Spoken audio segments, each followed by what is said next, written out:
Chapter 361. County Government within the Magistrate's Office. There were many locust trees which provided shade and shade. The minute Rinwei entered the office, he let out a sigh of relief. He then looked around and saw that Pei Ziyun was dressed casually and smiled. "The weather is so hot, and you've rushed all the way here. It must have been tough on you." Rinwei bowed and said, "It's not hard at all, my lord. It's a letter from home."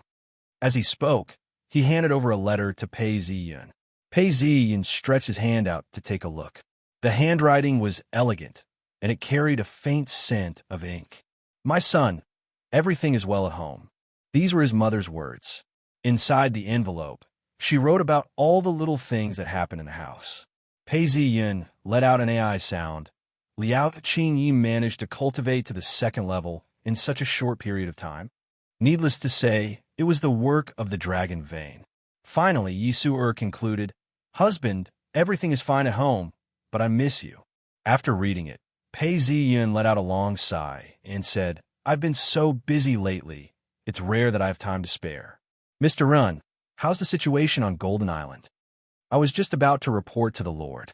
According to the Lord's plan, the most important parts of the first phase of the project are the City Hall, the docks, and the paddy fields.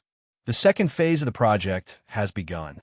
The focus is on the roads between the two, as well as the terraced fields, sugarcane fields, and workshops. The salt pans are also under construction. It is estimated that the first batch of salt will be produced before September. According to the Lord's orders, we won't compete with the government for salt. Instead, we'll make all of it into snow salt and sell it like snow candy. This way, the profits are high and the conflict is small. My lord, all the construction will be completed by the end of this year. From next year onwards, it will be a net profit." As he spoke, Rinwei moved closer and whispered, "It's just that the island hasn't been very peaceful recently. We captured a spy. This is a letter from Misty. She ordered me to personally deliver it to His Excellency." Pei Ziyun received it and looked into the distance. After some time, he muttered, "The 6th Division of the Imperial Court Records Department?" Thoughts swirled in Zhang Xian's mind. He seemed to be deep in thought, but in his heart he shouted, "System!" A plum blossom appeared in front of him and quickly enlarged, turning into a translucent information interface. It floated in front of him with a faint sense of light, and data appeared in front of him. In Master, Level 9, 55, 2%. Feng Zhenjuan's power had increased by 30%, and it had increased again during this period of time. However, it was still less than half a step away from full power. Actually, from the perspective of the Imperial Court, it was only natural for them to monitor dangerous forces. However, from a Taoist point of view, it was unbearable. It was just that he wasn't an Earth immortal yet, and it would be difficult for him to fight to the death. Just as he was deep in thought, someone reported, "True Sovereign, there's news from the Imperial Court." Pei Ziyun then retracted his expression. "Come in." A Taoist official entered and looked at Rinwei before reporting, "True Sovereign, there's an urgent report from the front lines. Hanzhong has fallen." When Pei Ziyun heard this, his expression didn't change. He hurried over to the map and looked at it. His expression was grave as he sighed. "Once Hanzhong falls, things will be dire." As he spoke, he gestured for the official to leave. Seeing that the official had left, Pei Ziyun stopped in his tracks and asked, "Mr. Ren, what do you think?" Rinwei frowned and thought for some time before replying, "Once Hanzhong falls, King Lu would be able to play chess with his eyes open. I think Count Zhongqin will have to fight to the death." When Pei Ziyun heard this, he was deeply moved. He then spoke out slowly. Indeed, Count Zhongqin seemed to have everything going smoothly. But in actual fact, he had made a strategic mistake. Unknowingly, he had fallen into a dangerous situation.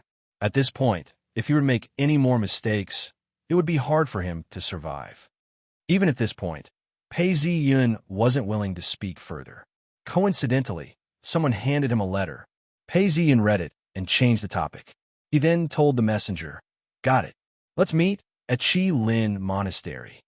Qi Lin Monastery. The monastery was simple and unadorned. The walls surrounding the monastery were covered with moss. There were several peach trees planted within the monastery. The trees were luxuriant, and the peaches were as big as a fist. When the wind blew, the green leaves fell. Within the monastery, the Taoists were busy cleaning and carrying fruit trays. Outside the monastery, there were armored soldiers. All of them had expressionless faces and were clad in light armor. They stood with their hands on their swords, their eyes cold. Even further away, there were sentries keeping watch. An ox cart approached, and someone stepped forward. "Stop! The imperial envoy is inspecting the monastery. You're not allowed to pass.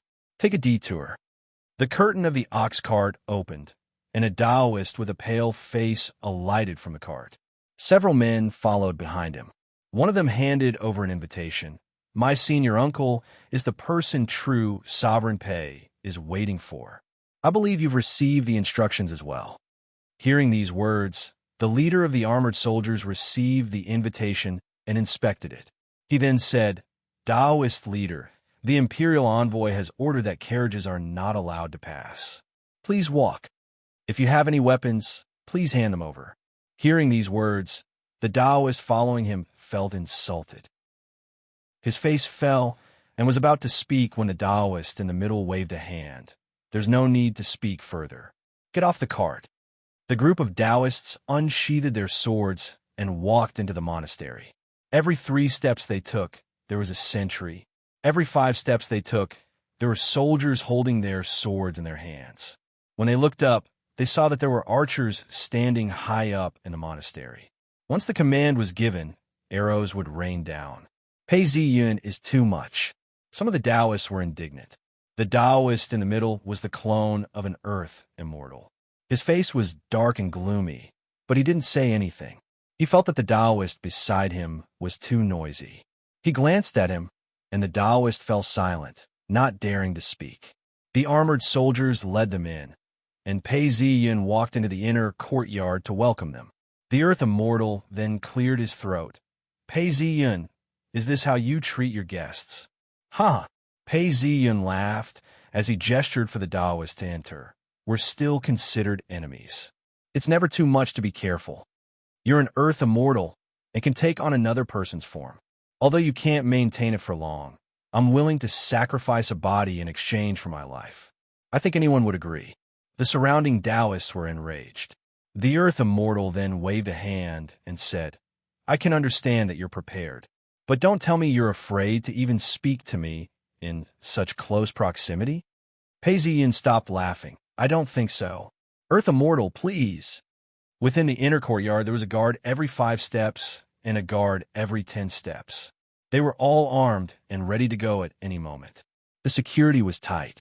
After walking through several corridors, they saw a pond in the middle of the garden. In the middle of the pond was a waterside pavilion with a stone bridge leading to it. There wasn't anyone inside the pavilion, and a stone table was set up with fruits and tea. The earth immortal looked around and saw that the pool was less than 10 feet wide. Not far from the pool, there were armored soldiers and crossbows. His heart turned cold as he watched Pei Ziyun pour a cup of tea for the earth immortal. "Please." The earth immortal received it expressionlessly. He wasn't afraid of being poisoned and took a sip. He then paused for some time before looking at Pei Ziyun. "I'm not going to lie. I just want to ask one thing. Is Xie Changdong a chess piece of the imperial court that wants to deal with Dark Altar sect?" Pei Ziyun's heart skipped a beat before he was overjoyed. It was obvious that he had combined the information from his past life, as well as his guesses from this life. He had hit the nail on the head and misled Dark Altar sect. He laughed. "I don't know the specifics. All I know is that Xie Changdong supports King Lu, and that he has something to do with a mysterious force. Our Taoist sect relies on paradise and paradise. However, once a Tao art is imbued into the paradise, it would belong to the sect. Even if others were to take it away, it would be useless.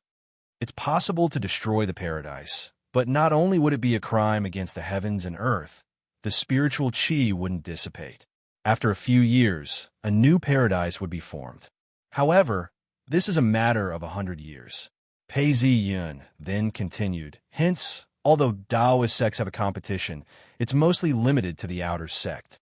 Very few people would destroy other orthodoxies. But hasn't Dark Altar Sect violated their rules recently? Not only did they intervene in the Battle of the Dragon, they even attacked other paradise and paradise. With all these changes, don't tell me you didn't suspect anything? Pei Ziyin laughed out as he looked at the Earth Immortal. If it's really possible for you to not suspect anything, then this power is too terrifying. I shall retreat at the first instance. The Earth Immortal's expression didn't look too good. When he heard this, he sighed. If that's really the case, and you want to escape, do you think you can escape? He then thought back to the time when Xie Changdong had proposed to destroy paradise and wait for it to be purified slowly. Although it seemed logical, it was actually very idealistic. It was just that he had believed it at that time. Now it seemed like there was indeed something blocking his senses. The Earth Immortal's heart turned cold as he pondered for some time before speaking. All of this has already become a truth. Since you've taken the initiative to contact me, I'm sure you have some ideas. Tell me directly. Pei Ziyin leaned forward. Actually, I don't want much. Firstly, I want to complete my mission. Secondly, I want revenge. Xie Changdong has attacked me multiple times and even intervened in the Battle of the Dragon. Kill him, and we'll call it even. As Pei Ziyin finished speaking, he gulped down his tea and placed the cup on the table. Is this a threat? When the Earth Immortal heard this, he laughed out coldly. What if I refuse? Pei Ziyin cleared his throat as he sat down on the stone chair. He leaned forward and stared at the Earth Immortal. That's simple. I can only follow the orders of the Imperial Court and destroy all the Dark Altar Sect temples along the way. After that, I'll fight you. After all, the soldiers of the Imperial Court won't stop dying. Even if a few thousand of them die, I feel that it's worth it. I'd like to see how powerful an Earth Immortal is. Even if Senior were to show off his prowess and kill everyone, I wouldn't be at a disadvantage. I've done a great service to the Earth Immortal. Such a small setback can actually protect me. Besides, the Imperial Court has just been established, and they're eager to take action against us Taoists. With this record, the Imperial Court might change their mind. After all, we Taoists have been indebted to Senior. As he spoke, Pei Ziyin laughed out loud. The Earth Immortal was silent for some time before he laughed out. You're really brave. You're the only one who's dared to speak to me like this all these years. As the Earth Immortal spoke, he stood up. The atmosphere became tense. Pei Ziyin's hand was on his sword as the soldiers around him pulled out their blades. The Earth Immortal looked around and smiled. He turned around and took a step forward, leading his men to walk on the surface of the water. Seeing the Earth Immortal leave, Pei Ziyin's face turned gloomy. This was undoubtedly a show of strength. It was the same as the time when he showed his strength to the Grand Princess. Seeing that Pei Ziyin didn't give any orders, the Earth Immortal and his men walked out without any guards blocking them. The Taoist gritted his teeth and asked the Earth Immortal, Patriarch, why didn't you attack just now? If we don't kill this Pei Ziyin, he will become a huge enemy of Dark Altar Sect. I'm not confident. The Earth Immortal's face was gloomy. I wanted to take this opportunity to use this body of mine to kill him. Even if we disregard his martial arts and Tao arts, he's well prepared. Not only are there soldiers outside, there's even an ambush within the pavilion. I'm not sure of the exact details, but I can feel a sense of danger. Hearing these words, the Taoists beside him felt a chill run down their spines. What was it that made the Earth Immortal's clone feel so threatened? If they were to fight, the Earth Immortal might be safe, but none of them would be able to escape. Then Xie Chengdong, another Taoist, asked. When the Earth Immortal heard this, he didn't speak. He paused for some time. We'll talk about it when we get back. Chapter 362. Black Altar Mountain. The mountain range was tall, and there were many Taoist temples. Within a luxurious palace, the Earth Immortal closed his eyes as though he was deep in thought. All of a sudden, he opened his eyes as he stretched out his hands to look into the future. It was just that the heavens were in a state of chaos, as though something was preventing him from looking into the future. Is it the Imperial Qi of the Imperial Court? The Earth Immortal's face turned red and white as he stopped his calculations. He then exhaled a long breath. In that short period of time, The Earth Immortal stood up and took a few steps before ordering, "Men, bring Elder you can hear." Yes. The Taoist who was guarding the door acknowledged the order and left. After some time, Yukin arrived and bowed. "Greetings, true sovereign." This was the first elder, who was the sect leader. The Earth Immortal looked at Yukin, who had wrinkles all over his face. His eyes were filled with wisdom and wisdom. He then asked, "The source of the Imperial Qi, how's your investigation? Have you found out? Is it the Imperial Court, or is it somewhere else?" Yukin's eyes gleamed as he replied, "True sovereign, after our investigation, we've confirmed that it's King Lu. But as you know, King Lu's goal is to bring peace to the country. Hence, it's hard to tell if it's the Imperial Court or if it's King Lu who's up to no good." The Earth Immortal sat up straight, as though deep in thought. He then leaned back and spoke slowly. "No, you're still young, and haven't clashed with the Imperial Qi. Actually, it's easy to determine. Count Zhongqin is preparing to launch an attack. King Lu is at a critical juncture. There will definitely be a winner. The Imperial Court is wealthy. Even if they lose this battle, it won't be a huge loss. However, if King Lu loses, he will die a tragic death. At the same time, if King Lu wins, he will be able to fight against the Imperial Court. No matter what, the Imperial Qi will change rapidly. No matter who wins or loses, if the Imperial Qi doesn't change much, there's a high chance it's the Imperial Court. If there's a huge change, there's a high chance it's King Lu. When that happens, we'll know who the source is." The Earth Immortal spoke out plainly. Yukin tilted his head to listen, and as he listened to this point, he was filled with admiration and understanding. "True sovereign, I understand now. That is indeed the case. Just look at the changes in the Imperial Qi caused by the battle. Everything corresponds to each other, and I will naturally understand." Hearing these words, the Earth Immortal nodded his head as well. He then gazed at the scenery outside the hall for some time before speaking. "If the power that invaded our sect has nothing to do with King Lu, then no matter what secrets or mistakes Xie Qingdong has committed, we shall not touch him. We shall even list him as a core elder and place him in an important position." Yukin nodded and didn't argue. He listened to the Earth Immortal saying sadly, "In this world, the winner takes all. Who doesn't have secrets? Who doesn't have mistakes? He's not the only one whose hands are stained with blood. Besides, he's smart enough to not cross the line. When King Lu wins, it will be a good thing for Dark Altar Sect. Don't mention anything else. If that's the case, I shall meet up with Pei Ziyun again and pay the price to kill him. That way, I can help Xie Changdong and Dark Altar Sect clear the way. After all, I've already lived for 200 years. Even if I die, it's still worth it." Yukin didn't dare to reply. After some time, he finally spoke. "True sovereign, if the culprit behind this invasion wasn't the Imperial Court, but King Lu, how should we deal with Xie Changdong and King Lu?" The Earth Immortal's face twitched as he replied coldly.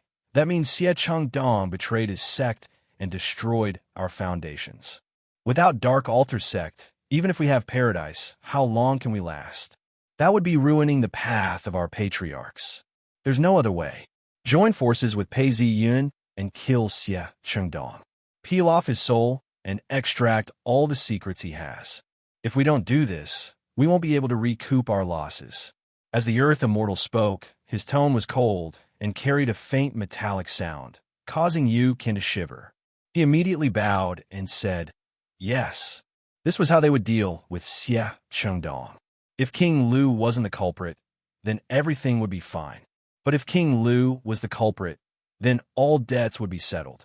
The Earth Immortal and the First Elder then spoke. "You can keep an eye on the sect. Evil Lord has disappeared, but he hasn't been completely eradicated.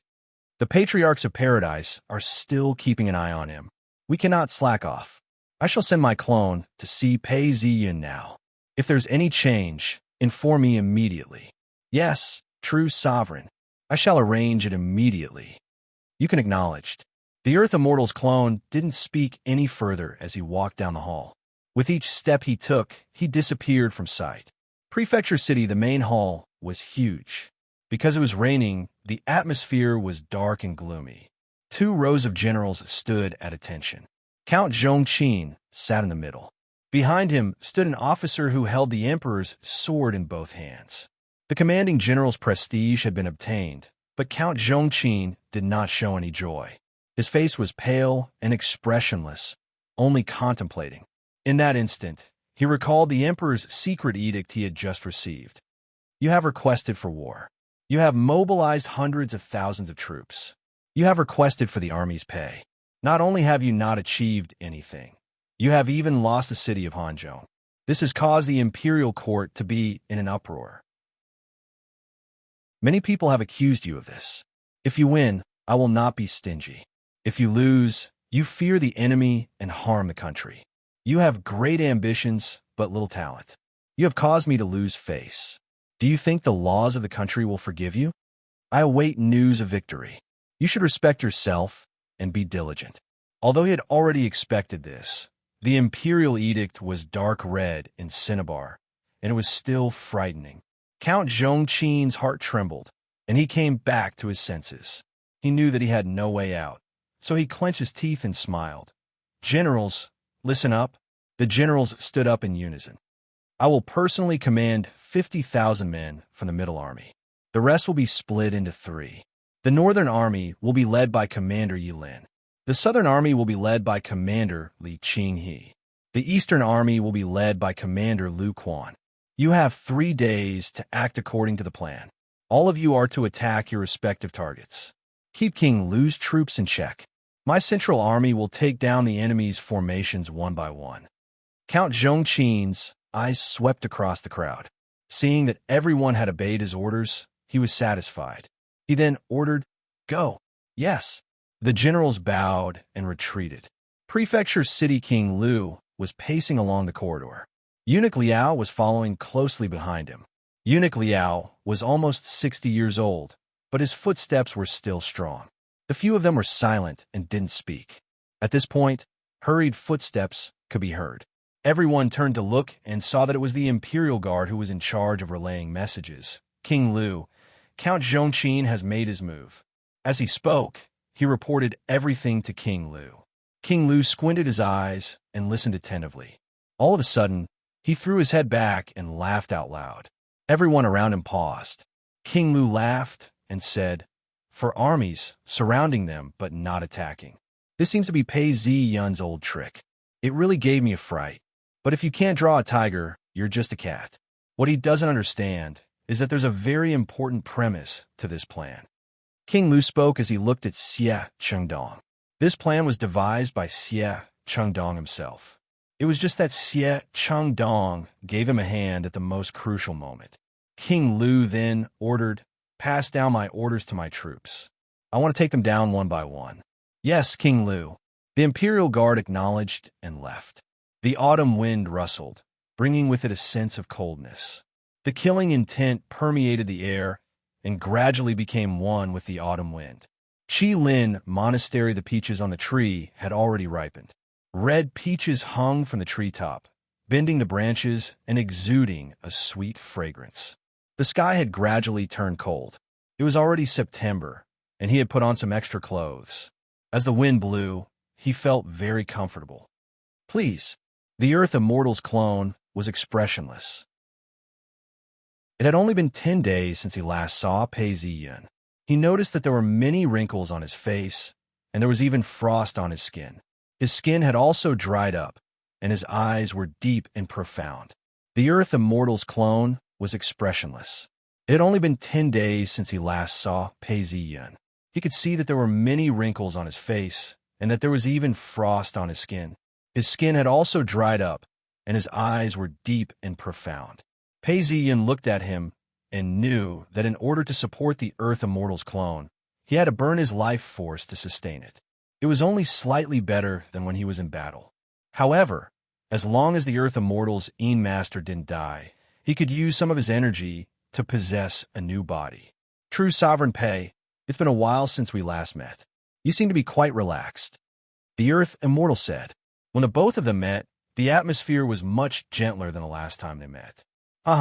It's been a while since I last saw you. You seem rather relaxed. The Earth Immortal said. When the both of them met, the atmosphere was much gentler than before. Pei Ziyin led the way. It was the same waterside pavilion as the last time they met. There were many twists and turns on the stone bridge. The both of them sat down and served tea. The Earth Immortal waved his hands. There's no need for that. If you're too busy, the monastery under Dark Altar sect would be in trouble. The Earth Immortal spoke as he took a sip of the tea. He could feel the fragrance in his mouth as he exclaimed, "Good tea." He then placed the teacup on the table and asked, "True Sovereign Pei, the battle between the Imperial Court and King Lu, who do you think will win?" Hearing these words, Pei Ziyin laughed. "Count Zhongqin will definitely lose." "Oh, I've heard about it." Both of them were direct with their words. The Earth Immortal's eyes lit up as he asked, "First of all, King Lu has already taken over Hanzhong and is advancing towards Shujing. The entire world is shaken, and the Emperor knows that things aren't looking good for him. He will definitely urge Count Zhongqin to act. Count Zhongqin will then lose his strategic advantage and will have no choice but to seek a quick and decisive battle. This is a political failure." Pei Ziyin spoke out plainly. Secondly, the Imperial Court is used to having a hierarchy of ministers. Count Zhongqin won't be able to carry out his orders. When I split my troops in Ing Prefecture, he learned from me as well. He split his troops into 4 groups. The northern group will be led by Commander Yulin. The middle group will be led by Count Zhongqin himself. The southern group will be led by Commander Li Qinghe, and the eastern group will be led by Commander Lu Quan. One of the reasons for this was that Ji Beiho only had half a prefecture under his control. If he lost any one of these prefectures, he would collapse. King Lu, on the other hand, had the Locked Dragon Pass and Qin Prefecture. Even if he were to lose, he would still have the power to carve out his own territory. Hence, King Lu wouldn't focus on defending the prefectures. Instead, he would concentrate his forces and attack them one by one. As Pei Ziyin spoke about the war, his face was filled with a smile, as though the entire war was within his grasp. When the Earth Immortal saw this, he sighed. Pei Ziyin is indeed extraordinary. He has mastered the essence of war. However, the Earth Immortal leaned forward and was about to speak when he heard a voice coming from outside. A Taoist walked over hurriedly and held a letter in his hands. He looked at Pei Ziyin and said, "True Sovereign, this is bad. Something big has happened. Why are you so flustered?" Pei Ziyin raised his head and looked at the Taoist temple before frowning. He saw a Taoist kneeling down in front of him and handing him the letter. "True Sovereign, Count Zhongqin has been defeated." When the Earth Immortal heard this, he sucked in a breath of cold air. "Count Zhongqin has been defeated so quickly. What's the exact situation?" Pei Ziyin didn't speak as he received the letter and started reading it. King Lu defeated the northern army and returned to ambush the southern army. He killed Li Qinghe and fought against the eastern army. Lu Quan was barely able to escape. Count Zhongqin had no choice but to retreat in the night. He lost many of his troops and was defeated. Chapter 363. Dark Altar Sect. The mountain range was tall and majestic, with clouds and mist drifting about. The pine trees on the cliffs were bent over, welcoming the sunlight as they extended their branches and leaves. The Taoist walked up and down the mountain path. However, up on the mountain, the atmosphere was extremely tense. Recently, many disciples had gotten into trouble, and there were Taoists patrolling the area. A disciple in his 30s, with a slightly plump face, wanted to go down the mountain, but was stopped by the Taoist below. The true sovereign has ordered that no one is allowed to go down the mountain. The Taoist guarding the gate had an expressionless face as he asked, "Didn't you receive the order?" "Senior Brother Fei, my father is very ill. I wish to go back and see him. Please make an exception." The disciple bowed as he handed over a banknote. It wasn't big, about 10 taels of silver. "Please make an exception, Senior Brother. Do you have an order from an elder?" The Taoist guarding the gate looked at the banknote with a strange expression on his face as he asked, Senior Brother, no, I don't." The disciple felt that something wasn't right and stuttered. Hearing this, The Taoist guarding the gate's face fell. So you don't have permission? What's your name? Which hall and which senior uncle are you from? I. The disciple's face fell as he smiled apologetically. Since senior brother Fei isn't willing, I shall go back and do the paperwork. It's too late. Arrest him. The Taoist guarding the gate stood up, gritting his teeth as he grinned. He waved his hands, and several disciples around him pounced on him, restraining him. Very good. You didn't resist. Do you know that if you resist, you'll be killed without mercy? The Taoist guarding the gate spoke in a sinister tone. Do you know that before you, there were already 2 disciples who tried to barge in? They were killed immediately. Since you didn't resist, I'll give you a chance to live. The Taoist guarding the gate waved his hands. Take him back and investigate. Tao Palace, underground corridor. The corridor was a few miles long, 3 feet tall, and 5 feet wide. 2 Taoists escorted the disciple down the corridor. At the end of the corridor, there was a black door that was covered with golden spikes. The door slowly opened. Behind the door were 2 Taoists who were about 2 meters tall. They were clad in armor and wielded a golden dagger in their hands. A strong killing intent emanated from them. Behind the door, there were many stone chambers that formed a prison. Every cell had different talisman Tao patterns on it, and spirit lights were flashing on the stone walls. Today, the prison was exceptionally lively. An elder was hung by an iron ring in a stone room. He was chained up, yet he was struggling in pain. Senior brother, kill me. Kill me. Evil Lord has invaded my spirit. I feel like I'm in hell every day. I feel terrible. Kill me. The elders struggled and wailed.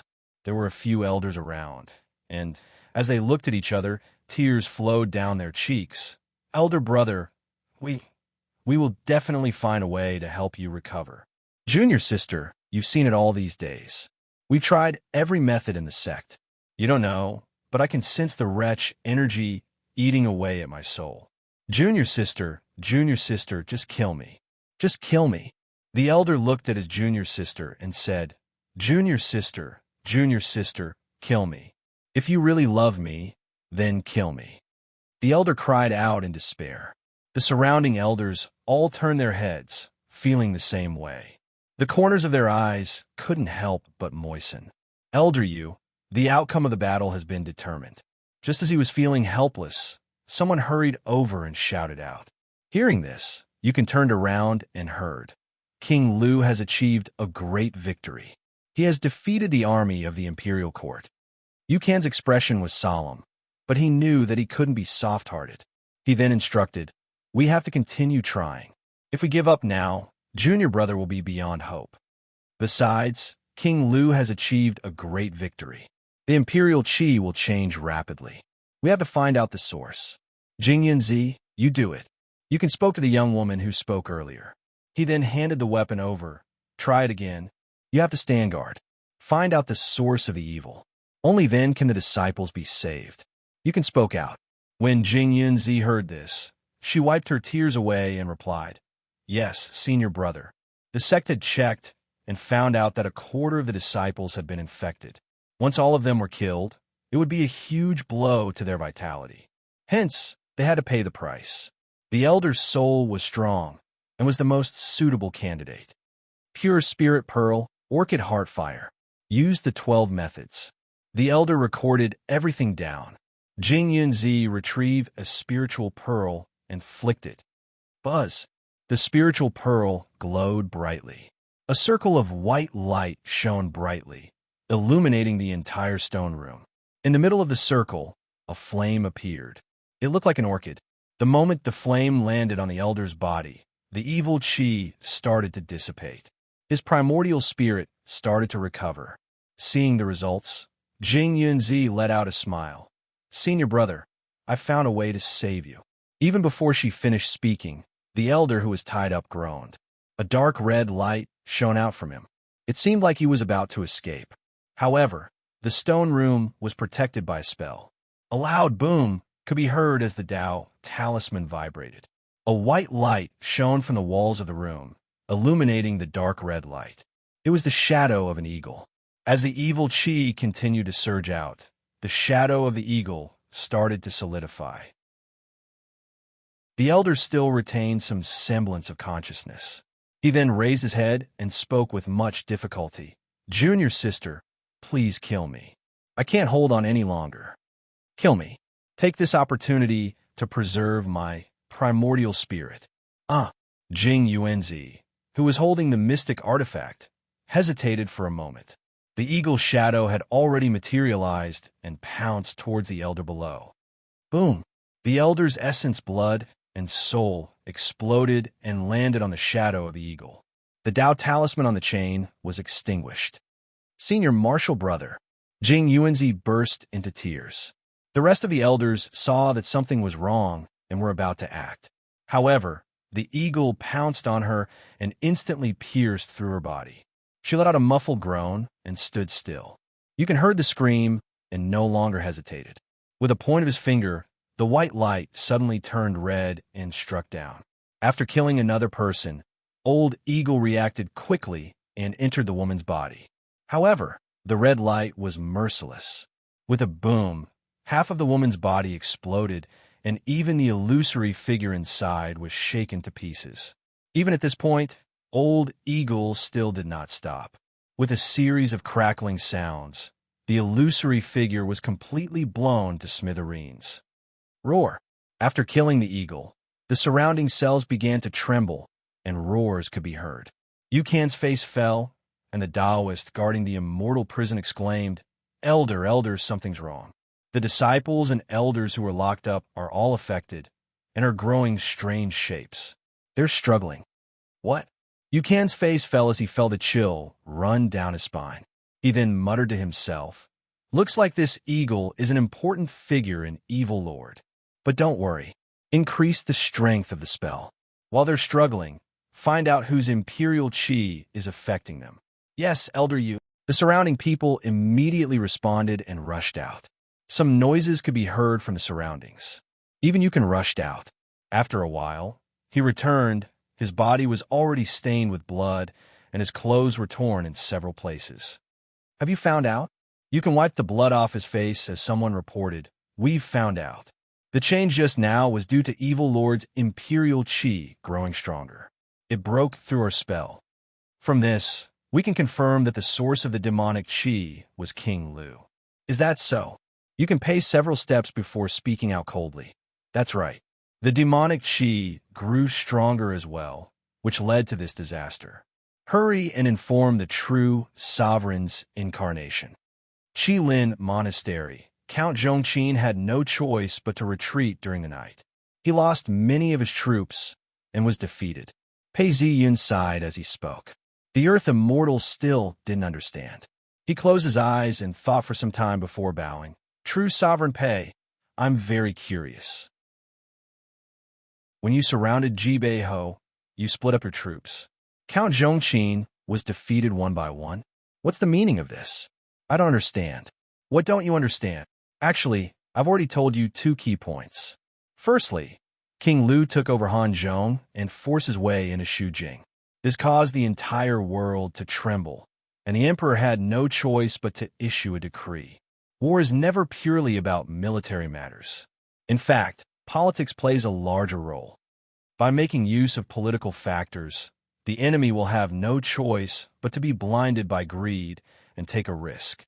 Pei Ziyun straightened his back and spoke out slowly.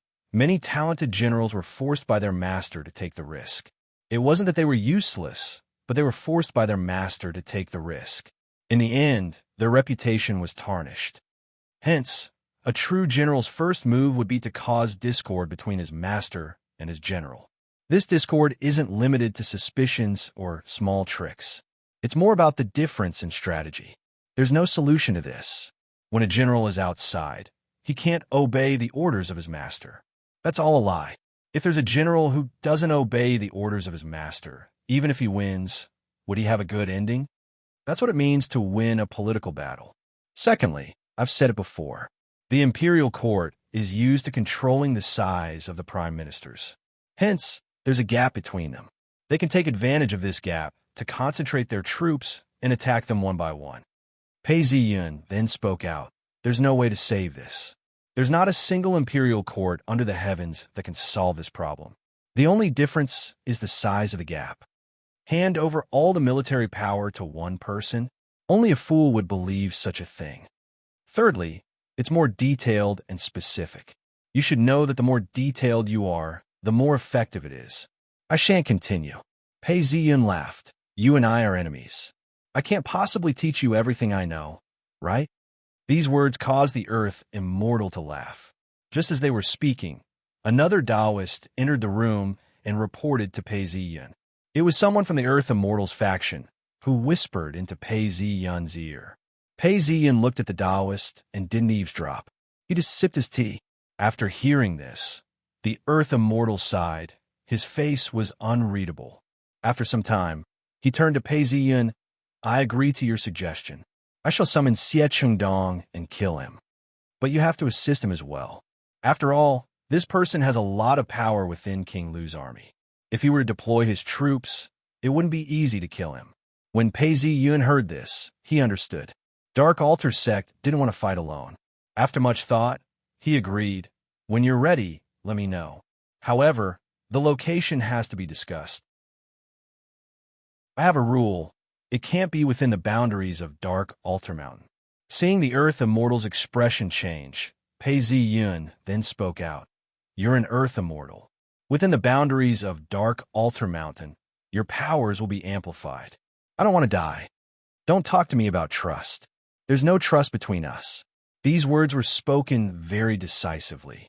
The Earth Immortal's face fell as he thought for some time before nodding his head. All right, I agree to this condition. Chapter 364.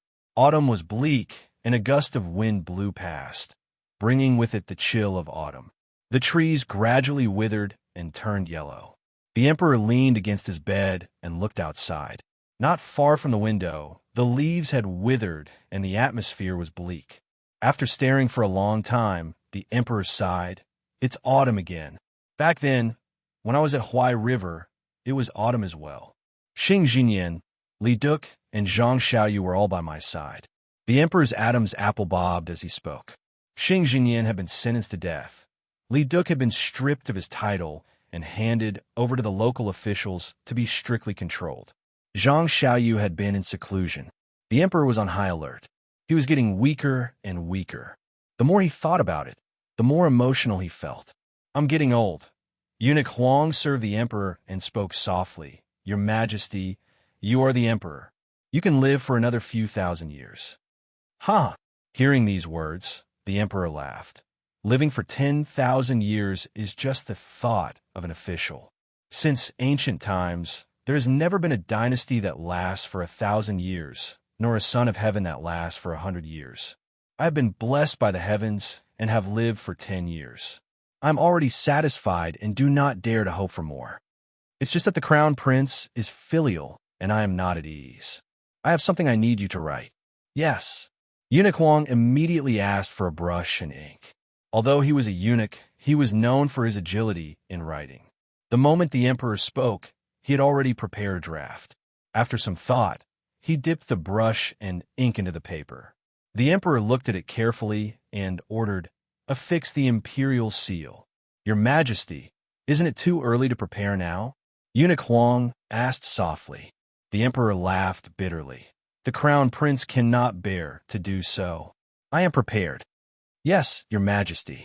Eunuch Huang was about to speak when a eunuch crawled into the room and kowtowed. Your Majesty, this servant is here. It says that there is an urgent military matter and there is no need to report it. As he spoke, he took out a document and presented it with both hands. Eunuch Huang paused and knew that something was wrong. He hurriedly took the document and presented it to the emperor. The moment the emperor saw this, his hands turned cold and his entire body trembled. Seeing that something was wrong, Eunuch Huang was about to help him up, but the emperor's body had already gone limp, and he fainted. The eunuchs were shocked and quickly surrounded him. Eunuch Huang was still able to hold on. His hands trembled as he took out a glass bottle from the cabinet. He drank a mouthful and offered it to the emperor. After giving it to the emperor, Eunuch Huang then ordered, Men, quick, summon the imperial physician. Go and inform the crown prince. Tell him to come to the palace to see his majesty. Although they were anxious, the arrangements were done in an orderly manner. Everyone immediately obeyed the order and left. After a while, the imperial physician rushed over. When he saw that the spiritual medicine for emergency treatment had been used, he quickly began to massage the patient. The emperor breathed heavily and woke up. He felt much more comfortable. He opened his eyes and then closed them again. Tears slid down from the corners of his eyes.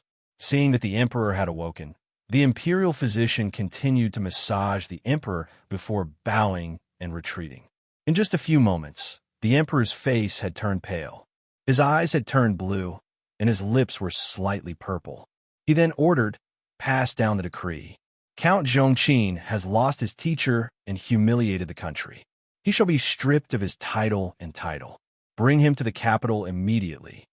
Yes, immediately, someone acknowledged the order and went to prepare the imperial edict. "Father, there's no need to be anxious. Take care of yourself." The crown prince hurried over. When he heard these words, he hurriedly stepped forward and spoke. The emperor waved his hands. "This matter cannot be delayed. It has to be done quickly. I have a feeling that I don't have much time left." Seeing that the crown prince was about to decline, the emperor waved his hands at the eunuchs and doctors. "All of you can leave. I have something to say to the crown prince." "Yes, your majesty." The eunuchs and serving girls retreated out of the room. The emperor then leaned against the bed and took in deep breaths. He then spoke to Eunuch Huang. "Go and bring me the imperial edict I asked you to prepare." As he spoke, he felt a tightness in his chest as he clutched at it. The crown prince looked on as he knelt down beside the emperor. He then stretched out his hands to soothe the emperor's breathing and patted his back. He didn't know why, but tears started flowing down his cheeks. Eunuch Huang retrieved the imperial edict as the emperor panted and read it out loud. The edict states, "My body is slowly recovering, but I can no longer bear the strain. The crown prince is intelligent and has received my guidance. He is able to handle matters well. My decision has been made, and I shall appoint him to oversee the country." Thus the emperor, hearing this, the crown prince was appointed to oversee the country. The entire situation was different. The crown prince was overjoyed, but at the same time, he was filled with fear and unease. He hurriedly kowtowed and said, "Your son wouldn't dare. Your son wouldn't dare. Father, please retract your orders." The emperor waved his hands. "Don't decline. I have other orders." "Yes, your son shall obey your orders." The second order was the same as the last time. Cheng Shun was appointed as the commander of the army. Pei Ziyun would be the one in charge, but this time, Cheng Shun didn't even need to leave the capital city. Seeing the confused look on the crown prince's face, the emperor didn't speak for some time. After some time, he finally spoke. "Out of all my sons, only these few have survived. Of course I love him, but I cannot allow him to follow King Lu's footsteps. Hence, I cannot allow him to lead the army, even in name." The crown prince hurriedly smiled and said, "Chengshun Prefecture Prince is a gentleman. He wouldn't do this." The emperor smiled and nodded his head. He then instructed the emperor to continue reading the third edict. Eunuch Huang read it out slowly. The edict states, "True Lord Qi Ning was originally an insignificant Taoist. After receiving the emperor's favor, he didn't think of repaying it. Instead, he tried to understand my intentions. He should have been executed." The crown prince didn't expect the edict to be like this. His body trembled as he broke out in a cold sweat. His expression changed as he knelt on the ground and argued, "Father, Pei Ziyun is extremely talented and has accomplished many great deeds. If we were to kill him like this, it would be detrimental to the country." Seeing the crown prince pleading for Pei Ziyun's life, the emperor laughed and stared at the crown prince. "Do you know what the greatest taboo for a ruler is? It's to make the ruler feel that he needs him, and that he can't leave him for even a single step.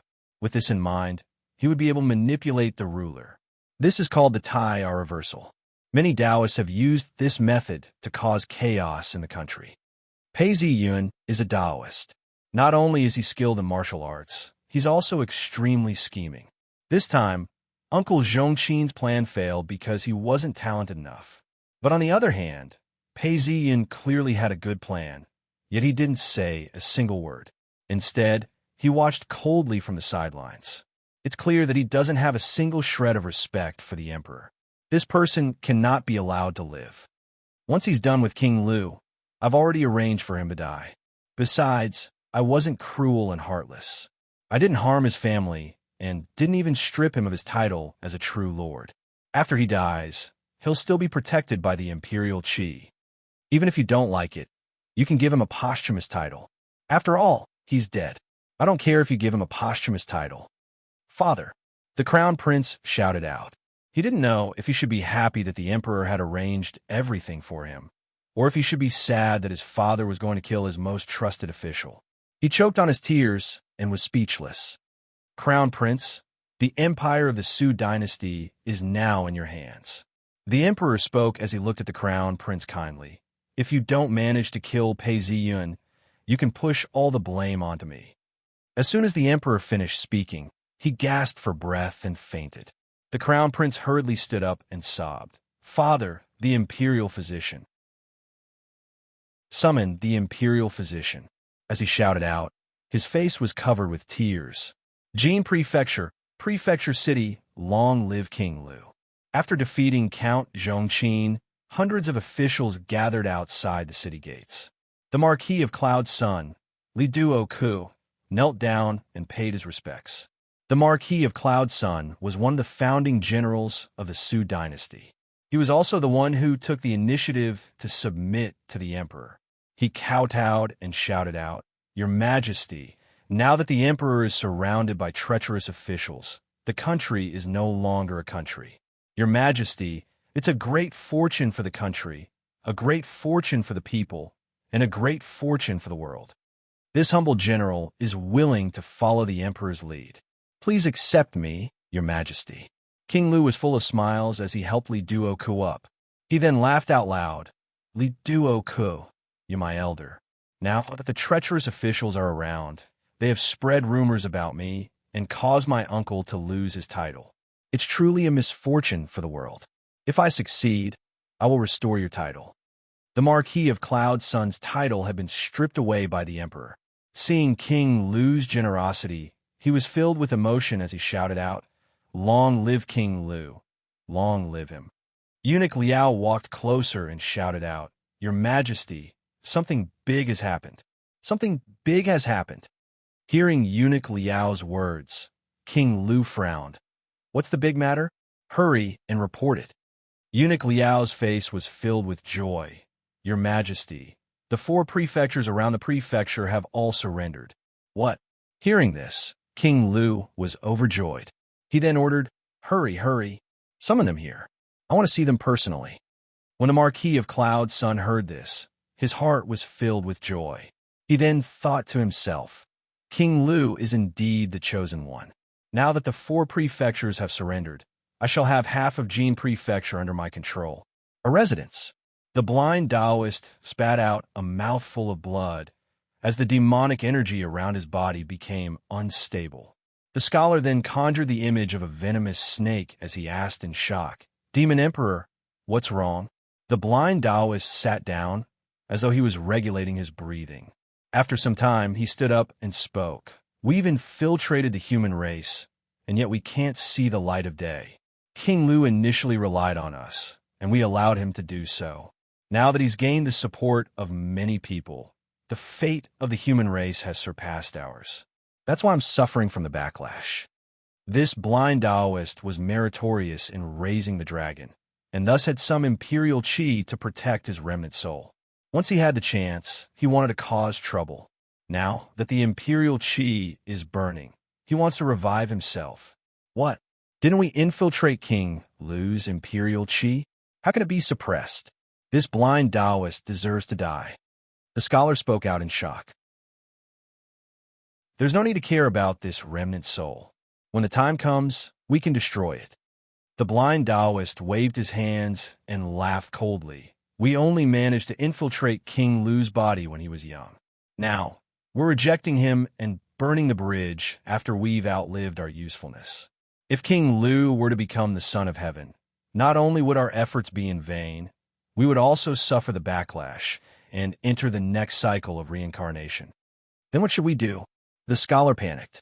The blind Taoist laughed coldly. It's very simple. We'll suppress King Lu a little more, and he can become the Son of Heaven. However, he has to follow our tempo. We can then slowly erode King Lu's power. This Xie Chengdong is too powerful. He's plotted so many times and caused King Lu to develop too quickly. He has to die. This time, we'll make our move against him. We can't think of anything else. Only the demon race can achieve victory. As he finished speaking, he smiled, revealing his sharp teeth. He then spoke out, "Since I've entered this world, I can sense that the Imperial Court and Dark Altar sect both want to kill Xie Chengdong. Let me add fuel to the fire. Don't forget, Xie Chengdong borrowed our strength to rise to this stage. Although he's very cautious, he's still left us a secret door. In a short period of time, it won't be a problem to cause him to lose control of his Imperial Qi. When Xie Chengdong dies, the blind Taoist, laughed evilly. King Lu can only rely on us." The scholar was overjoyed as well. When that time comes, we can slowly kill off the generals and ministers of the human race. Then, our demon race can slowly rise up and control the Imperial Qi. Our demon race is the future ruler of this world. Chapter 365. State capital. The autumn rain continued to fall, as King Lu's soldiers stood at the entrance of the street, occasionally interrogating passers-by. Although there weren't many people on the streets, it wasn't as though they were deserted. They were merely sheltering from the rain. King Lu had set down a policy of not harassing and plundering the people, and thus preserved much of the vitality of the city. Everyone was emboldened as they opened up shops to do business on the streets. Many of the shops were open for business, and many of the shops were open for business. The East Street's Dong Yuan bun stall had many people queuing up. The steaming hot buns were extremely appetizing. After King Lu defeated Count Zhongqin, the entire world was shaken. At that time, 4 counties in Jin Prefecture had pledged their allegiance to King Lu. The Marquis of Cloud's son, Li Duoku, had also pledged his allegiance to King Lu. All the officials and generals who had contributed greatly to King Lu's cause started to make contact with him. In the past few days, several more counties have pledged their allegiance to King Lu. At this point, the sky was low and the clouds were dark. Light drizzled down onto the ground. King Lu had personally escorted the few county magistrates out. He then stood in the courtyard and looked up at the sky. The cool drizzle landed on his face, and he felt extremely relaxed. After some time, he turned around and grabbed Xie Chengdong's hands. He then smiled. "Mr. Xie, Count Zhongqin has been defeated. I'm afraid Jing Nan will succeed soon." Actually, on the day of Jing Nan, although I was full of confidence, my heart was uneasy. Now I feel much more at ease. As he said this, his face was filled with joy. Xie Chengdong bowed and said, "Your Highness, you are the chosen one, which is why you were able to rise so quickly. However, it is only 2 prefectures. We cannot relax for the time being. Although the court has suffered heavy losses, its foundations have not been destroyed. If we are careless, I'm afraid we will suffer a great loss." When King Lu heard these words, he wasn't too happy. He then thought about it and realized that Xie Chengdong was right. He then exhaled deeply before he turned around and sat down. He then smiled. "Mr. Xie, you're really my advisor. After hearing what you said, I've calmed down quite a bit. You're right. Strictly speaking, I've only obtained 1.5 provinces. Compared to the imperial court, it's still very weak." Hearing this, Xie Chengdong smiled and was about to speak when a report came from outside. "Senior brother Xie, there's news from his sect. Your Highness, I'm going out to see what's going on. Please forgive me." Xie Chengdong bowed to King Lu. Hearing these words, King Lu waved his hands. "This is a small matter. You can go on your own." "Thank you, Prince." Xie Chengdong hurried out the door.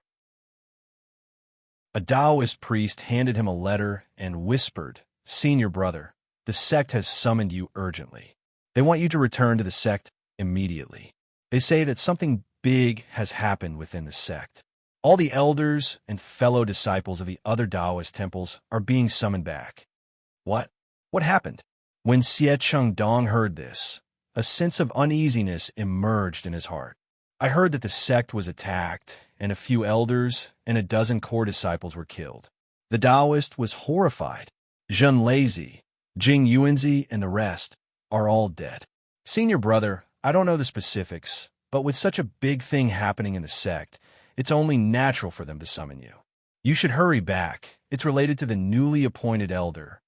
When Xie Chengdong heard this, he paced a few steps and pinched his fingers together to calculate. His face changed several times before he finally said, "All right, I understand. You may leave." "Yes, senior martial brother." The Taoist responded and left. Xie Chengdong started pacing back and forth. At this point in time, the autumn rain was cool and refreshing. But now that he was in a different mood, he could feel the cold wind blowing against his face. He looked hesitant as he mumbled to himself, "Although I'm not as good as the blind Taoist in divination, I can still sense it. These few elders are indeed dead." Among them, Zhen Lazy was an elder who was loyal to us. Now that he's dead, I have to return immediately and become an elder, or at least appoint an elder who is loyal to me. If not, my power within the sect will be greatly reduced. It's understandable that the sect has summoned me. King Lu has won a great victory, and I have time to spare, but I still feel uneasy. As he thought of this, Xie Chengdong paced several steps. Could it be that the Earth Immortals are jealous of me? Dark Altar sect once had many outstanding disciples, but in the end, they all disappeared without a trace. It was impossible to say that there wasn't an Earth Immortal behind this. No, I can't break away from Dark Altar sect support yet. I can't turn against them. The only way is to return. Xie Chengdong thought for some time before sighing. He then cleared his throat. But I can't let my guard down. Thinking this way, he turned around and entered the room. King Lu was reading some documents. When he saw Xie Chengdong enter, he smiled. "Mr. Xie, you're back?" Xie Chengdong had a serious look on his face as he kowtowed. King Lu was shocked and hurriedly helped him up. "What's wrong with you? What's the matter? Speak your mind." "Your Majesty, I've just received news that something big has happened within my sect. Several of my senior uncles have died, and they're summoning me back. I'm a Taoist from Dark Altar sect, and I have no choice but to return. It's just that I'm feeling uneasy. I hope that your Majesty can bestow upon me 500 armored soldiers, just in case." King Lu's face was originally filled with joy, but when he heard these words, he fell silent. After all, Xie Chengdong was his most important strategist. "Mister, the war is at its most critical juncture. If you leave now, I'm afraid I won't be able to keep up." King Lu thought for some time before speaking.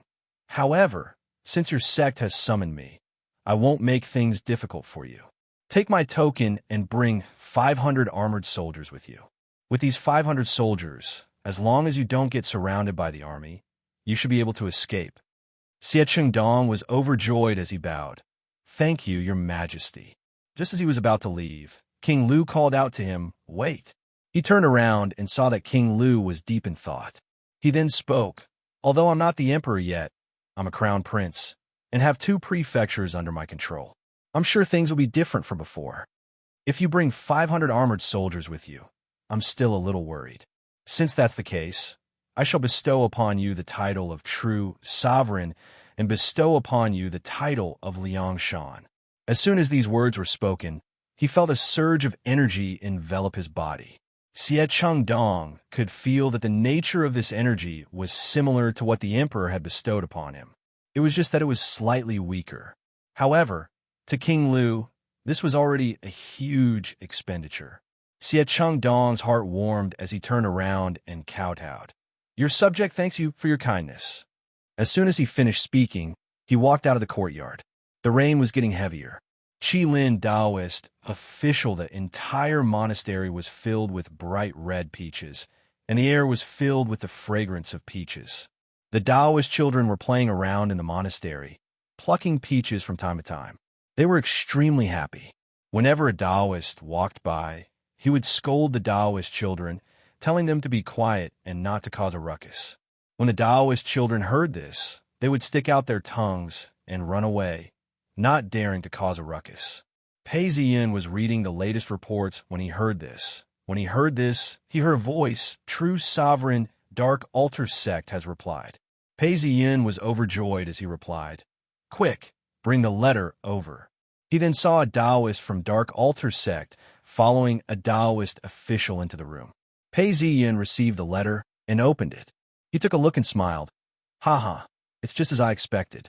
The Taoist from Dark Altar sect bowed and replied, "Yes. True sovereign, please decide on the target of our ambush." Pei Ziyin stood up and paced several steps as he looked at the map. He thought for some time and decided on a certain spot. This was the entrance to Dark Altar sect's mountain range, but it wasn't inside. He then wrote a few words on the letter. "Help me pass this to them. When the time comes, we shall ambush them here." He then asked, "Does Dark Altar sect have any treasures that can block the chi of soldiers? When the time comes, I shall mobilize my troops to prevent Xie Chengdong from escaping." As Pei Ziyun spoke, his voice was filled with killing intent. When the Taoist heard this, he hesitated before replying, "We do have treasures, but true sovereigns should know that treasures can only block the chi of soldiers. There's a limit." After thinking for some time, he said, "The Patriarch had instructed me before I came here that the maximum number of soldiers I can shield is 500. Hence, I can only shield 500 soldiers without being discovered by Xie Chengdong. Any more than that would be impossible." Pei Ziyin nodded his head and took several steps forward. 500 is enough. I shall wait for your news." The Taoist received the letter and bowed. "Once there is news, we will reply immediately." Seeing that the Taoist had left, Pei Ziyun's face fell as he waved his hands to dismiss the Taoist official. His heart skipped a beat as he looked at the Taoist official. "I feel uneasy. This Earth Immortal from Dark Altar sect is extremely crafty and cunning. Everything he does is for his own benefit and the benefit of Dark Altar sect. It's not a bad idea to deal with Xie Chengdong, but if he succeeds, he will deal with me as well. Even if I don't enter Dark Altar sect's mountain range, I'm afraid I'll still be in danger. Let me tell my fortune." Thinking up to this point, Pei Ziyin pointed out with his finger, causing a plum blossom to appear in the air. The petals of the plum blossom were all present, except that the purple petals were a little lighter. The plum blossom twirled in the air, carrying with it an ancient charm. The plum blossom spun and seemed to illuminate the entire world. After a while, the plum blossom stopped. This is a bad omen. As soon as Pei Ziyin touched it, the divination image turned into a ray of light and returned to his body. Several messages were transmitted to him, causing him to laugh coldly. "Looks like I was right. Not only does the Earth Immortal have killing intent towards Xie Chengdong, he probably has the same intention towards me." Pei Ziyun then shook his head. "After all, I've lived for 200 years. I've seen the world clearly and will not be fooled by worldly matters. Trying to catch us all in one fell swoop? How resolute and decisive. But how could I be careless? Actually, when I think about it, it's just these few tricks." Pei Ziyin walked around the room several times before recalling the information he had received from the Tao Records Department. He then walked outside and asked, "Are the Taoist officials from the Tao Records Department here yet?" When the Taoist official heard this, he replied, "True sovereign, I've already contacted them. They'll be here in the afternoon." "Good. Go and prepare the men now. When the time comes, I'll need to use all the items that are being delivered." Pei Ziyun said, "Yes, true sovereign." In the afternoon, more than 10 Taoists arrived, carrying many items. There was a whole cart of them. The Taoist leading them was Zhongling. Zhongling's face was tanned by the sun, and behind her were several other Taoists. Seeing that Pei Ziyun was welcoming them, she hurriedly stepped forward and bowed. "Greetings, true sovereign. Dispense with the formalities. Have all the items that were seized by the Tao Records Department been delivered here?" Pei Ziyan glanced at the items and asked Zhang Ling. Hearing this, Zhang Ling hurriedly explained, "True sovereign, not all of them have been delivered. Only a portion of them have been delivered. The rest will be delivered in batches to prevent any problems." Pei Ziyan knew that it was impossible to obtain everything in one go, and thus nodded his head. "True sovereign, this is the list of names." Zhang Ling handed over a list of names. Pei Ziyan took a look and had a rough idea of what was going on. He then nodded his head. "All right, I understand. I will not damage these items. Men, bring all these items into my room." Pei Ziyan instructed. Immediately, men started moving the items from the cart into his room. The Taoist official from the Tao Records Department looked at Pei Ziyan anxiously. Pei Ziyan then waved his hands. "You've all worked hard. Go and rest. I've already ordered my men to prepare a welcoming banquet. If there's nothing important, do not disturb me." As he said this, he turned around and entered his room. Although Pei Ziyan knew that his actions would raise suspicions, this was a different situation. He was on the verge of breaking through, and did not need the imperial court's help. Even if there were suspicions, so what? Chapter 366. The dark clouds grew thicker as the pitter-patter of rain fell. The autumn rain brought with it a sense of coolness. It was a refreshing feeling. Zhang Ling and the rest let them into the inner hall. Someone poured wine and explained, "This is a small banquet prepared by the true sovereign for everyone. There's a pot of ginseng wine, which is good for relieving fatigue. There are also some side dishes." Zhang Ling took a look and saw that it was a single-person banquet. Everyone had a small pot of ginseng wine, which was golden in color. There were also 8 dishes and a plate of rice, which smelled so good that it made one salivate. Everyone was tired from the long journey, and thus they ate to their heart's content. Zhang Ling smiled and said, "This banquet is not bad. It's just that the true sovereign seems to place a lot of importance on these items. If I had known earlier, I would have brought more over." A Taoist official then replied, "Yes, when the true sovereign arrives, I shall ask him which item he likes the most. That way, we will be able to target it." The few of them had their own thoughts as they raised their cups. At this point, the elegantly decorated room was slightly dark. There were many Taoist personal belongings and low-level magical weapons piled up in a pile. An oil lamp glowed dimly. Pei Ziyan looked at the items and picked one by one. He then thought, killing Xie Changdong this time was partly to gain control of the dragon veins and become an earth immortal. That was the most important thing. Secondly, it was to complete the mission. I wonder if after completing it, I would be able to obtain the plum blossom and no longer be restricted by the mission. As for the imperial court, the emperor, and the crown prince, Pei Ziyan laughed. It was still the same thing. He wanted to live and develop within the system, but he knew his limits.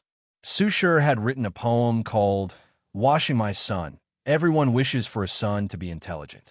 I was misled by my intelligence. I only wished that my son was foolish and rude and would not face any difficulties. Actually, he was just making sarcastic remarks while standing on the sidelines. To Bai Shun, having no talent was the biggest sin. He would sink into the mud for the rest of his life. If he was not talented enough, or if he did not perform well, he would not have a good ending. Su Shi was indeed foolish and rude, not to mention becoming the Minister of Rights. He could not even leave the county. Even a bailiff could beat him to death. If he died, he died. He would sink into the mud like the rest of the commoners. Moreover, if Bai Shan wanted to rise up, he naturally had to display extraordinary ability. Only then would he be able to distinguish himself and enter the eyes of those in power. If he were to hide his strength and bide his time, how would he be able to rise up? If it wasn't for the fact that he had the ability to inherit 2 lives and the system's golden finger, he wouldn't have been able to become a high scholar even if he worked his entire life. Even if he was a high scholar, if he did not display extraordinary talent, how could he have the title of a true monarch? If one was mediocre and incompetent, he would sink into servitude. If one was exceptionally talented, he would be filled with suspicion and jealousy. Conforming to the norms, but still of great use, these 8 words were the true key to being undefeated in the officialdom. But even if Baishin knew, how could he have such conditions? If he didn't sharpen his edge and wasn't in a hurry, how would he have the chance to stand out? For example, he didn't have to turn back or repent at all, and so long as he became an earthly immortal, he would be able to sweep through everything. It was because he understood the system and politics too well that he understood the limits of the system and politics. Only then did he understand the critical point of breaking away from the system. Pei Ziyin laughed as several items appeared in his hands. 6 pieces of legacy. Pei Ziyin laughed as he placed them under his pillow. He didn't use them immediately, but continued flipping through the Tao books. There are a total of 331 scrolls of Tao books. They're all fragmented, and very few of them are systematic. If I had to study them myself, I don't know how much time and effort I would have to waste. This is the sincerity of the Tao Records Department. However, how could the Tao Records Department understand? I only want the basic parts. 331 scrolls of Tao books were actually quite a lot.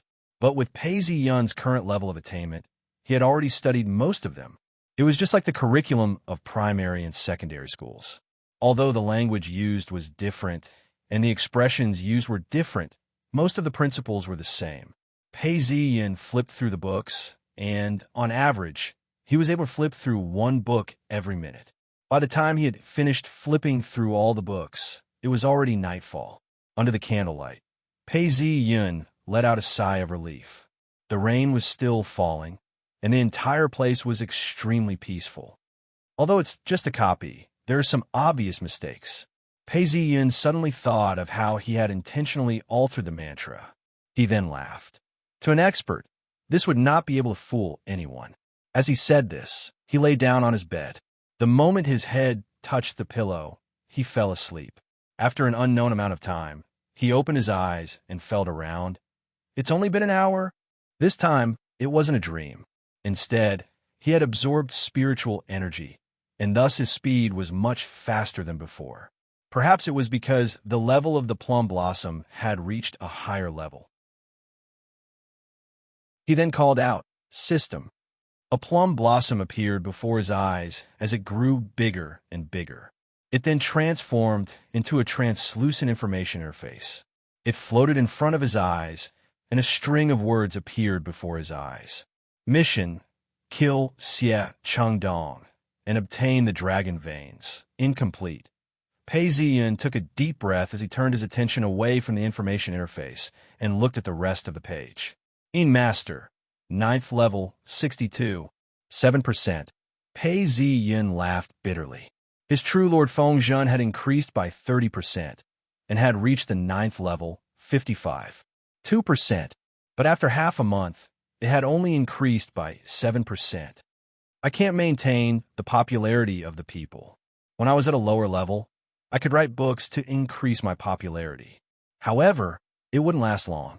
When I was at a higher level, I could change the world. But even such a huge matter couldn't be maintained for long. A gentleman's reputation can't be maintained for long, let alone 5 lifetimes. The commoners are the most ungrateful race. They fear authority and have no morals. That's why only the system can last. He then looked down. Sword techniques. Master, 68, 9%. Tao Arts Principles. Advanced, 87, 5%. Almost there. Just 12% more, and I'll be able to max out my Tao Arts Principles. Once I'm done, I'll be able to stand firm. Spiritual intelligence. Pei Ziyun tapped his finger on it, and a stream of white energy flowed into his forehead. His mind cleared up, and knowledge flowed into his mind. What was surprising was that the knowledge he had gained and the unfamiliar concepts and knowledge started to fuse together. In the blink of an eye, he was able to understand everything. What surprised me the most was not the secret manuals, but the knowledge of the demon race. Pei Ziyun could feel the spiritual energy getting denser and denser. Without hesitation, he used his spiritual intelligence.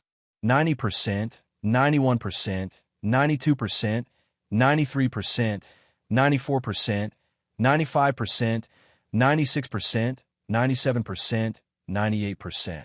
His spiritual intelligence was being depleted rapidly. It was just a mere 12%, but the spiritual intelligence he had gained from the 6 legacies was about to be used up. I hope I don't get stuck at the last point. Pei Ziyun gritted his teeth and used all his spiritual intelligence. If he got stuck at the last point, he would be in grave danger. 99%, 99, 1%, 99, 3%, 99, 5%, 99, 7%, 99, 9%, 100%. At that moment, a ray of light shone through his mind. All the knowledge in the world seemed to be in his hands, and he understood everything. Tao Art's principles. Master 0, 3%. Seeing that his spiritual intelligence had been used up, Pei Ziyun looked up and realized the changes. I've reached Master. He looked down and realized that there was a huge change. Tao Arts, 85 types, Master 5, 3%. Tao Arts have indeed become Master. With just a thought, 85 types of Tao Arts appeared in his mind, as if everything was under his control. Stars Transposition, Level 4, 8. 1%. Stars Transposition was originally only at the 3rd level, but now I've reached an unprecedented level. Let me think, even without any treasures or Imperial Chi, I can withstand the backlash of killing a 6th grade cultivator. Cloud Form Wind Body, Level 5, 1. 3%. My Sex Cloud Form Wind Body technique has reached the 5th level. This technique itself is only at the 5th level and is only a step away from the full circle. Even without leveling up my Master, the danger I feel has been reduced by half. It's a pity that the Plum Blossom Divination can only be used once a month, and I've already used it. It's just that I still need to take some risks. I have to kill Xie Chengdong and obtain the immortal Dao Dragon Veins. When I level up, my foundation as an Earth Immortal would be complete. Men, I'm in a good mood today. Pei Ziyin shouted, bring some appetizers. When he turned around, he saw that Zhang Ling was around as well. She looked as if she was about to speak. Pei Ziyin laughed to himself and interrupted her. You've come just in time. I've taken a look at the books, and it's very basic. However, there are 23 of them. Send someone to make a copy of them, and I want to bring them back to Free Cloud Sect. Someone hurriedly agreed and left. Zhang Ling paused for a moment before replying. It's only natural that true immortal thinks that it's shallow. The Tao books that we've copied belong to the periphery of the Tao sect. The true Tao arts of the intersect are both useless and hard to obtain. As for copying the books, that's easy. We've brought more than 10 men with us. Each of us can copy one book, and it'll take us 2 to 3 days. True Sovereign, please tell us your names. Zhang Ling was still explaining and testing Pei Ziyun. Pei Ziyun smiled as he watched the men carry them into the banquet. He then poured them some wine and said, That's easy. I'll report the names to you now. As he spoke the name of the sect unhurriedly. Based on Pei Ziyun's current knowledge, most of the Taoist sects shared the same basic principles. Once he had copied these 23 manuals, he would have to edit them and edit them in the future. Then, he would have a complete set of Free Cloud Sect Tao arts. Thinking up to this point, Pei Ziyun felt his entire body relax. He then thought to himself, Free Cloud Sect has finally paid its debts. Clapping his hands gently, a string instrument started to play, and the orchestra started to play. Following that, Pei Ziyun only cared about drinking. Before long, he was drunk and was clapping his hands and laughing. Zhang Ling saw Pei Ziyun behaving this way and couldn't help but feel suspicious. The Tao officials on her left and right gave her a look, knowing that everything had been recorded down. She then said, True Sovereign seems to be in a good mood today. It looks like these books and items are to your liking. True Sovereign, please give us some pointers. The next time we move here, we will be more specific. When Pei Ziyun heard this, he laughed and replied, There's no rush. As you know, I'm under the Imperial Edict to annihilate Dark Altar Sect and especially to cut off all contact between Dark Altar Sect and King Lu. This is the perfect opportunity. You've come at the right time. I'm lacking manpower. Once you've done this, it won't be too late for you to return. As he spoke, he saw the cold rainwater dripping from the roof onto the ground. Zhang Ling was about to decline when she saw Pei Ziyun smile. He turned around and asked, "Why? You don't want to?" Zhang Ling paused before replying. This lowly official wouldn't dare to disobey. "It's just that this is my job." What job can be more important than carrying out an imperial edict? Pei Ziyun retracted his smile. "I'm the imperial envoy, and I have an imperial edict. I'm now conscripting all of you. Are you going to defy the imperial edict?" Zhang Ling couldn't help but shiver as she stood up and bowed. "I wouldn't dare." "Good, that's more like it." Pei Ziyun threw his head back and laughed, causing Zhang Ling to break out in cold sweat.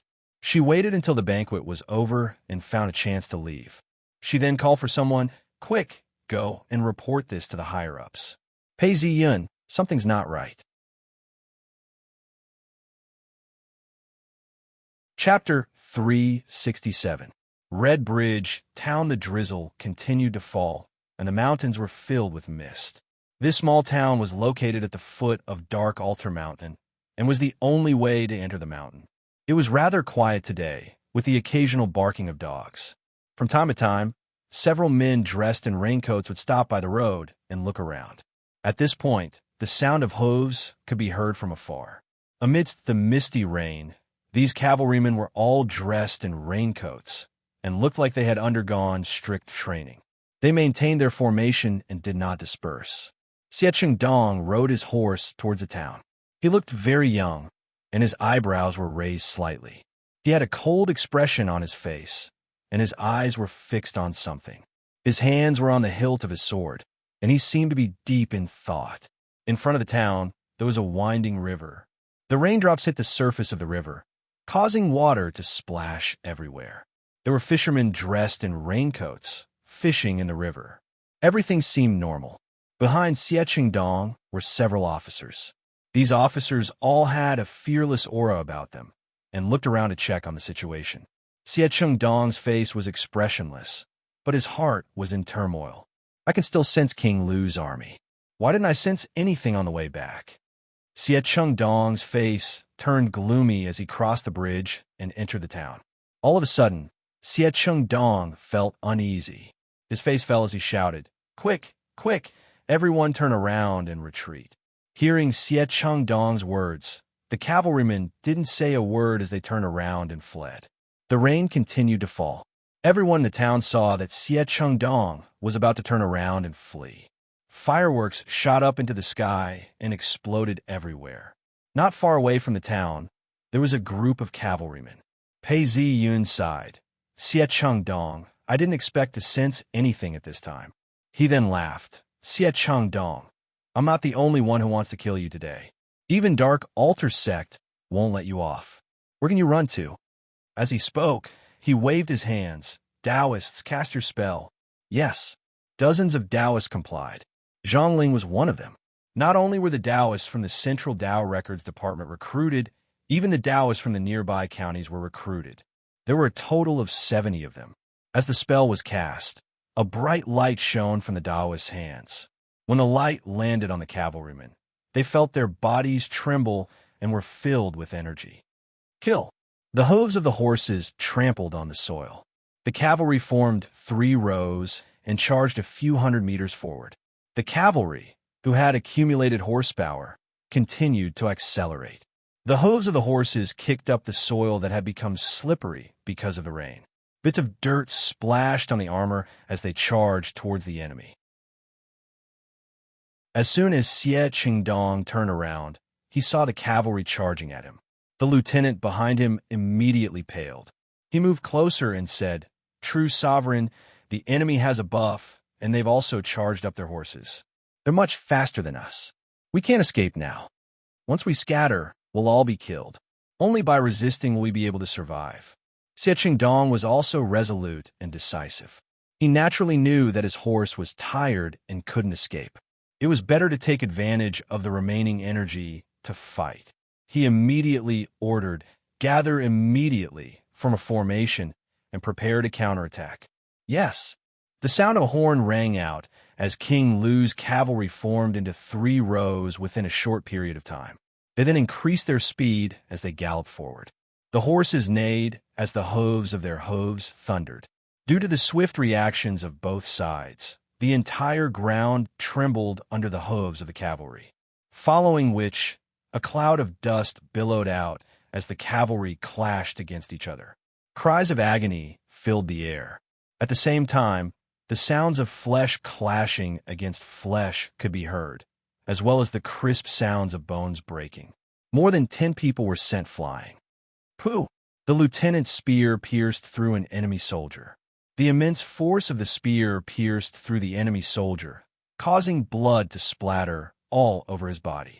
Pei Ziyun and Xie Chengdong looked at each other, their faces cold. Pei Ziyun's 500 cavalrymen had the support of the Dao officials and were able to suppress Xie Chengdong's cavalrymen. In just a few minutes, 70% of the cavalrymen who fell were King Lu's cavalrymen. Seeing that they were at a disadvantage, all of a sudden, King Lu's soldiers seemed to be agitated. Several lieutenants' eyes turned red as they shouted out. Boom! At that moment, a terrifying aura spread out, suffocating everyone.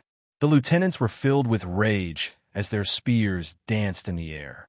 A sharp whistling sound could be heard, drowning out the screams of pain. It was a simple and violent attack. The smell of blood filled the air as 5 or 6 cavalrymen were sent flying. Their chests were caved in, and they were no longer alive. Kill! It wasn't just one of them. At least 3 lieutenants let out a low growl as blood splattered everywhere. Within a breath's time, more than 10 people had lost their lives. What is this? Pei Ziyun could feel that the 3 of them had transformed into ferocious beasts. This was the body of a foundation-breaking full cultivator. No, it's even stronger than a foundation-breaking full cultivator. This is the full potential of a human's body. It's even burning one's lifespan. That's impossible. No family would train like this. Pei Ziyun's eyes were sharp, and he could see that every time the lieutenant slashed down, there would be blood seeping out from his skin. This was because the lieutenant's movements were too intense, causing his skin to be torn apart. In the blink of an eye, more than 10 people had been killed. This aura, could it be the demonic qi from the mysterious dimension? Even if the 500 elite cavalrymen of the Great Su dynasty were imbued with Dao arts, they wouldn't be able to gain the upper hand against this demonic qi. King Lu's army was getting more and more courageous. Everywhere they went, blood and flesh flowed like raindrops. Some of the corpses that had fallen off their horses were trampled on. Pei Ziyun finally understood. No wonder Count Zhongqin was defeated so quickly. This wasn't just a strategic failure. It was a tactical failure as well. This demonic qi is unbelievable. I originally thought that the Earth Immortal was so determined to kill Xie Chengdong because he was a narrow-minded person and couldn't tolerate others. Besides, if Xie Chengdong wanted to become an Earth Immortal, he would have to obtain the paradise. The Earth Immortal didn't know that Xie Chengdong already had the paradise. They would definitely not be able to coexist with him. That was the basis of my calculations. But now that I look at it, this demonic qi seems to be the main reason. Since when did King Lu have a connection with this demonic qi? There's no mention of this in my previous life. At that moment, Pei Ziyun was flustered. He calmed himself down and looked at Xie Chengdong. Xie Chengdong, what relationship do you have with this demonic qi? From afar, Xie Chengdong's face was expressionless, but his heart was filled with despair. He recognized these 3 lieutenants. Sung Jinzhong had lost his father when he was 3, and his mother when he was 7.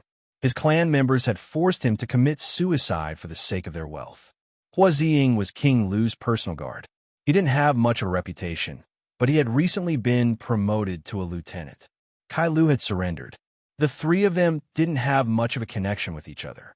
However, the demonic qi they were emitting was brutal and cruel. It was almost like a beast and was definitely coming from the same place. This was the first time Xie Chengdong had seen it for himself. At that moment, he understood. King Lu's army had won so many victories, which was beyond his expectations. However, he still felt uneasy. It seemed like this was the reason. However, he was even more confused. Although this qi is foreign, it's somehow familiar. What is this energy? He couldn't think of an answer as he looked up the mountain. He was an intelligent man and understood at once. Even if the sect was suspicious of me, they wouldn't ally with Pei Zi Yun to kill me. This demonic chi must be one of the main reasons. He wanted to explain himself, but knew that the Earth Immortal had his suspicions. Furthermore, there was no turning back now. He suppressed his fear and looked at the battlefield once more. He had a plan in mind. In the distance, on a small hill, the drizzle fell on the trees, and the wind blew past, forming a mist. The mist lingered in the air, as though it was a paradise on earth. There was a pavilion atop the mountain, with red pillars and black tiles. Both sides of the pillars were carved with couplets. Within the pavilion, there was a stone table and a Taoist seated there. This was the clone of the Earth Immortal. At this point, the clone of the Earth Immortal had aged beyond recognition.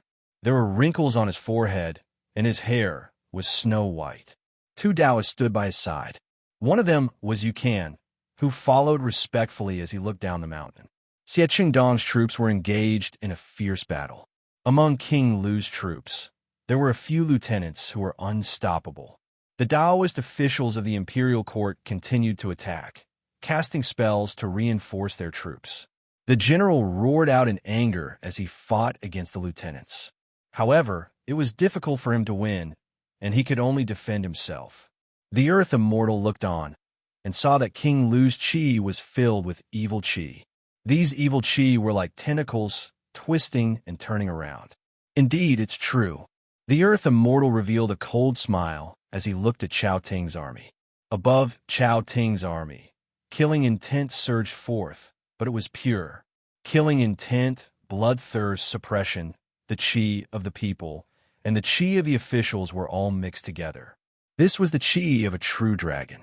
The Earth Immortal had a rough idea of what was going on, but he didn't come to a conclusion.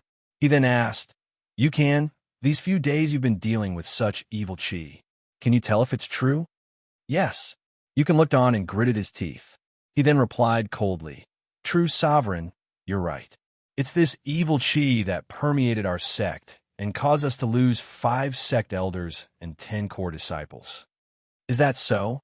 I had high hopes for Xie Qingdong, but I didn't expect him to be such a person.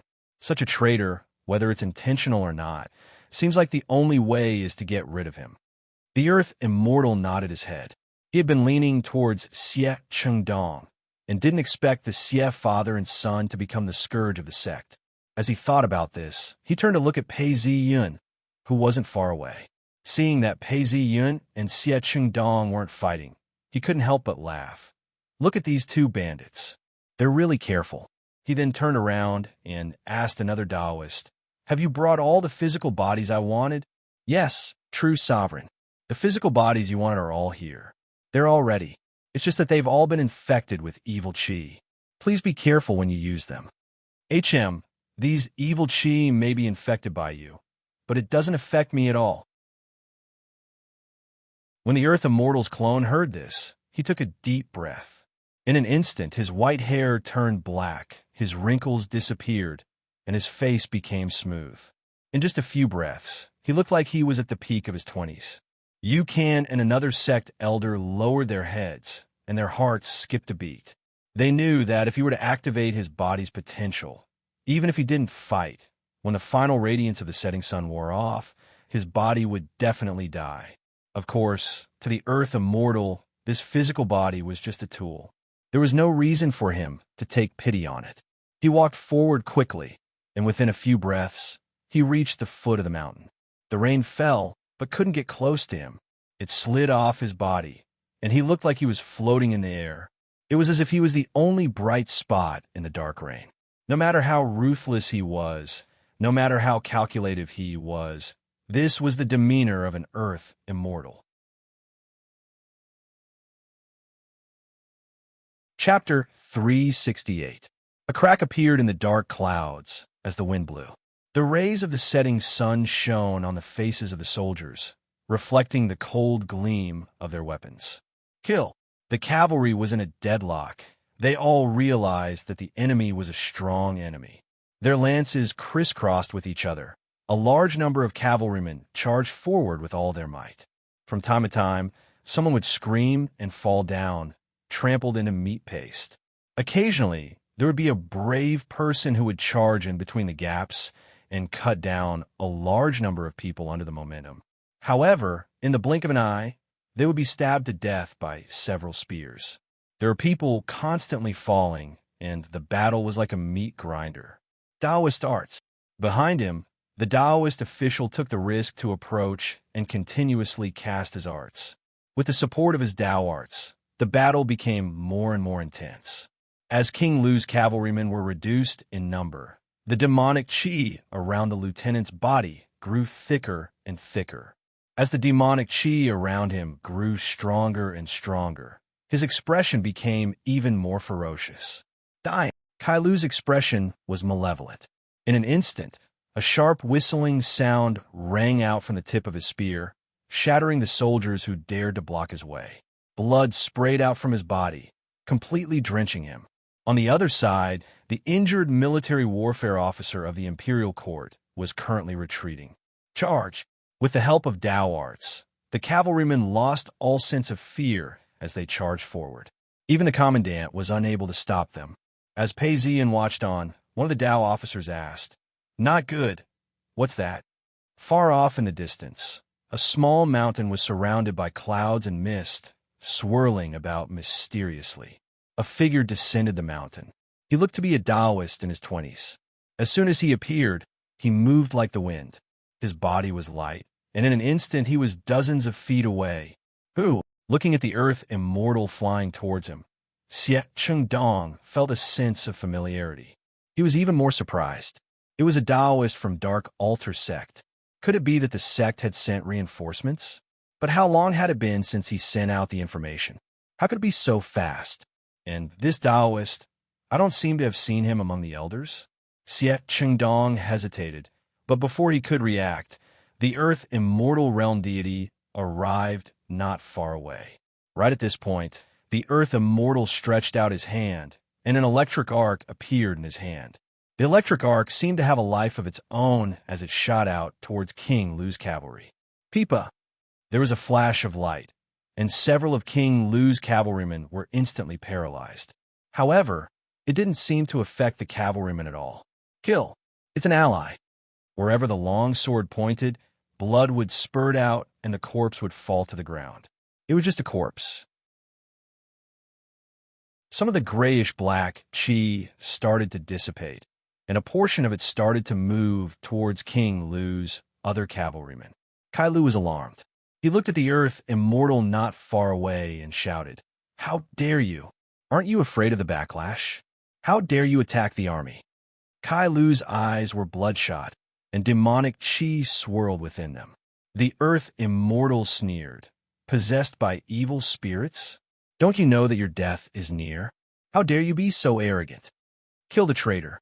Several cavalrymen of the imperial court charged at Kai Lu. Kai Lu turned around and thrust his spear. Before the cavalrymen could even get close, the spear had already pierced through their bodies. "Haha, a few mere soldiers want to kill me? Die." Kai Lu exerted some strength in his shoulders, his face flushed red. He picked up the corpse of the cavalryman and gave it a hard spin, flinging it up like a fan. The surrounding troops were thrown into chaos. They were all knocked off their horses and stabbed to death with their spears. Then, they looked up at the Earth Immortal, bared their teeth, and charged forward. One of the cavalrymen wanted to stop him. Kai Lu thrust his spear, and the cavalryman fell to the ground, clutching his throat. Kai Lu killed several people and cleared a path. He glared at the Earth Immortal, not afraid at all. He raised his spear and approached. The Earth Immortal could see his ferocious expression clearly. "You're a Taoist. How dare you fight against the army? Go to hell. The one who killed you is Kai Lu." Before Kai Lu could finish speaking, the Earth Immortal laughed in disdain. He didn't even finish listening and pointed a finger at Kai Lu. A bolt of lightning flashed. Kai Lu still had a sinister smile on his face, but in that instant, he only had enough time to tilt his head. The lightning struck his shoulder and instantly exploded, and a burnt smell wafted through the air. Half of his shoulder was destroyed. The horse he was riding on was charred as well. He fell to the ground, sustaining heavy injuries. A long spear pierced towards him. Kai Lu screamed in pain and tried to block it. Unexpectedly, another 3 cavalrymen pierced towards him. Pu. The long spear pierced through his armor and pierced deep into his body. The sound of the spear piercing through his flesh was chilling to the core. After receiving this attack, Kai Lu coughed out blood. He struggled to hold himself upright and laughed out loud. Just as the miserable laughter rang out, the long spear was pulled out from Kai Lu's body. With a loud boom, Kai Lu's corpse fell to the ground dead. A demonic figure appeared above the corpse, revealing an expression of disbelief. "Mere evil spirit, how dare you be so arrogant in front of me?" The Earth Immortal laughed coldly. He waved his hand, and another bolt of lightning landed on the demonic shadow. With a loud boom, it was reduced to ashes.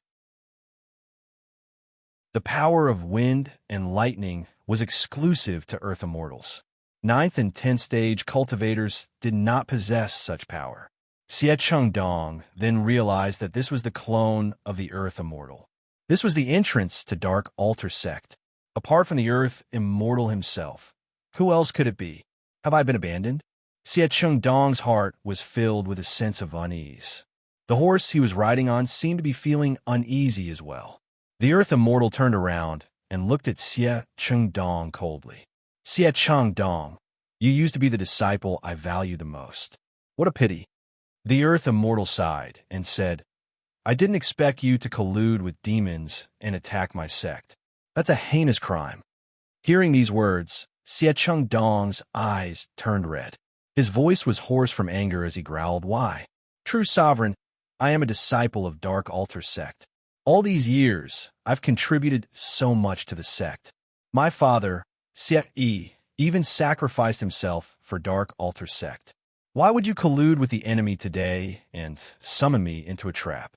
Could it be that I've contributed so much that you feel threatened and want to get rid of me?" From his point of view, he felt that although he had hidden the truth, he had done his best for the sect. Why would his sect collude with Pei Ziyun to kill him? At that point, Xie Chengdong thought about how, in the past 100 years, there had been many geniuses who were close to becoming Earth Immortals who had fallen. At that point, he felt that he had grasped the truth. His eyes were filled with hatred as he glared at the Earth Immortal, wanting nothing more than to kill him. The Earth Immortal was initially suspicious and hesitant. However, seeing Xie Chengdong's hatred and how he had exposed his actions, the Earth Immortal's last shred of pity was gone. He thought to himself, "I originally wanted to give my soul a way out. But now, the only way to appease my anger is to have my soul destroyed." He laughed coldly, not revealing much hatred. His eyes flashed. "You traitor! Do you know how much we've lost because of you and your father? You still dare to talk about contributions? Xie Chengdong, surrender now and tell us how you colluded with the evil spirits. If you do so, you might be able to keep your soul. If you resist, we shall take your soul and interrogate you." The Earth Immortal took a step forward. Although his step looked small, it was as if he had shrunk a ruler to an inch. In the blink of an eye, he was already so close to Xie Chengdong. Xie Chengdong's face fell as he pulled out his sword. Just as he was about to speak, the Earth Immortal pointed a finger at him. Crackle! A bolt of electricity shot out towards Xie Chengdong. "You are forcing me to betray the sect," Xie Chengdong said. In an instant, the bolt of electricity was in front of him. Xie Chengdong raised his arm. "Order!" Boom! It was as if the bolt of electricity had hit a barrier. Xie Chengdong slashed. Poof! A ray of sword light shot out and turned into a ray of fire. "Sword Chi!" the Earth Immortal shouted. His face was dark. He wasn't the only one. The rest of the spectators were stunned as well. Although the sword Chi wasn't lightning, the essence was the same. Boom! The sword Chi and the lightning clashed. Xie Chengdong pounced on the Earth Immortal. In a long-distance fight, Xie Chengdong had no chance of winning. In close combat, Xie Chengdong was confident that he could defeat the Earth Immortal. The Earth Immortal's expression didn't change. He spat out one word, "Buzz." A series of sound waves shook the surrounding space, sealing Xie Chengdong's body. However, at the next moment, Xie Chengdong sent out another stream of sword qi, slashing out a crack at the sound waves. For some time, the two of them were locked in an intense battle. Zhang Ling watched the battle. Her expression was one of shock. Could it be that Xie Chengdong has become an Earth Immortal? If not, how can he fight against the Earth Immortal's clone? He thought to himself, Xie Chengdong is indeed an outstanding talent. He's been fighting against the Earth Immortal for so many times. Even under the attacks of the Earth Immortal, he's still able to hold his own. I'm sure he's already reached the Earth Immortal stage. It's just that he hasn't completely transformed yet. Pei Ziyun's heart thumped as the scene before his eyes changed. Above Xie Chengdong's head was a true sovereign. It looked like a flood dragon as it revolved around him. It's the position of a true sovereign. Xie Chengdong was originally at the 10th level of the true sovereign stage. Now that he's received this title, he's about to transform. Damn it. Without Dark Altar Sex Paradise to provide him with energy, even if he's half a step into the Earth Immortal stage, he'll never be able to cross over. How long can he last in this state? Now that we have the dragon veins, we've fulfilled the requirements. It's just that it's a usurpation, and the transformation takes time. That's why he hasn't reached the true sovereign stage yet. The system didn't cheat me. If I allow this person to transform, how can I resist? I have to kill this person today. Pei Ziyin looked out at the battlefield. Just now, the Earth Immortal had killed one of King Lu's colonels. The soldiers of the imperial court were slowly gaining the upper hand, although they weren't suppressing King Lu. Pei Ziyin thought to himself, the Earth Immortal is still on guard against me. He only killed one of the colonels to gain the upper hand, but didn't allow me to suppress him. He wants both of us to be injured. You have your plans, I have my countermeasures. The only thing I need to do now is to get rid of King Lu's troops before surrounding and killing Xie Chengdong. Pei Ziyun then looked at Zhang Ling and waved his hands. The Imperial Edict has ordered us to wipe out Dark Altar Sect. I shall kill my way in. All of you follow me and kill King Lu's troops. After that, follow me to wipe out Dark Altar Sect's troops. True sovereign, we've only just started working together. Wouldn't it be inauspicious for us to turn against them?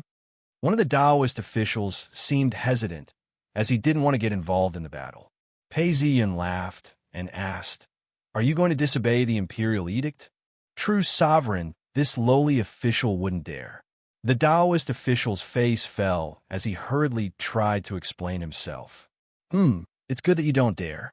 Following Pei Ziyun's cold shout, Zhang Ling and the rest of the Taoist officials felt their bodies stiffen as they revealed looks of helplessness. Taoist officials were different from ordinary Taoists. They were under the direct control of the Imperial Qi. No matter what, Pei Ziyin was now the Imperial envoy.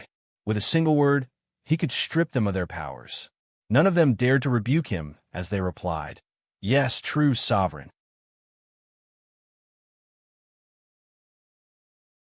Chapter 369. Continue. Zhang Ling shouted out to the exhausted Taoist official. Her hands didn't stop moving as she channeled her energy into the Taoist official. The light from the spells landed on the cavalrymen. The cavalrymen were hit by the spells. Although their wounds hadn't healed yet, the bleeding had stopped. Their energy was being replenished as well. In such a situation, due to the scarcity of Taoist officials, it wasn't possible to use them in close combat. Kill. The cavalrymen became even more ferocious. Or rather, they were squeezing out more courage and energy. As they charged forward, King Lu's cavalrymen fell to the ground. Faced with the pressure from the imperial court's cavalry, Commandant Zhang Jinzhong let out a furious bellow, and some scales appeared on his body. His face also changed, and he stuck out his tongue. The tip of his tongue was somewhat forked. As the changes occurred, he felt that his entire body was filled with power, and a large amount of battle experience appeared in his mind. Dying! Zhang Jinzhong laughed as he slashed down with his long blade. The blade emitted a shrill screech as it brought with it a blinding light. In a blink of an eye, it had arrived in front of the cavalrymen. The cavalrymen, who had been struck by the Tao arts, raised his spear and aimed it at the blade. Pooh! In the next moment, the spear was sliced in half, and the soldier's body was sent flying. Kill! After killing one person, Sing Jinzhong roared out. His heart was beating furiously as he charged towards the next officer. Boom! A loud sound rang out as the officer couldn't help but take a step back. His palms were trembling, and the web between his thumb and forefinger was trembling. Sung Jinzhong's energy seemed to be limitless. After a series of loud sounds, Sung Jinzhong's long blade rained down like a hurricane. On the seventh strike, the officer finally couldn't hold on any longer. Fresh blood splattered everywhere as his head flew into the air. The sound of the officer's corpse falling to the ground could be heard clearly. With the death of the officer, the morale of King Lu's troops rose. This was a new development on the battlefield. However, Pei Ziyun remained unfazed as he commanded, "Continue." Several Dao arts landed on the body of another officer. This officer raised his spear and thrust it forward. Sparks flew everywhere as the blade and spear collided. A huge force was exerted on the officer as he felt a sharp pain in his palms. He took a step back, but managed to hold on.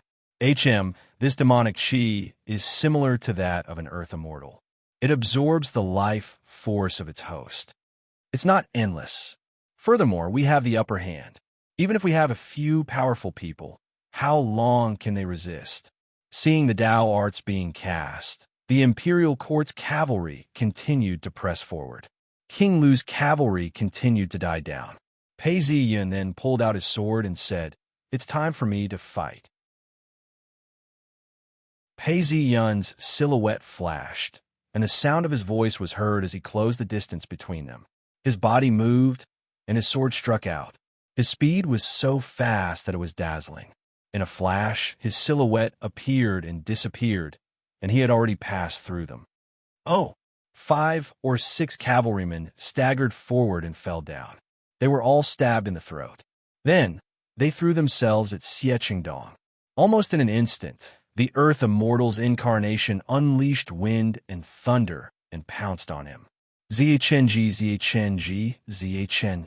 The two swords clashed against each other. In an instant, the two of them had switched positions 8 times. A terrifying force was unleashed. Pei Ziyun flipped backwards and stood firm. It's not much different from before. It's just that he's a bit stronger, Pei Ziyun said in a low voice, as he swung his sword and advanced towards Xie Qingdong. At the same time, Xie Qingdong blocked the wind and thunder attacks, as well as the sword. Xie Qingdong's face turned pale for a moment before he regained his composure and laughed coldly. "Is that so? All of you can come at me together. Let's see if you can take me down." Again, Xie Chenji. Pei Ziyun and the Earth Immortal surrounded him. It was 2 against 1. The battle went on for several rounds. Between the 3 of them, wind and thunder intertwined, lightning flashed, and thunder roared. The Earth Immortal and Pei Ziyun were not too far away from each other. The 2 of them worked together and were on guard against each other. The ground was littered with sand, ice, thorns, lightning, and sword chi. These were all signs of the battle that had just taken place. The terrain of the area had changed. The 2 of them looked at each other. Their eyes were filled with caution. When Xie Qingdong saw this, he laughed out loud. "Haha, I should be the one saying that." Both of their faces fell and were secretly shocked. Although they did not use their full strength, they were still attacking together. They were unable to take down Xie Qingdong in a short period of time. Their eyes were filled with killing intent. This Xie Qingdong could not be left alive. His combat prowess was far too extraordinary. Although Xie Qingdong said this and appeared calm on the surface, he knew that he was expending too much energy. He could feel the pressure on him increasing. He thought to himself, "This won't do. Although I can hold on for now, I can't hold on for much longer. If this goes on, I will deplete my energy. Looks like I have to use my trump card." Xie Qingdong thought to himself. At this point, his body tensed up. He saw Pei Ziyun's sword flash, and suddenly a pu sound could be heard. The tip of the sword had lost all of its energy, and suddenly spat out 3 inches of cold light. Xie Qingdong dodged it, and managed to dodge it. A strand of his hair was cut off, and he broke out in a cold sweat. Condensing qi into a sword. Xie Chengdong and the Earth Immortals' faces fell. This meant that Pei Ziyun had reached the threshold of the prominent divinity realm. Boom! The Earth Immortals' lightning bolts suddenly exploded and turned into electric snakes. They pounced towards Xie Chengdong. His footsteps were like dragonflies skimming the surface of the water, and he leaped forward. It was as if gravity had no effect on him.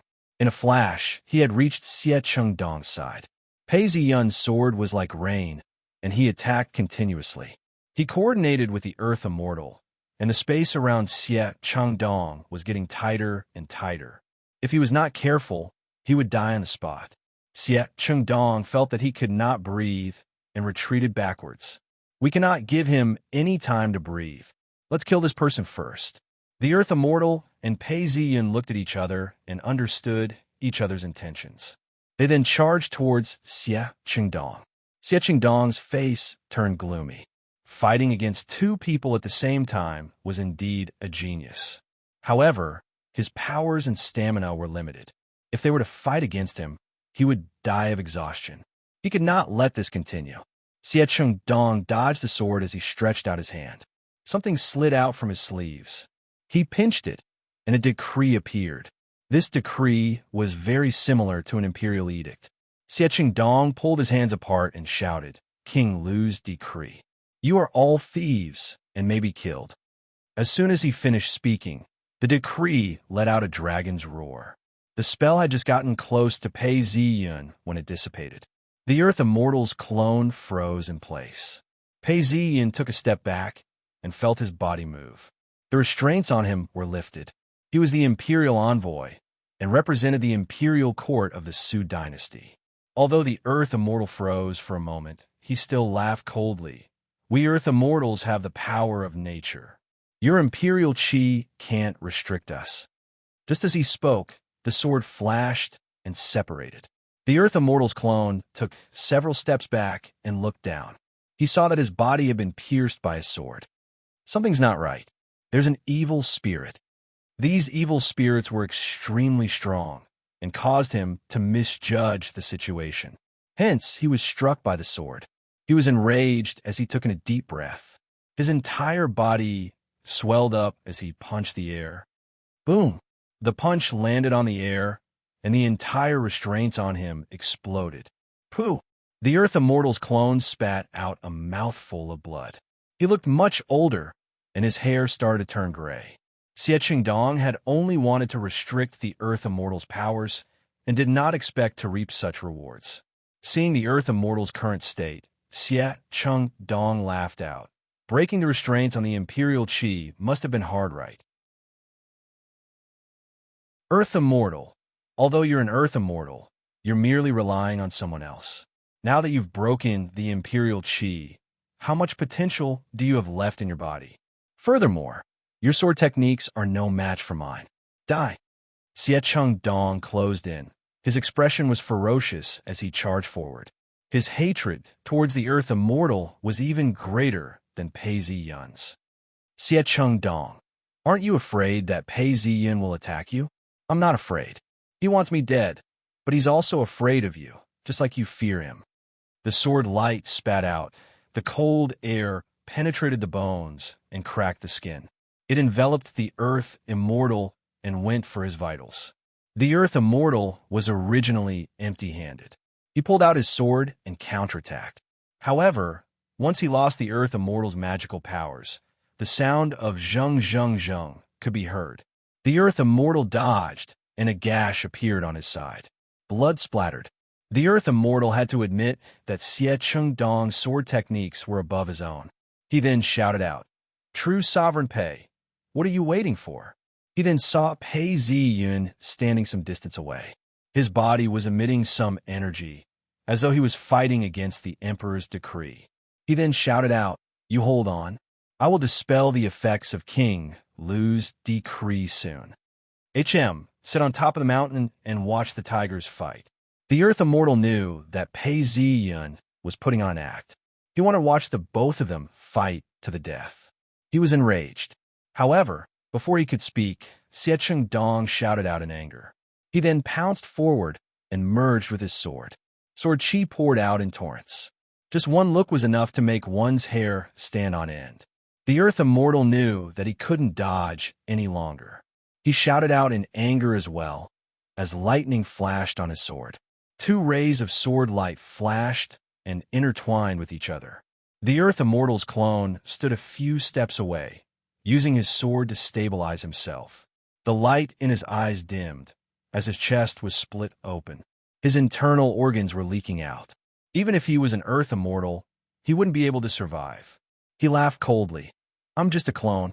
If I die, I can come back. If you die, you can't come back. Pei Ziyun will be the fisherman soon. Today, you have no chance of survival. Shut up and die. Before he could even finish speaking, Xie Dong pounced on him. His sword flashed, and the Earth Immortal's clone's head flew off his neck. A ball of spiritual energy flew out from his head and into the ground. Xie Dong killed the Earth Immortal's clone. He didn't even look back as he retreated into the night. Indeed, he's quick. Pei Ziyun didn't give chase immediately. He looked around and noticed that the number of King Lu's cavalry was decreasing. However, they were still fighting with all their might. Pei Ziyun then ordered Zhongling, join forces and kill all of King Lu's cavalry. I shall chase after Xie Dong. At this point, Zhongling wasn't afraid anymore. Seeing that they had achieved a great victory and that the dynasty had only just been founded, their military achievements were the most important. She then shouted, "Yes, true sovereign. Leave it to us." She then shouted out, "Quick, cast your spells." Pei Ziyun laughed out as he thought to himself. Although there weren't many of King Lu's cavalry left, he could see that the demonic chi was getting thicker and thicker as the number of soldiers decreased. This demonic chi is able to stimulate a person's potential, causing them to be fearless of death. How terrifying. If I want to take him down, the price I have to pay is much higher than what Zhongling expected. But that's exactly what I want. The Imperial Court's Records Department is secretly monitoring my sect and Golden Island. This is disadvantageous to me. All I have to do now is complete the system's mission and kill Xie Dong. Furthermore, does Zhongling really think that there are only these few enemies? This is the entrance to Dark Altar Sect. Could it be that only the Earth Immortal's clone is fighting, while the rest of Dark Altar Sect's Taoists are all dead? It's obvious that Dark Altar Sect is the real fisherman. If I don't leave, am I supposed to be a sandpiper or clam? Pei Ziyun then leapt into the darkness and disappeared.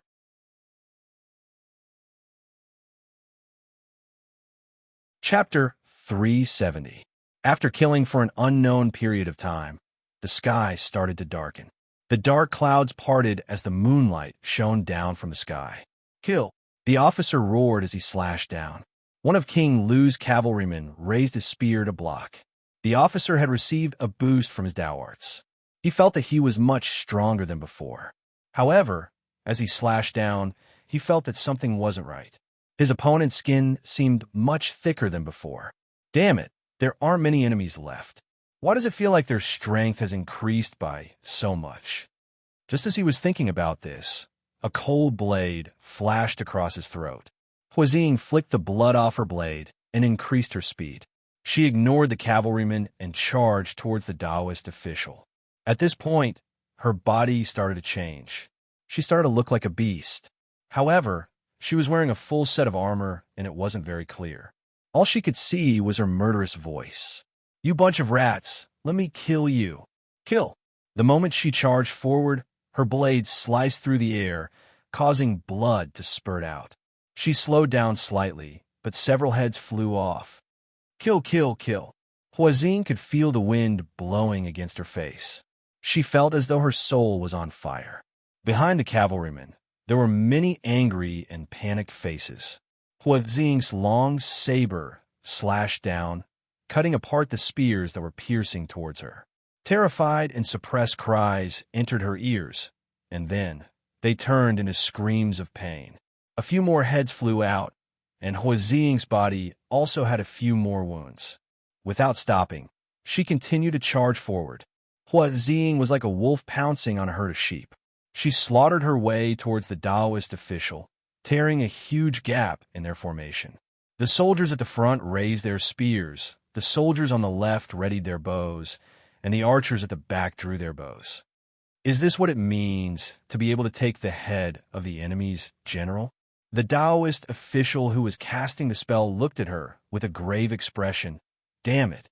We've been buffed, and our strength is twice that of a normal cavalryman. How is it that King Lu's cavalry is still able to fight against us? Zhang Ling's eyes were cold. I've heard that King Lu's army has been like this for a long time. They have many brave warriors, which is why they're able to win so many battles. But look, there aren't many people like that. Now that King Lu's cavalry isn't strong, our army doesn't need any reinforcements. We have to concentrate our strength to deal with these people and kill them in one fell swoop. Otherwise, if these people continue to break the formation, our cavalry will collapse. Listen to my command. Cast the spell together. In order to survive, there must be sacrifices. Whoever dies from the backlash, I will apply for a pension for their family. After death, the imperial court will confer a title upon them. If anyone dares to disobey, I will kill their entire family and destroy their souls. Do you hear me? Yes. The Tao officials responded loudly. They naturally understood that even if it was for themselves, they had to risk their lives. If they were lucky, they could survive.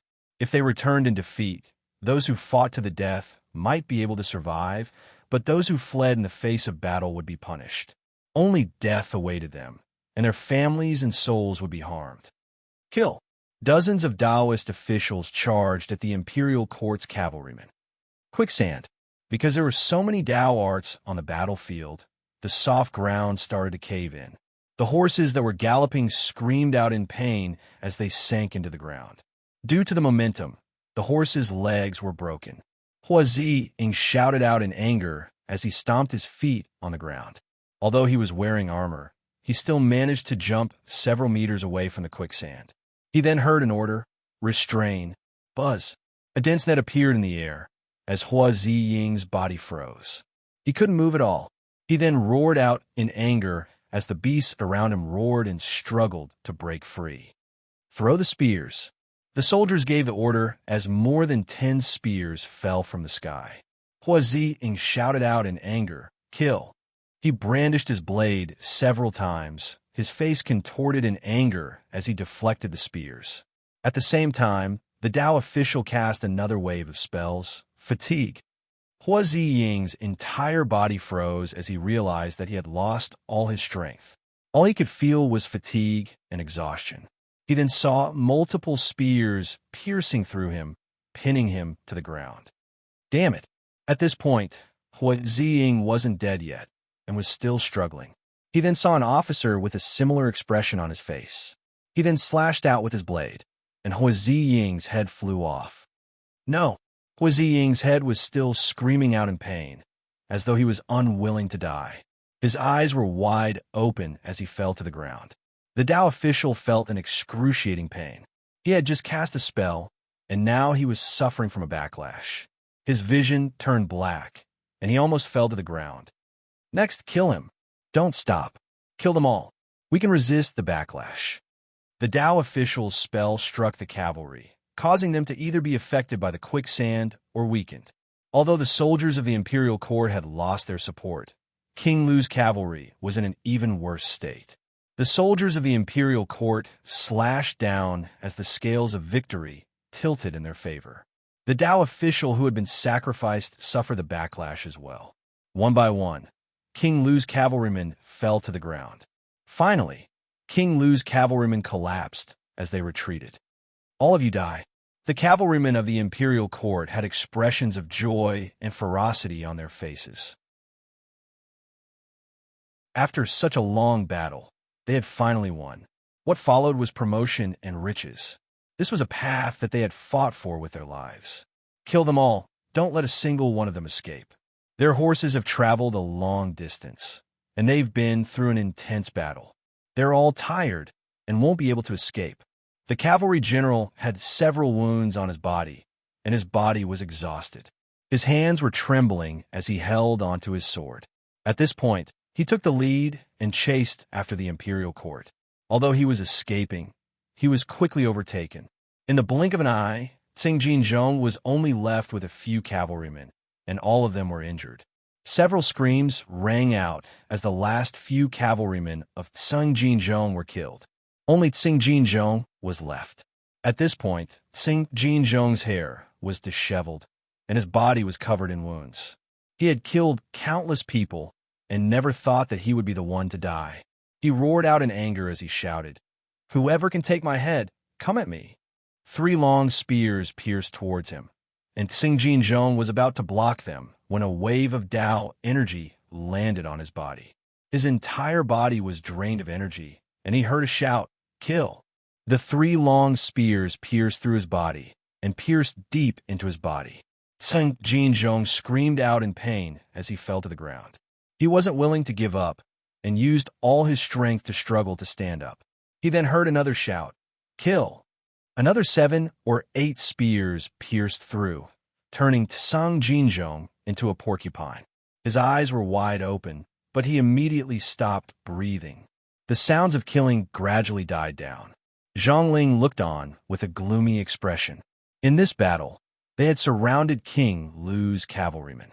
A third of their own cavalrymen had perished, and even 7 or 8 of their Taoist officials had perished.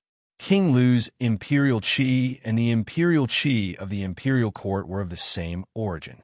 King Lu's imperial qi was of the same type as the imperial qi of the imperial court. Looking at the corpses of the Tao officials, Zhongling's eyes turned red. These were the Tao officials who had been in charge of transporting the treasures and weapons. Seeing their corpses lying in front of her, Zhongling's face sank. Damn it, did Pei Ziyin find out about this? Is he trying to kill me with a borrowed knife? That's impossible. Only 3 people know about this. They don't know anything. Just as she was deep in thought, Zhongling suddenly felt something. She turned around and saw a Taoist walking towards her. Huh? Dragon Chi backlash? The young Taoist looked at the Tao officials. Indeed, the imperial court. Even Taoists are willing to sacrifice themselves. He then shook his head and sighed. You guys are the elites of the imperial court. Although you can't live forever, you are the fangs and claws of the imperial court against us Taoists. Today is a good day to kill you all. Don't you always want to sacrifice yourselves for the country? For the sake of your imperial court, I shall fulfill your wish.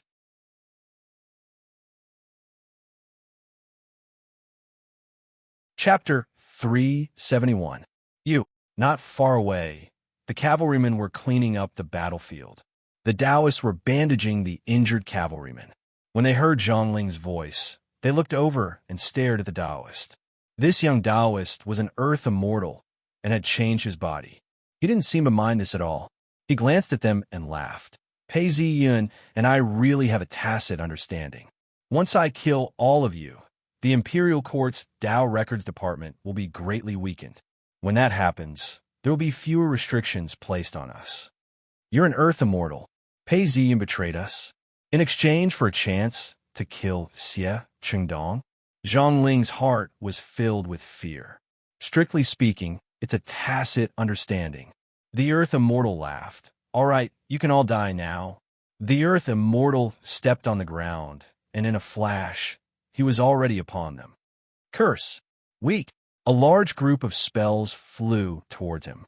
The Earth Immortal laughed coldly and did not bother to dodge. A circle of light appeared around him, and the spells landed on him. Poo-pee-you. The spell was deflected by the circle of light, but it was useless. How is this possible? The Taoist retreated several steps, his face pale. At this point, the Earth Immortal pointed out with his finger, and a crackling sound could be heard. Immediately, an electric arc shot out. The electric arc seemed to have burnt the air. In a flash, the 5 or 6 Taoists froze in place. The Earth Immortal took a step forward and arrived in front of the Taoists. He then pointed at the foreheads of the Taoists. Poo-pee-you-pee-you. A hole appeared on the foreheads of the Taoists. Their brains and blood splattered all over the ground. Quicksand, Zhang Ling shouted out as several rays of light shot down from the sky. The sand beneath the Earth Immortal's feet formed a depression. However, the Earth Immortal stood on the sand like a feather and did not sink. It's all a waste of effort.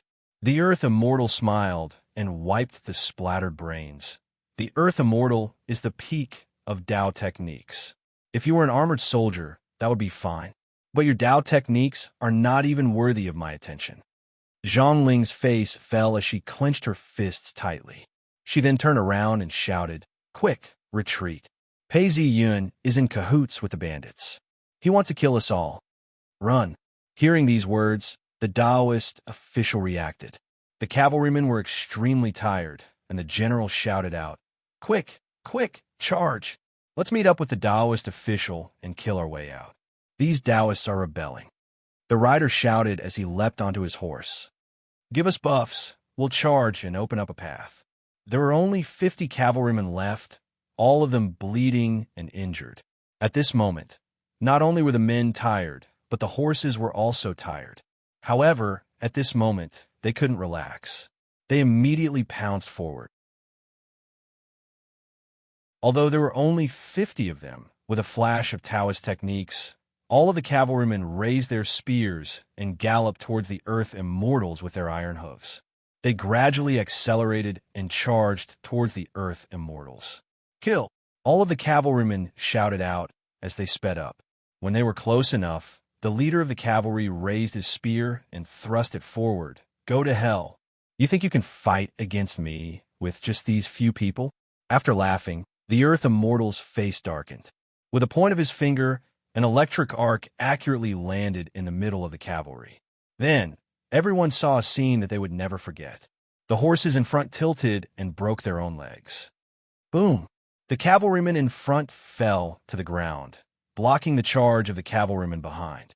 Immediately, a chain reaction occurred. "General, the fallen cavalryman was stepped on by his own soldiers, and his flesh exploded." The Earth Immortal rushed forward, pulled out a long spear, and pointed. The long spear was able to pierce through the gaps in the armor. Pu pu pu. Sounds were heard as the spear pierced through the back of the cavalryman's armor. Blood gushed out, and the cavalryman was dead. "Kill! Kill, kill, kill." Seeing that more than 10 cavalrymen had been killed, the remaining cavalrymen went crazy. Several long spears were aimed at the Earth Immortal with all their strength and insanity. Whoosh! The long spear fell, and the enemy disappeared. When they saw him again, he was already in the middle of the cavalrymen. More than 10 cavalrymen's blood splattered everywhere as they fell. In just one move, half of the 50 cavalrymen were dead. The long spear was broken. The Earth Immortal shook off the blood on the spear and smiled. He then pulled out his sword. "Retreat." Finally, the remaining cavalrymen started to feel fear. It was only at this moment that the Taoist from Dark Altar sect cast a spell. More than 10 swordsmen rode on horses, wielding long swords as they charged forward. "Kill, kill, kill." Seeing this, the remaining lieutenant's eyes turned red. Gritting his teeth, he turned around and charged at the Earth Immortals, shouting, "Brothers, it's time for the final charge. Taoist officers, run and report this to the Imperial Court." Pooh! The Earth Immortal pointed his finger and brushed past the officer, causing his head to explode. Blood splattered everywhere, mixing with his brain matter. However, the rest of the cavalrymen continued to charge forward without a care for their own safety. Within a few breaths, the entire cavalrymen had fallen to the ground. Their armor and men were all in tatters. Not many of the corpses were whole. Blood flowed like a river, and the air was filled with the stench of blood. From afar, Zhang Ling gripped the reins of her horse tightly as tears flowed down her cheeks. She led the 2 Taoist officials and ran away. "True sovereign, aren't we going to chase? Isn't this better?" The Earth Immortal only took a few moments before wrinkles started to appear on his forehead. He then laughed. "Killing these Taoist officials was an agreement between me and Pei Ziyan. However, I can't be the one to take the blame. After this battle, The Imperial Court's Dao Records Department has suffered a huge blow. Now that someone has escaped, I want to see how he reports back to the Imperial Court. At this point, Xie Chengdong and Pei Ziyun will definitely be fighting to the death. I'm afraid both sides have already lost. I shall go and kill them. As for Pei Ziyun and Free Cloud Sect, we shall let the Imperial Court handle them for us. If they manage to escape, we shall ask the Imperial Court to put in more effort. True sovereign is wise and farsighted. Indeed, we can't compare to you. The Taoist smiled. The Earth Immortal waved his hands. That's enough. You guys hurry up and clean up the mess. I shall go and track them down. As he spoke, he stood at his original position and closed his eyes. He then pointed to a direction. They're there. I shall head there first. You guys follow me. As soon as he finished speaking, the Earth Immortal transformed into a gust of wind and chased after them. The night sky was dark and gloomy. In the distance, they could see the silhouette of a mountain range. The ground was covered in dust, and the road was unclear. All they could see were two Taoists riding on horses, one in front of the other in pursuit.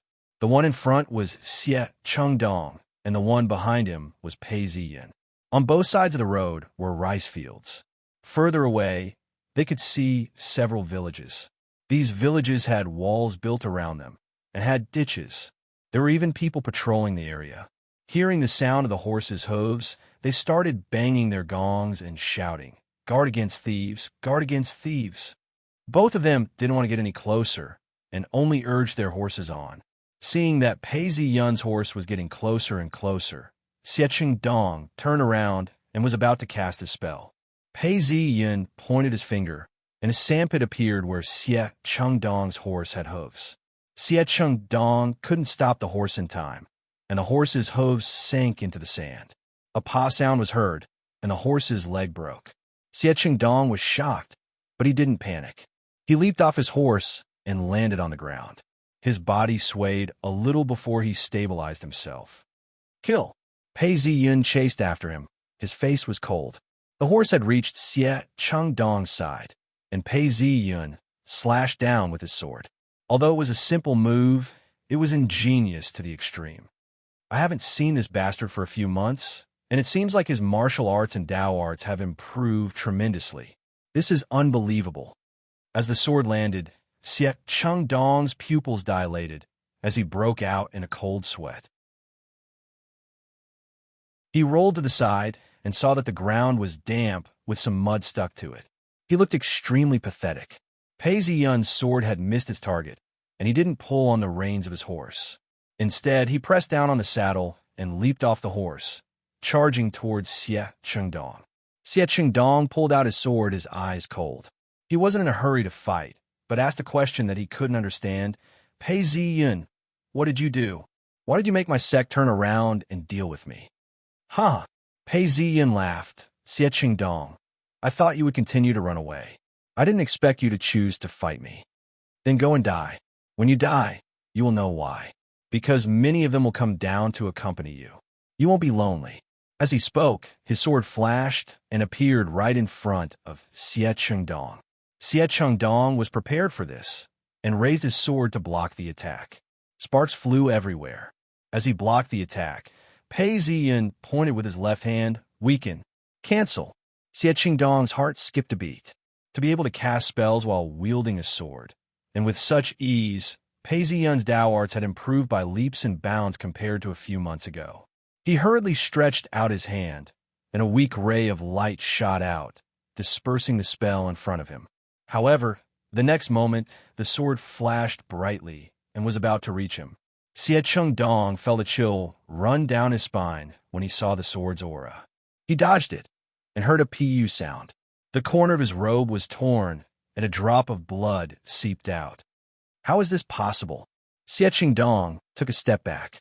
Although it was only a hair's breadth, Pei Ziyun had already overtaken him. Just as he was in shock, the rice on the ground suddenly twisted into a rope and wrapped itself around Xie Chengdong's thigh. Release. Xie Chengdong formed a hand seal, and a ray of light flashed beneath his feet. Pooh! He managed to dodge the Dao arts, but the sword flashed towards him. The sound of the sword made his hair stand on end. Xie Chengdong did not hesitate any longer and blocked the sword with his hand. Zheng zheng zheng. A series of ear-piercing sounds could be heard. In that split second, life and death seemed to be hanging by a thread. The sword flashed and miraculously pierced through the air.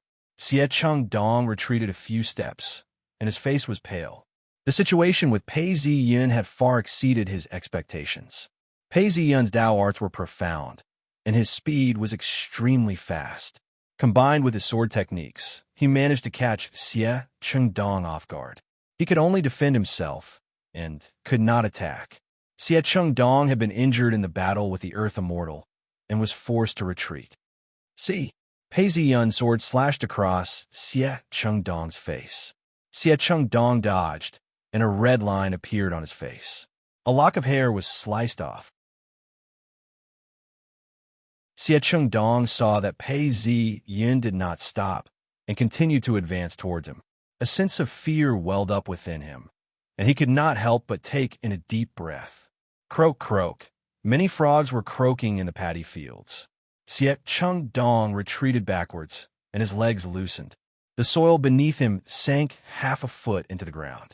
Not good. Xie Chengdong's face fell.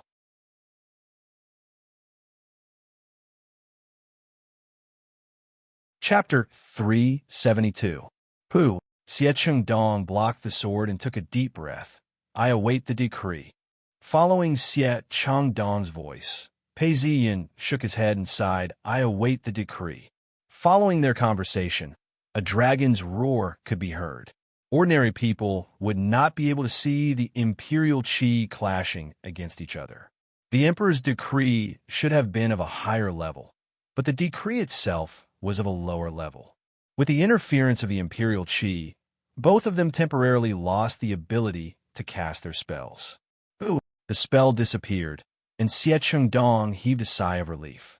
Pei Ziyun's martial arts and sword techniques were too powerful. Before he could even speak, the sword flashed, and the killing blow was upon him. Xie Chengdong did not even have the chance to react. Pei Ziyun. Xie Chengdong raised his sword to block the attack, and felt a sharp pain in his chest. Blood flowed from his nose. This was an internal injury from killing the Earth Immortal's clone. You want to kill me? It's not that easy. Xie Chengdong roared in anger. He did not know what secret technique he had used, but his human form suddenly appeared. He waved his sword, and sword chi and killing intent rose. Zheng zheng zheng. A series of metallic sounds rang out, and sparks flew. Pei Ziyun retreated a few steps. A technique that stimulates one's potential. It's a pity that this will only make you die faster. Pei Ziyun's sword techniques changed. They became more delicate, like a spider's web. Although he did not use much strength, he used the least amount of strength to restrain Pei Ziyun. Every strike of Xie Chengdong's had the power to destroy everything in its path. Each strike was faster and heavier than the one before. It was as swift as lightning and as sharp as the wind. However, none of his strikes had any effect. Impossible. How could Pei Ziyun have such sword techniques? Xie Chengdong continued to attack, but his heart was filled with panic. At this stage, he understood that the so-called soft steel can overcome steel was but a joke. In order to achieve such an effect, Pei Ziyun's sword techniques had to be above his own, and the gap was not small. Zheng! The sword flashed, and lightning flashed. Sparks flew everywhere. Pei Ziyun retreated a few feet and stabilized himself. He smiled. It's my turn now, right? Xie Chengdong's face was cold, and his eyes gleamed. He did not speak. Instead, he charged forward once again. An arrow at the end of its flight. Pei Ziyun laughed as he pounced forward. Clang, clang, clang. The figure and the sword flashed. At this point, a ray of cold light shot through the air. Pei Ziyun seemed to have predicted it and dodged to the side. All of a sudden, the cold light turned around and flew to the side. Pei Ziyun pointed at it, and the cold light stopped moving, revealing a small sword. It looked like a magical weapon. Zhng, Zhng, Zhng. Pei Ziyun tapped his sword 3 times consecutively. Under the sword chi, the little sword's glow dissipated and fell to the ground. Xie Qingdong took advantage of this opportunity and leapt several feet away. He leapt towards Pei Ziyun's horse, hoping to escape. As soon as he reached the horse's back, he whipped the horse. Even though a Taoist could run for a short period of time, unless one became an earth immortal, one would not be able to catch up. At this moment, Xie Qingdong felt something was wrong. A creepy aura appeared. Without thinking, he jumped out. Boom! The horse exploded.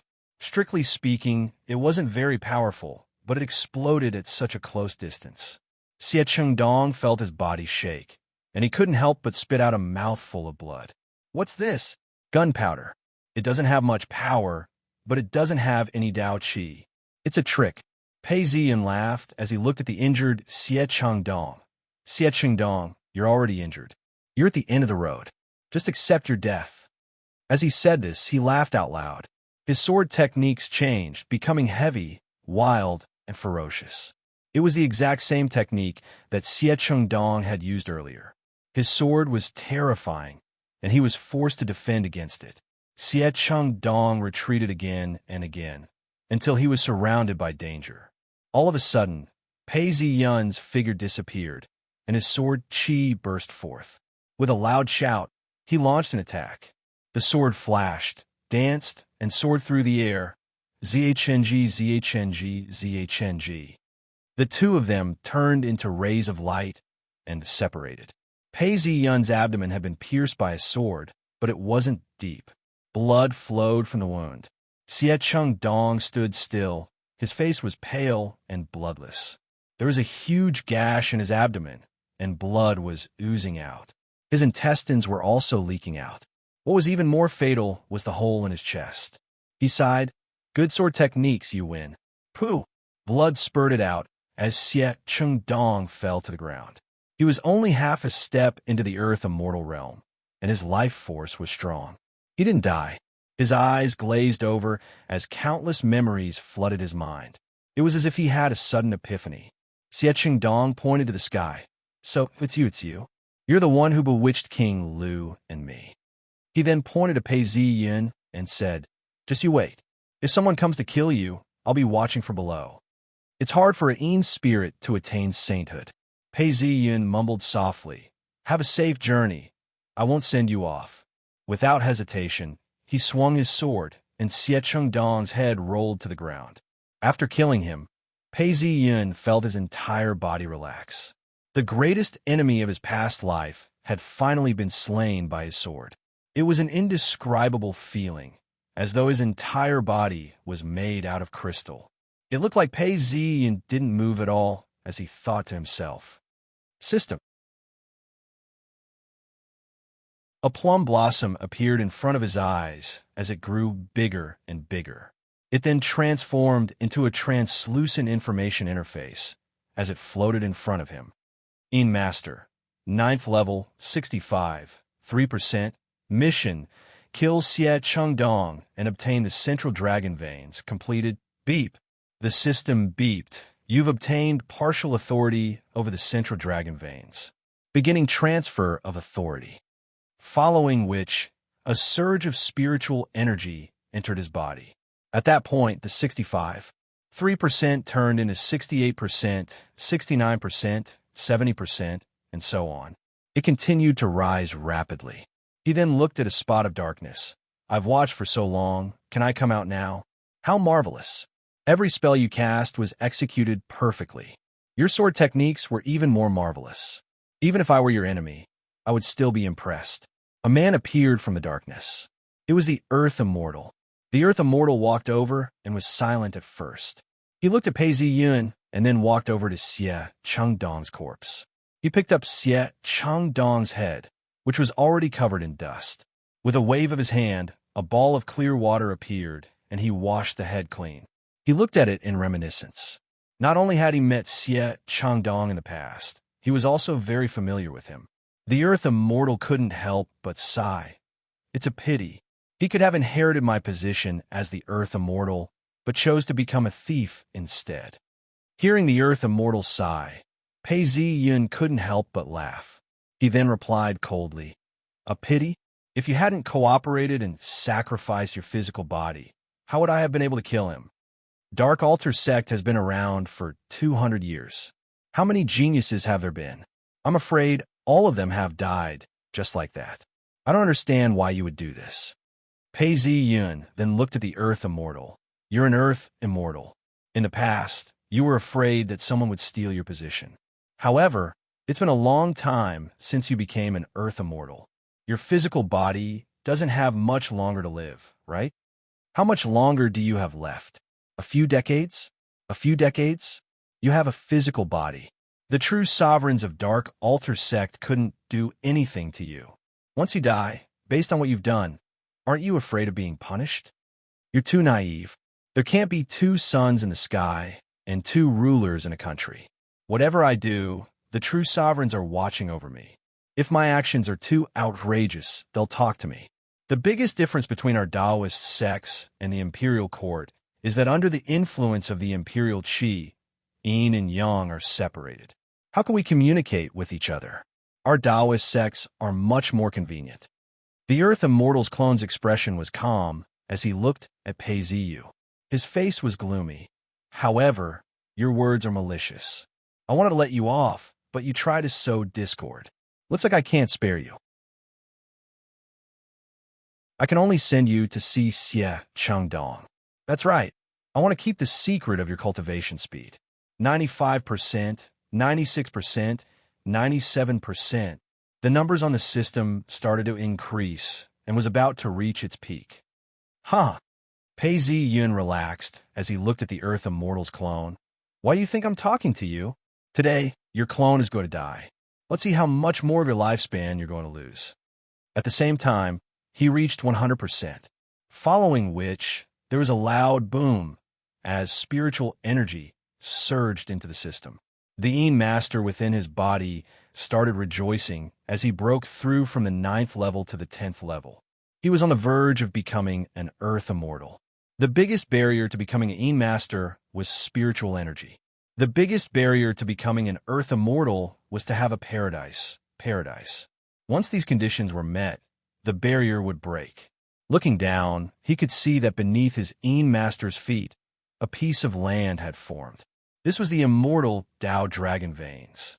A strong feeling surfaced, as though he could easily touch the immortal Tao Dragon Veins.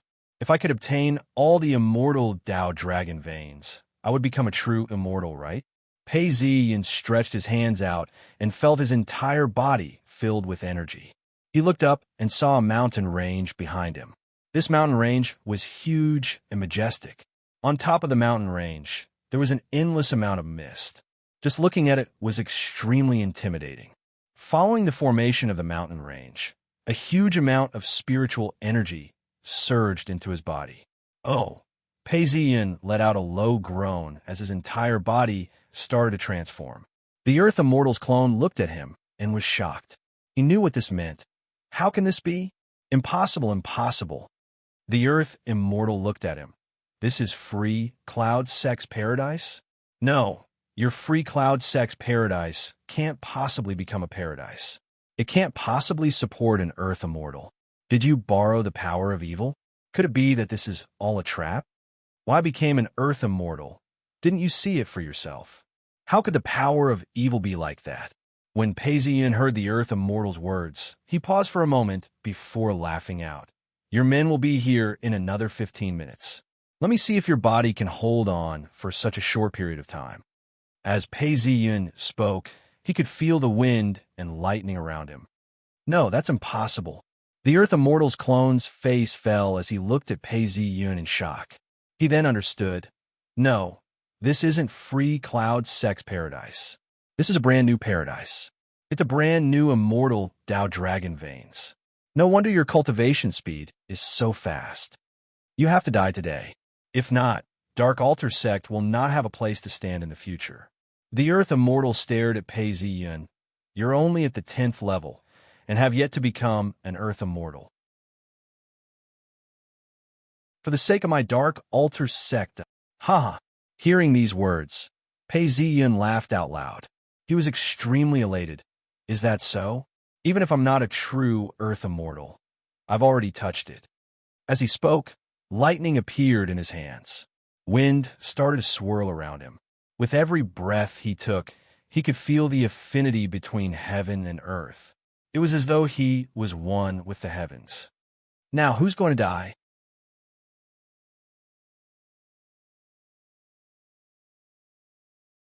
Chapter 373. Pei Zi-yun waved both of his hands, and a weak electric arc appeared. A type of spiritual vigor locked onto the Earth immortal, making it seem as though there was no way for him to escape. The Earth immortal's expression changed.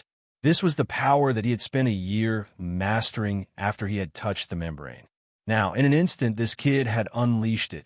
All the Tao techniques in this world are actually illusions. They use the right amount of spiritual energy to manipulate the energy of nature. However, the power of the Earth immortal is no longer an illusion. It is the true energy of nature. That's why it is not restrained by the imperial qi. In other words, there are conditions for it to not be restrained. It relies on the physical body and the earth. Look, this membrane is nothing more than that. You've really surprised me. The Earth immortal's face darkened. He then pointed out with his finger, Z. A bolt of lightning shot out from his finger, followed by a small clap of thunder. In the blink of an eye, it was already in front of Pei Zi-yun. Its power was many times stronger than before. It was obvious that it did not care about the cost. Is that all you've got? Pei Zi-yun had a look of disdain on his face. His mind was filled with knowledge. In an instant, it formed a structure. Compatibility. Guide. Pour. In an instant, 3 different Tao techniques appeared. Originally, the Earth immortal's power was the bane of Tao techniques. However, at this moment, the 3 Tao techniques combined and formed a long line that connected to the ground. The moment the lightning struck, the long line was like a conduit. In an instant, it lit up and connected to the ground. A sizzling sound could be heard. The surrounding vegetation started to wither and burn as soon as the lightning struck. Who? Pei Zi-yun's eyes gleamed as he exhaled. Since his Tao techniques had reached the level of a grandmaster, it only took a breath for him to break through to the next level. He looked at the Earth immortal and smiled. This is your strength? You're really ordinary. Pei Zi-yun stood steadily. Upon closer inspection, his face was filled with disdain. Actually, you're just like the Crown Prince and Prince Qingshan. I don't know how you became an Earth-level deity, but your sword art and Tao art are actually not as good as Xie Qingdong, let alone me. It's just that once you become an Earth immortal, as long as others can't break through, no matter how many martial arts and Tao techniques they have, it would be difficult for them to contend against you. Just like the Crown Prince and the Junwang, there are countless who are braver than them, and there are countless who are better at scheming than them. But as long as you hold the power, no matter how many talented and fierce generals you want to kill, you can kill them easily. But once these people, whose lives are in their hands, also gain the power of the country, the Crown Prince and Prince Qingshan won't even have the right to retaliate. They will be defeated like a landslide. You're only SOSO. Furthermore, you're just a clone. When the Earth immortal saw how easily Pei Zi-yun had dealt with him, his face darkened as he retreated a few steps. A look of regret could be seen in his eyes. How powerful must Pei Zi-yun be to be able to deal with him so easily? I regret it. I shouldn't have gotten rid of Xie Qingdong first. You are a bigger threat than him. Your talent is truly shocking. The Earth immortal's face was filled with regret as he spoke coldly. That's right. It's a pity you're too late. Pei Zi-yun revealed a smile as he tapped his feet on the ground and pounced forward. This was the shrinking technique, another of the Earth immortal's techniques. The Earth immortal's clone opened his eyes wide as killing intent emanated from him.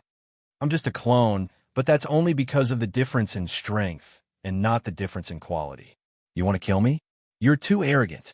The Earth immortal glared at Pei Zi-yun. His voice was emotionless. The Tao arts of my Dark Altar sect are not something you can predict. This person is too demonic. I have to take advantage of the fact that he's still young and hasn't broken through to the next level. I have to delay him until my real body arrives. As soon as this thought appeared in his mind, a red symbol appeared on the blade of his sword as it started to light up. The next moment, the blade of the sword descended upon Pei Ziyun. Pei Ziyun leaped into the air and dodged the blade of the sword. Chi! A strand of hair fell from his neck, just a hair away from his neck. My speed is 30% faster than before. Is this the Tao arts of Dark Altar sect? Come to think of it, this is the right way. Speed, strength, and reflexes. Once you increase your speed by 10%, no matter how good your opponent's sword techniques are, they would find it hard to defend against you. But I don't just have this much strength. Wind form cloud body. Pei Ziyun's body turned into a shadow as he dodged the blade of the sword.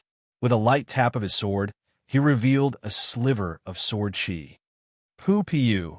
The two swords clashed against each other like a torrential downpour. The sounds of the two swords clashing against each other could be heard. As long as the sword chi was of the same nature, it would suffice. The Earth Immortal's body trembled as he revealed an expression of disbelief. Pa! The Earth Immortal's sword was broken.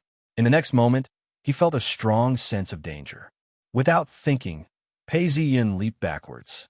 As soon as he did so, a ray of white light shot towards him. At the same time, the Earth Immortal's shadow disappeared. It's another treasure.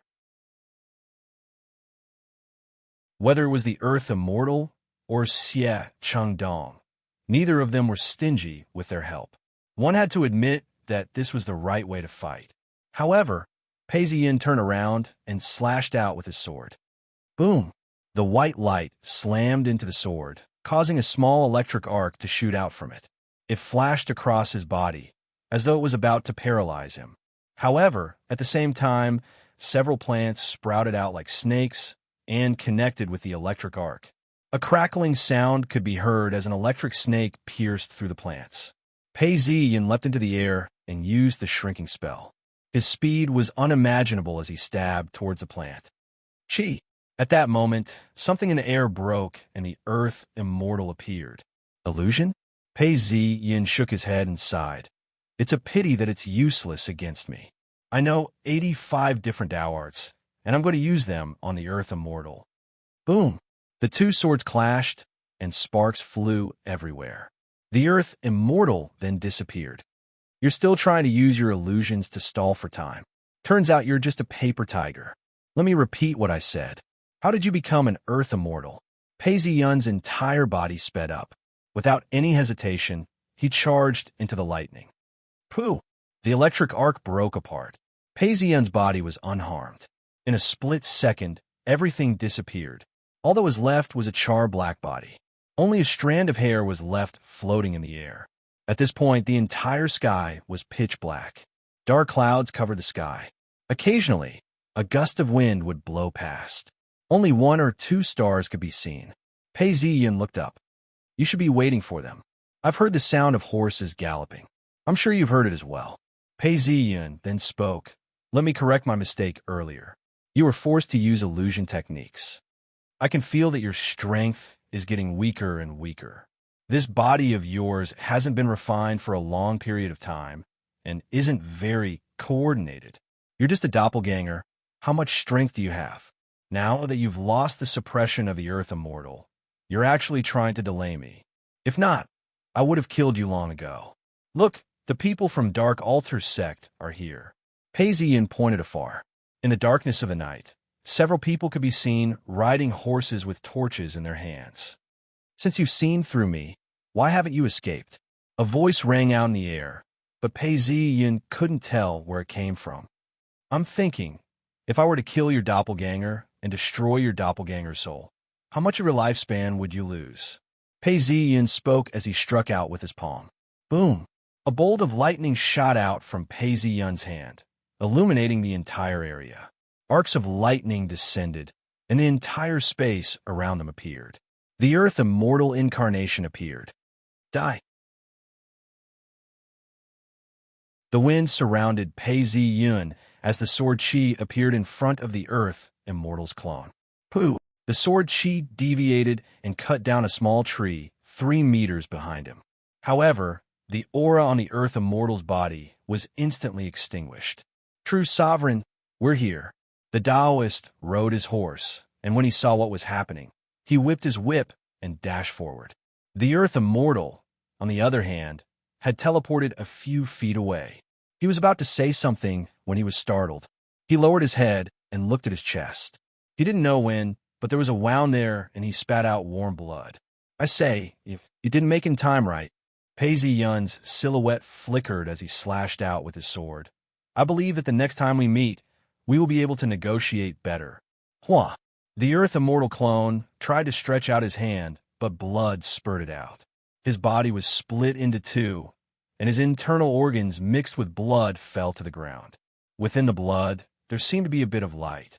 This light was the primordial spirit of the Earth Immortal's doppelganger. Being's spirit had aged and was about to escape. I've damaged your primordial spirit. What will you do? Pei Ziyun stretched out his hand and pointed at the primordial spirit. The sound of thunder could be heard as a small bolt of lightning shot towards the primordial spirit. The primordial spirit reacted quickly as well. With a wave of his hand, a ball of blood-red light appeared to protect him. Boom! The bolt of lightning struck the primordial spirit, causing the protective layer of blood-red light to dissipate. Half of the primordial spirit's body was destroyed, while the other half escaped. Pei Ziyun's face turned pale as he exhaled deeply and closed his eyes.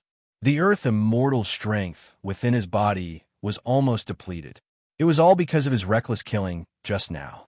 Seeing that Pei Ziyun had killed the Earth Immortal clone, the Taoist, who was not too far away, stopped in his tracks.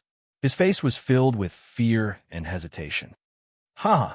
Pei Ziyun felt extremely elated as he turned around and disappeared into the night. The elders and disciples of Dark Altar Sect finally reacted as they gritted their teeth, chased after him.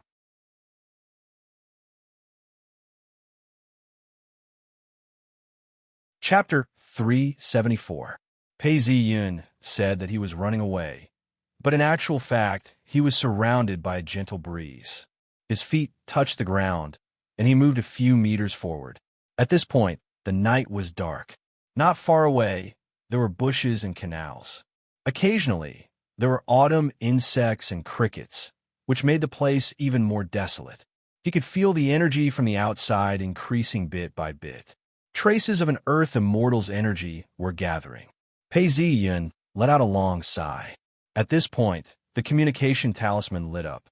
Pei Ziyun hesitated for some time before opening it. Sect leader. A Taoist from Free Cloud sect appeared on the other side. He was middle-aged and had wrinkles all over his face. He bowed respectfully and said, I've received news about Count Zhongqin. Speak. Yes, sect leader.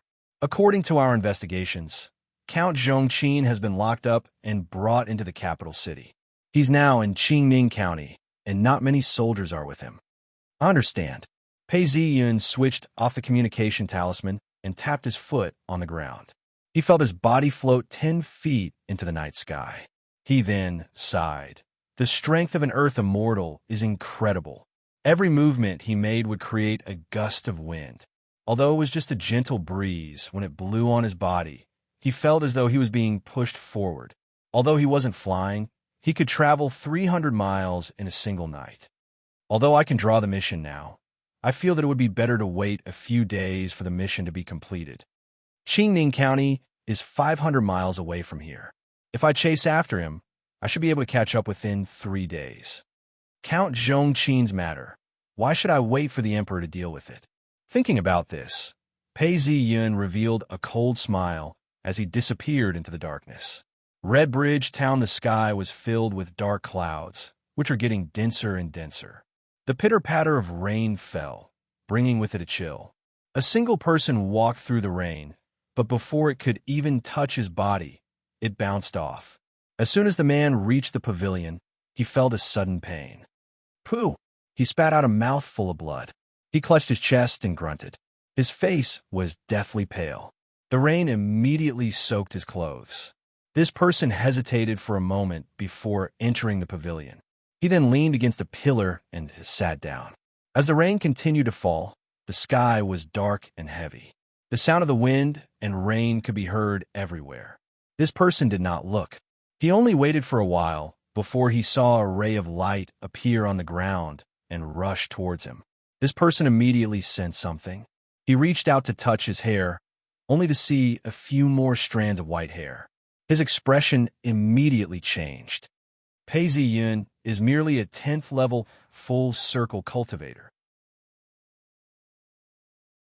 Although he has broken through the threshold of an Earth Immortal, he is not a true Earth Immortal, and yet he managed to kill my clone. This person was obviously an Earth Immortal. As he spoke hatefully, a sense of exhaustion emerged from his heart. He wiped his forehead with his hand again. His delicate face quietly had wrinkles. Damn it! The Earth Immortal stretched out his hand and wiped it. The wrinkles on his forehead gradually disappeared and became smooth again. He wiped it again, and his white hair turned black. Although he still looked like a young man, the Earth Immortal did not look the least bit happy. At this moment, the wind and rain were blowing against his face, making him feel even colder. He looked at the sky in silence. Once an Earth Immortal became an Earth Immortal, the human body would maintain its youth until the end of its life. It could be said that for an Earth Immortal, once they grew old, it was time for them to die. The loss of his own spirit was a huge burden to him as well. His foundation was damaged, which was why he looked like this. The Earth Immortal closed his eyes and felt the changes in his body. After some time, he exhaled deeply. I only have 30 years left to live. This attack has taken away at least 5 years of my lifespan. He then took several steps around the pavilion before gritting his teeth and revealing a ferocious look. I'm an Earth Immortal. Am I going to die one day? Free Cloud Sex Paradise cannot allow one to become an Earth Immortal. If that's the case, where did his mountain range come from? What secret does Pei Ziyun have? Can it help me break through the cycle of aging? The Earth Immortal's face darkened as he thought about it. After some time, he leapt into the rain and came back to the battlefield. The battlefield was still a mess. Corpses were strewn all over the place. However, there were no more moans or groans. The captives had all been killed. When the Taoists from Dark Altar Sect saw the Earth Immortal approaching, they all bowed. Greetings, true sovereign. True sovereign. Pei Ziyun was too dangerous. An elder bowed and spoke out. The Earth Immortal's face turned gloomy as he waved his sleeves. I know. You can saw that something wasn't right and stepped forward. True sovereign, now that Xie Chengdong is dead, how do we face King Lu? What should we do? Hearing Yu Kan's words, the Earth Immortal pondered for some time before pacing several steps. He then made up his mind and spoke out coldly. King Lu is the source of all evil. We cannot be tainted by him. Since Xie Chengdong is dead, order all our disciples to retreat from King Lu's camp. We have to sever all ties with him. Recall all our disciples and interrogate them. Those who are tainted by evil should be imprisoned or killed. You can hear the Earth Immortal's clear orders and pause before nodding his head. Yes, true sovereign. He turned around and was about to leave when the Earth Immortal suddenly had an idea. He then shouted out, Wait! You can stop walking and saw the Earth Immortal's gloomy face. He then spoke out, Pei Ziyun and the Imperial Court might not be on the same side. If not, he wouldn't have given me the position of Taoist official just now. No matter what, we've killed Xie Chengdong and cut off all support for King Lu. Outsiders wouldn't know that we're on the same side and would think that we're on the same side. With this, we could try to get in touch with the Imperial Court and see what they have to say. If necessary, we can obtain news of King Lu and send it to them. Now that the situation has changed, we can work together with the Imperial Court. I can see that there are many people who wish to kill Pei Ziyun. As he spoke up to this point, the Earth Immortal spoke with some melancholy. I've lived for over 200 years. Back then, the previous dynasty was a time of great prosperity. You're a Taoist, and yet you're indifferent. There are many Taoists who are loyal to their country and wish to serve their country. However, they're all hot-blooded, and almost none of them have good ending. There's too much blood and too many examples. I can say for sure that the imperial court will not tolerate Taoists, and will not tolerate Taoists who have accomplished many military exploits. Why? It's very simple. Taoists already have power. If they were to have status in the imperial court, after a few generations, who would rule the world? Even if you're loyal and devoted, and you're willing to die without any selfish motives, you're still a Taoist. If you want to convince the people of the world and the future emperors that Taoists can be of use, that would pave the way for future generations of Taoists. You have power and authority, and you're a threat to the imperial court. If we don't kill you, who should we kill? That's why we not only kill you, we have to erase history. We have to make sure that the imperial court doesn't hear of you and doesn't follow your example. And now, this Taoist is none other than Pei Ziyun. Just based on this, I'm sure the imperial court will accept us and work together to kill Pei Ziyun. The Earth Immortal's eyes gleamed coldly as his lips curled into a sinister smile. Let me tell you this. Neither the imperial court nor I can be trusted. Hearing the Earth Immortal's words, Yukon paused and couldn't help but admire him. Department of Records, the sun shone down, and not far from the entrance was a huge locust tree, which shone a cool and refreshing light. Not only that, there were also many exotic flowers and plants, which gave off a cool and refreshing feeling. Several Taoists were cultivating in front of a pond. There was a turtle in the middle of the pond, and it was looking up at the sky. Under the rays of the sun, steam rose up from it. At this time, Feng Min was reading the files. Suddenly, she stopped writing and stood up anxiously. Zhang Ling's report made me very uneasy. Could it be that something has happened? Feng Min's face was gloomy as she looked out of the window. The sun was shining brightly, but did nothing to calm her uneasiness. Your Excellency, bad news, bad news. A voice could be heard shouting outside the door. Did something happen? Feng Min looked at the Taoist official who had just walked in and asked loudly. Yes, Your Excellency. Look, Zhang Ling just reported that the Taoist officials we sent were betrayed by Pei Ziyun. Dark altar sects surrounded them and attacked them. Almost all of them were killed, and only a few managed to escape. What? Upon hearing this, Feng Min's expression changed drastically. The teacups on the table fell to the ground with a loud clang. She did not care about the teacups at all as she asked. The Taoist officials that were sent out were all killed.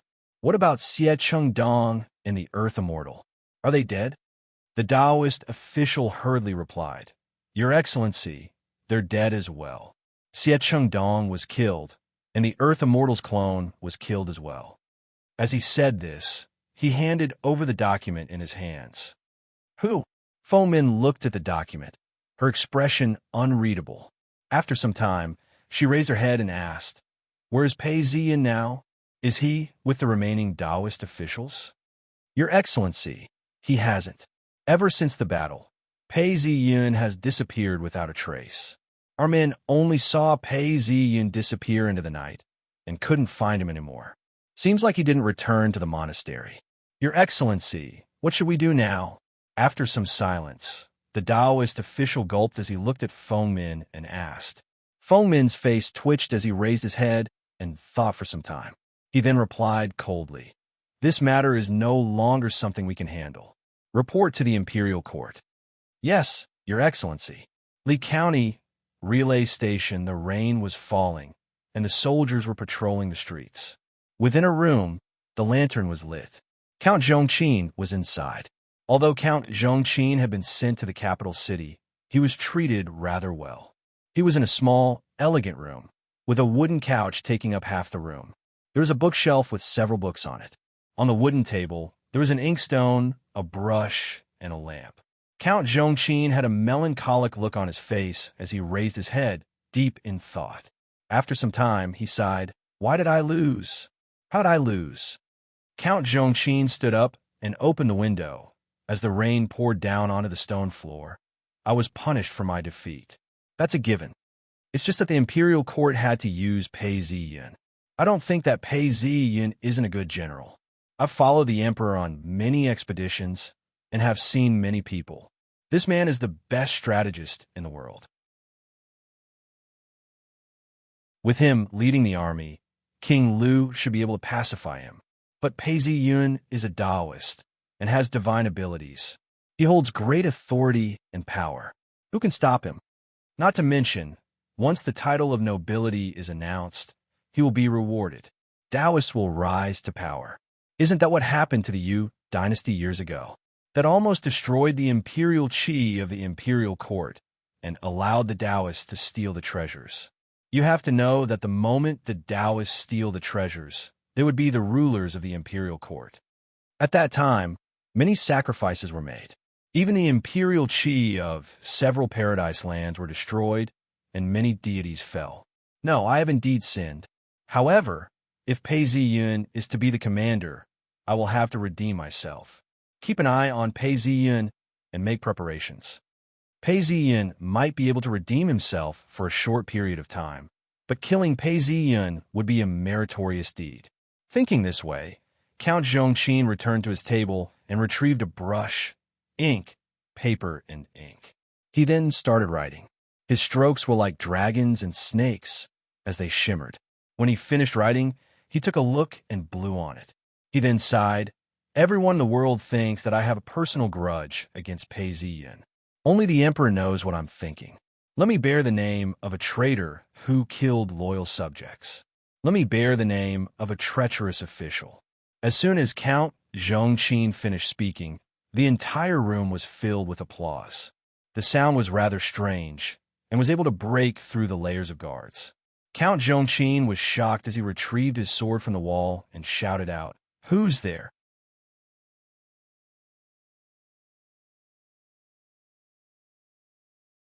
Chapter 375. It's me. A voice rang out as a person appeared in front of Count Zhongqin. Seeing who it was, Count Zhongqin was shocked as he broke out in cold sweat. He then regained his composure and spoke coldly. "So, it's a true sovereign. Are you here to laugh at me?"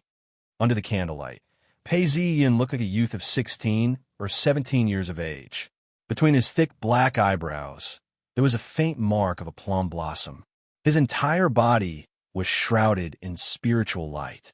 Although Count Zhongqin wasn't a cultivator and didn't recognize spiritual light, he frowned. Pei Ziyun really has the aura of a true sovereign. Pei Ziyun laughed. "No, that's not it. To tell you the truth, I've completed my task and killed Xie Chengdong. I'm going back to Han in the Emperor's edict. I'm here to see you." Killed Xie Chengdong. Count Zhongqin was shocked as he sighed. This thief was King Lu's mastermind. Since true sovereign killed him so quickly, when the Emperor finds out, he will definitely reward you. Reward? Pei Ziyun laughed and retrieved a packet of beef and peanuts from his robes. He even brought a flask of wine and placed them on the table. The aroma of the wine wafted through the air. "Come, I'm the fastest at night. I only have these." Count Zhongqin was shocked, but he wasn't afraid as he sat down. Pei Ziyun picked up a flask of wine and poured it into his cup, which was filled to the brim. The wine was amber in color and carried the fragrance of osmanthus flowers. Count Zhongqin didn't reject him as he picked up his cup and drank. "You're a true sovereign who has been conferred the title of true sovereign by the imperial court. You're equivalent to a third-rank official and an important official of the country. You have to maintain your dignity. Entering the palace at night is not suitable for a true sovereign." Pei Ziyun gulped down his cup as well and exhaled. "Actually, what you've said is reasonable. However, I'm a Taoist after all. I've always been a Taoist. I've always walked the right path. This lesson of yours should be taught to officials." Count Zhongqin fell silent, and Pei Ziyun didn't speak as well. The two of them continued eating and drinking. Pei Ziyun then spoke. "Count Zhongqin, I've studied history and have a question. Why do all Taoists and ministers have such difficult deaths?" Count Zhongqin's heart skipped a beat, but he maintained his composure and said, "Why do you say that? In the previous dynasty, his name was Fu Zixi. At the age of 23, he became a grand scholar and was awarded the title of imperial scholar. At the age of 32, he alerted the emperor and caught his eye. At the age of 34, he rose through the ranks. At the age of 40, he became an official. 5 years later, He was dismissed from his post due to a minor crime. I've read it before. Fu Zixi made a mistake. Count Zhongqin thought for some time before replying. At that time, the emperor was wise and virtuous. Fu Zixi was a famous prime minister. He was talented and honest. However, he had some selfish motives. He wrote the wrong report, and not only did he not apologize for his mistake, he even tried to cover it up. This was against the emperor's morals. Although it's a pity to be dismissed because of a mistake, won't His Majesty reappoint him 12 years later? The emperor's grace will never be treated unfairly. When Pei Ziyun heard this, he smiled and nodded his head. He then laughed and said, "Yi Nao is young and proud." At the age of 29, he became an official of the third rank. At the age of 39, he was overthrown by the emperor. Not long after, he fell ill and died. What do you think of this? When Count Zhongqin heard this, he paused. What was Pei Ziyun trying to say? Why did he mention all these things? He then composed himself and poured himself a cup of wine before taking a sip. According to the historical records, the imperial censor had accused him of forming a faction for personal gain. After an investigation by the imperial court, it was proven that this was the case. This crime was not unjust.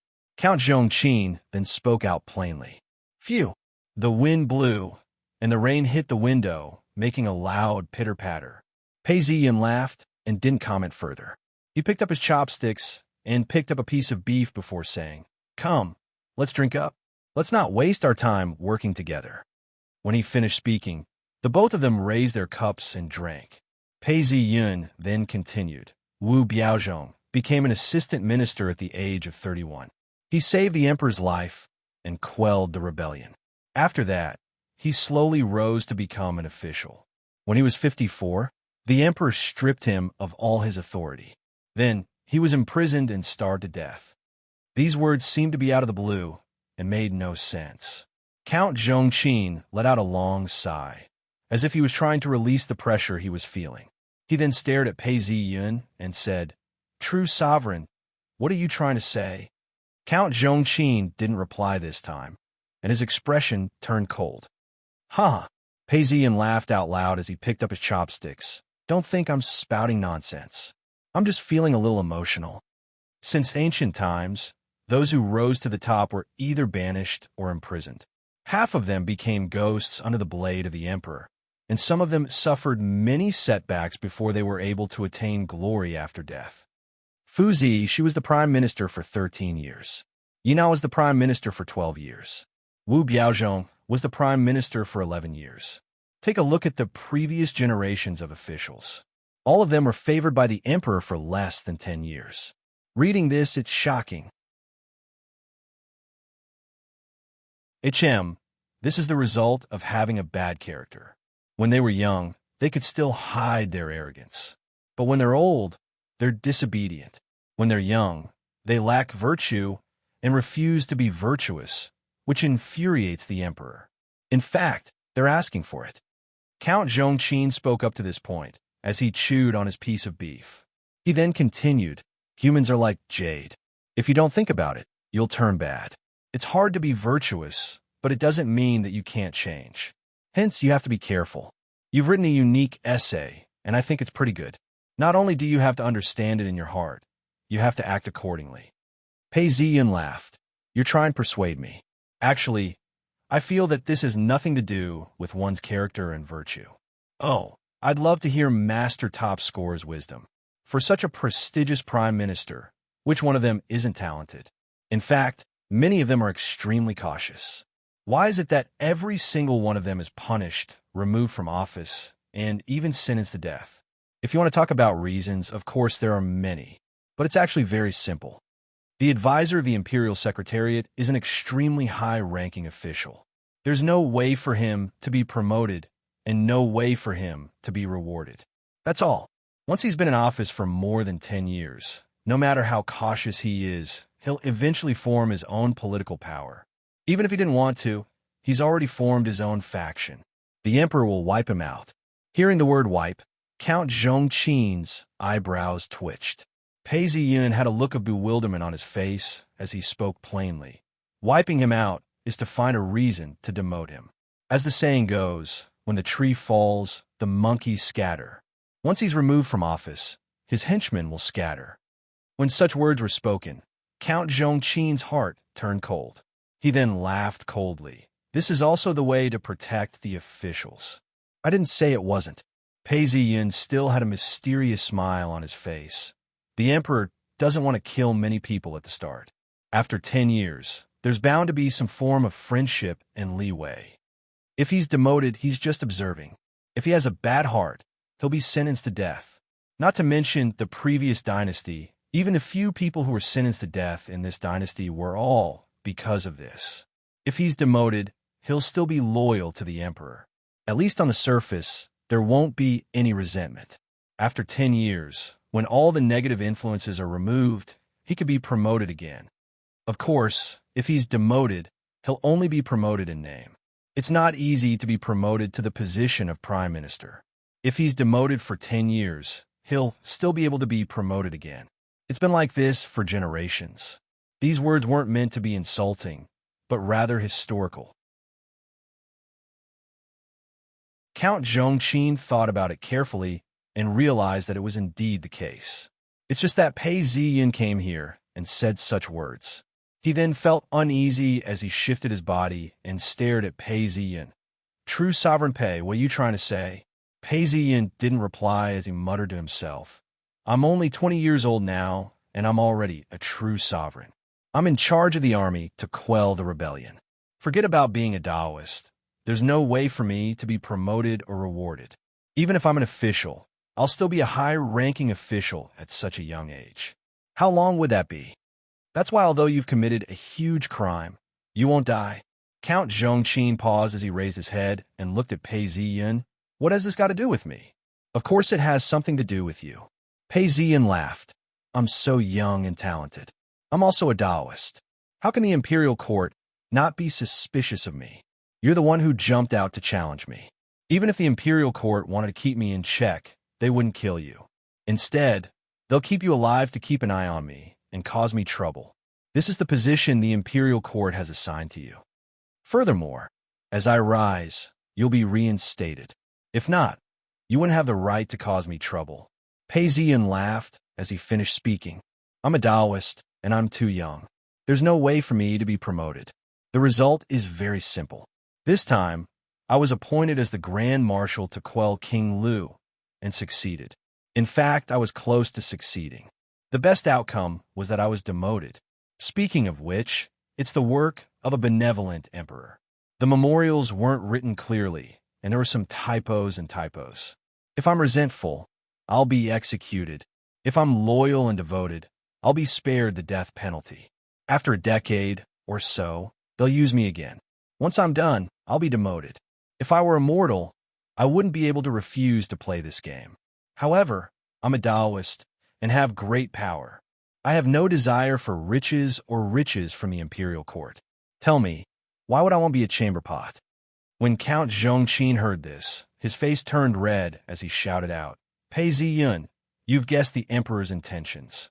You've used the heart of a ghost to frame the imperial court. You've committed a crime. Ha! You've committed a crime. Pei Ziyun didn't stand up. He waved his hand, and the booklet flew over to him. Let me see what you've written. Pei Ziyun spoke as he scanned through the booklet. His face turned cold as he threw it onto the table and laughed. I thought I'd seen through you, Wei. Seems like I've underestimated you. You're not targeting me alone, but the entire Taoist community. You want to kill me, but you're doing it for the sake of the emperor. You're even doing it for the sake of the imperial court. Pei Ziyun may have done you a good deed, but killing Pei Ziyun would be a good deed for 1,000 years. You've said it with a clear conscience. To kill someone who has done so much for the imperial court, I'm impressed. Pei Ziyun, I'm an important official of the imperial court. Even if I'm against you, what can you do about it? Count Zhongqin's face turned red as he shouted, Men. Pei Ziyun laughed coldly. Stop shouting. I've already cast a spell. Nobody will hear you. Actually, you're thinking that I'm a Taoist and only care about deceiving others. That's because the millions of scholars and officials won't speak up for me.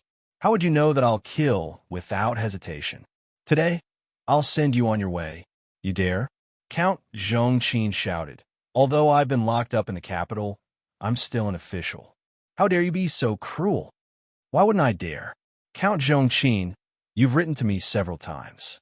Even if you're loyal to the imperial court, you're still trying to kill me. I was hesitant at first, but now that I'm an Earth immortal, why can't I kill you? On your way to the Yellow Springs, greet the Emperor. When Count Zhongqin heard this, his face fell as he rushed towards the door, wanting to shout. However, the moment his voice left his lips, he realized that he couldn't speak. He knew that things were going to be bad. He shouted out in anger, "Demon, you're going to die." Pei Ziyin didn't hesitate any longer as his palm landed on Count Zhongqin's head.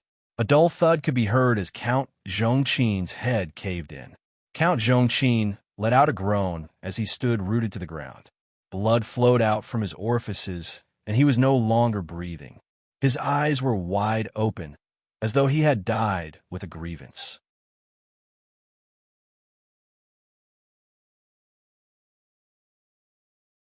Chapter 376. After killing Count Zhongqin, Pei Ziyin let out a groan and wiped his nose. His nose was bleeding profusely. Count Zhongqin was locked up in the capital and stripped of his title. In theory, he's just a commoner now. But in actual fact, he still has the air of an official, and it's not a small one. Killing him would result in a backlash. The sounds of patrols outside the room, as well as the neighing of horses and the neighing of mules, could be heard clearly. Pei Ziyin saw that there was water in the room and decided to wash his face. He then took out the booklet and looked at it carefully. He searched through his memories. After a long time, he shook his head and sighed. Actually, to be fair, this booklet is not without reason. Free Cloud Sect's history and foundations are still shallow, and there aren't many records about this. However, I've been entrusted with many secrets. Thinking about it, it's indeed true. Taoists have divine abilities and naturally have great strength. It's just that they can't control the imperial qi. If they did, how could others survive? In ancient times, there was still the immortal Tao. It's just that the imperial qi and the immortal Tao had diverged. After 1,000 years, no immortals could be heard. It's obvious that the imperial court had erased it. It's hard to say if this is right or wrong. It's just that you shouldn't have made me your enemy. Pei Ziyin finished reading the booklet and bowed to Count Zhongqin. If you have such intentions, you can defend yourself in front of Emperor Mingqin. I shall destroy this booklet. As he said this, he rubbed his hands together and the booklet was burnt to ashes. Pei Ziyin then disappeared from the door as fast as he came. It was now autumn and the rain was getting heavier. At times, it would crackle, and at other times, it would scatter like mist. On the streets, there were puddles of water, forming bubbles. However, Pei Ziyin was not afraid at all. When the wind and rain hit him, he would deflect it, and not a single drop would land on him. Just as he was cooling himself, his vision turned dark. He knew something was wrong. He scanned his surroundings and saw a house with lanterns. He then snuck in. He scanned his surroundings and ran towards an empty building. The rain was getting heavier, and he couldn't see clearly. When he climbed up, the sky darkened. After an unknown period of time, Pei Ziyin woke up and opened his eyes. Where's this? Just as Pei Ziyin was about to activate his powers, he realized that he couldn't move at all. His vision spun around, and he realized that he was in an empty space. Stars twinkled in the dark sky, and meteorites streaked across the sky. Some of the stars were like fireballs, and some of the planets orbited around them, releasing different types of light as they drifted through the void. After an unknown amount of time, he felt lonely and alone. There was no one to talk to, no one to accompany him. He was alone in this small region. A kind of deep suppression and desire deeply stimulated him. After an unknown period of time, everything in front of him began to spin, revealing the void. His body was not his, but the plum blossom. The stars were in the dark sky, and the plum blossom passed through the stars. Then, with a turn, it seemed to have changed completely. Looking around, he saw a small garden. The garden was very small. It was covered with green grass, and a winding stone path passed through it. A few roses were planted in the flower beds, and a little further away were small villas. It was strange yet familiar at the same time. In the garden, there was a plum tree as tall as a person. The plum tree's branches were divided into two, like a coiled vine, extending 3 feet. The strange thing was that there was only one bud, but there was already a faint cold fragrance coming from it. Don't plums only bloom in winter? Why is there a plum blossom here? Pei Ziyin looked over and had a feeling that this plum blossom should not be here. He just couldn't figure out why. In a pavilion not far from the garden, someone could be seen, but he couldn't see clearly. Who's there? Pei Ziyin shouted and saw a shadow waving at him. He was too far away and couldn't see it clearly.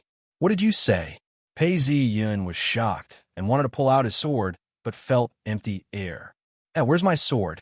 He walked forward and saw a person in the pavilion holding a plum blossom in his hands.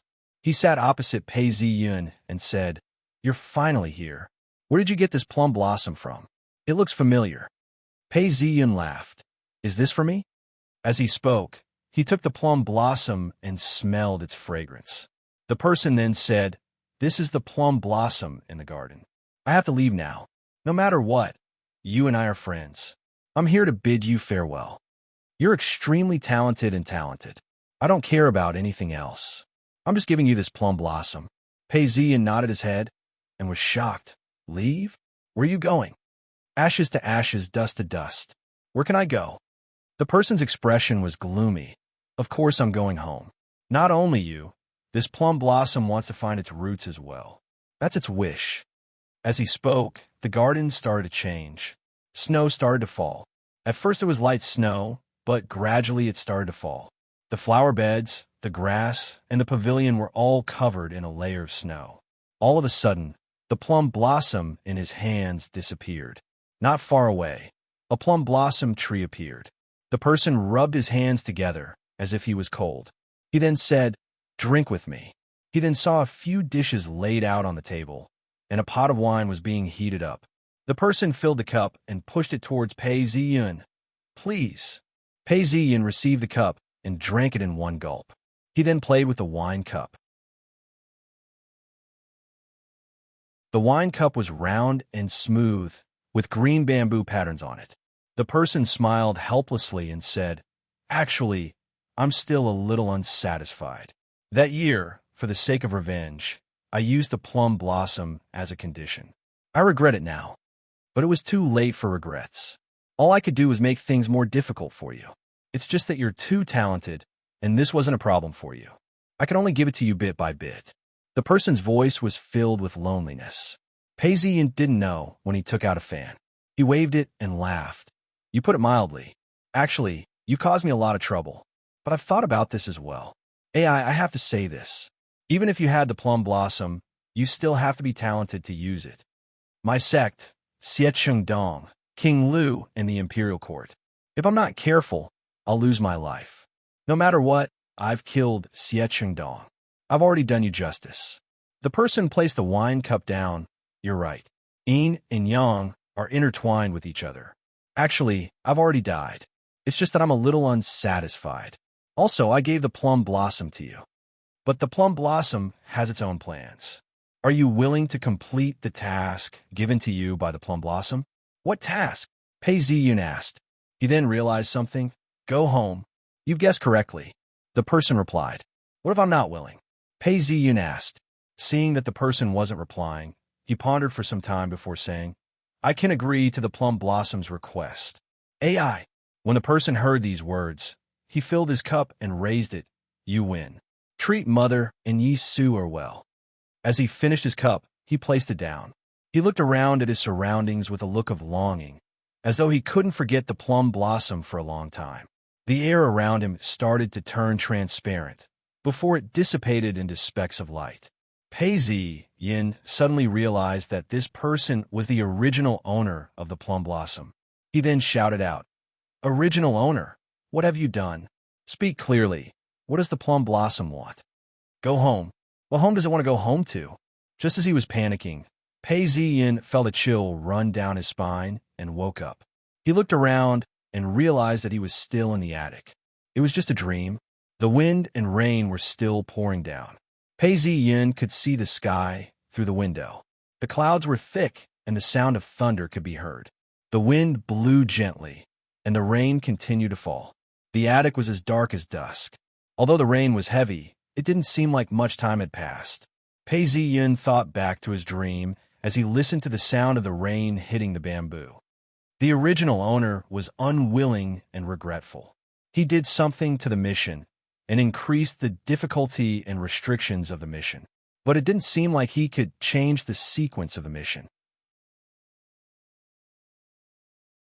As the mission was completed, he handed the plum blossom over to me. As the final mission was completed, he had no choice but to hand the plum blossom over to me. His body and spirit were destroyed. AI, he's already dead. What else can he do? Just as he was thinking about this, there was a flash of lightning in the sky. The entire attic lit up, followed by the sound of thunder.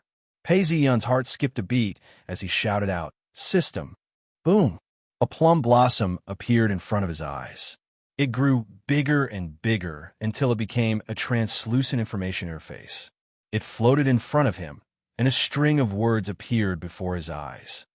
Mission: kill Xie Chengdong and obtain the Central Dragon Veins. Completed. You've completed all of the original owner's missions. You've obtained the rights to the 5 colored petals of the plum blossom. You've accepted the path home of the plum blossom. New mission begins. Pei Ziyin stared at the screen and suddenly felt something. He conjured a water mirror and looked at it. Indeed, there was a 5-colored plum blossom between his eyebrows. Pei Ziyin dispelled the water mirror and rubbed his chin. He looked out at the rain outside and sighed. Looks like the original owner has turned gray. But to go home, where does the plum blossom want to go? Besides, if I don't agree, what will happen? In his dream, Pei Ziyin was in a trance. He thought about it for a long time and realized that the original owner was extremely cunning. He even fell into a trap. He knew that if he didn't agree, the original owner would be able to turn the tables around. After thinking for a long time, he continued reading.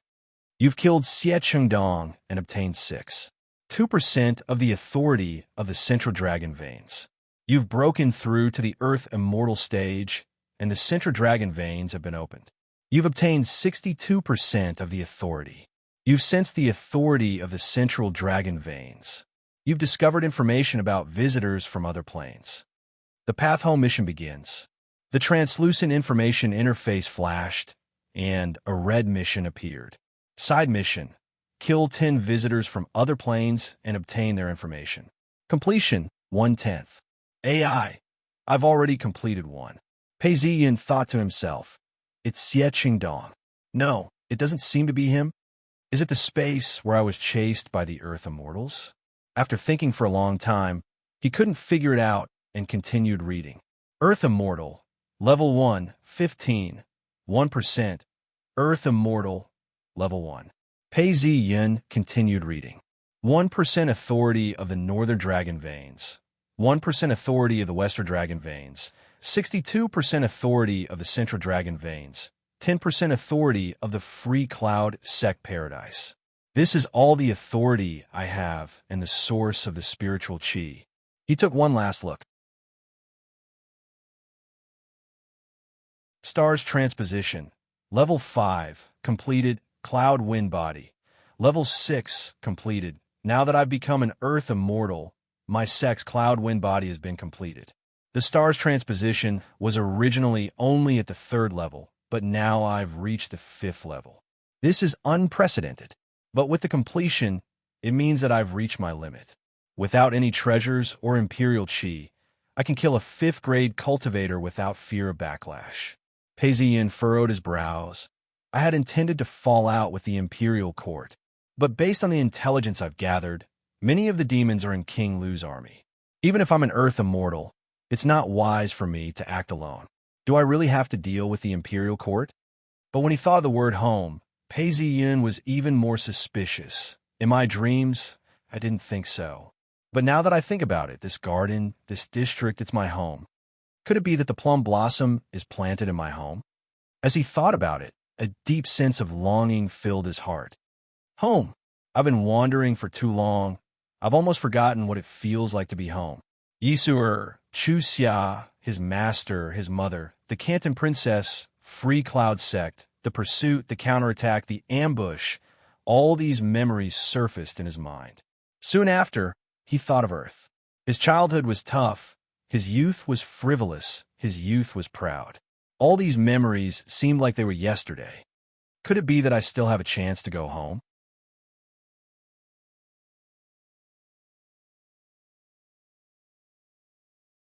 Chapter 377. Jin Prefecture, King Lu's Palace. This was originally the governor's mansion of Jianzhou. Autumn was coming, and the rain was getting colder.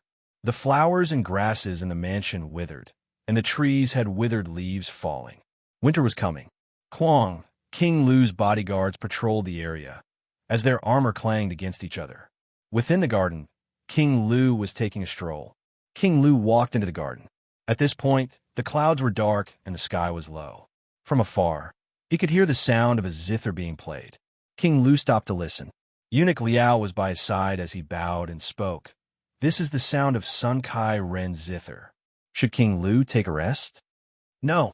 King Lu's face was filled with melancholy as he walked closer to the pool. The water was green, and ripples could be seen on the surface of the water. The lotus had already turned yellow and had many lotus seeds on it. King Lu walked along the corridor and arrived at the pavilion in the middle of the lake. A gust of wind blew in, causing his robes to flutter. A storm is brewing, and I'm feeling uneasy. Mr. Xie has only left for a few days, but I don't know why, but I had a dream last night. King Lu was always able to relax in front of this person.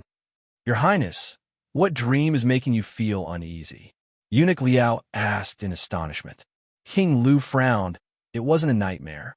On the contrary, I dreamt that Mr. Xie had returned and that we were having fun together.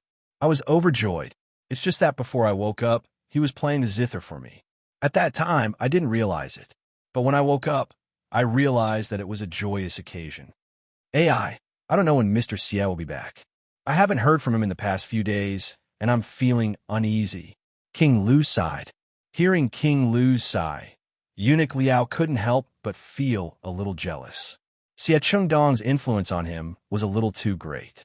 He then thought to himself, King Lu, Mr. Xie's stratagems are unparalleled, and his martial arts skills are unparalleled. Furthermore, King Lu has sent 500 cavalrymen with him. He's just returning to his sect. There shouldn't be any problems. Before Eunuch Liao could finish his sentence, a Taoist official hurried over. Your Highness, there is an urgent report. The Taoist official hurried over. Hearing this voice, King Lu was startled and felt a sense of unease. Bring the news to me. The Taoist hurriedly handed the documents over to King Lu. King Lu received the documents and flipped through them impatiently. What? Pei Ziyun collaborated with Dark Altar sect to ambush them. 500 cavalrymen and Mr. Xie Chengdong died in battle. At this point, King Lu's head began to spin as his body swayed unsteadily. Eunuch Liao realized that something was wrong and hurriedly helped King Lu to sit on the stone pillar. He then looked at the Taoist official and asked, Is this matter clear? Is it a false report? Your Highness, I've already verified it 3 times. Otherwise, I wouldn't dare to report it. The Taoist official's body trembled as he replied. King Lu felt his chest tighten as his face turned red. He then gritted his teeth. What you're saying is unbelievable. I don't believe you. Dark Altar sect has always supported me. Even when I was in dire straits, they didn't abandon me.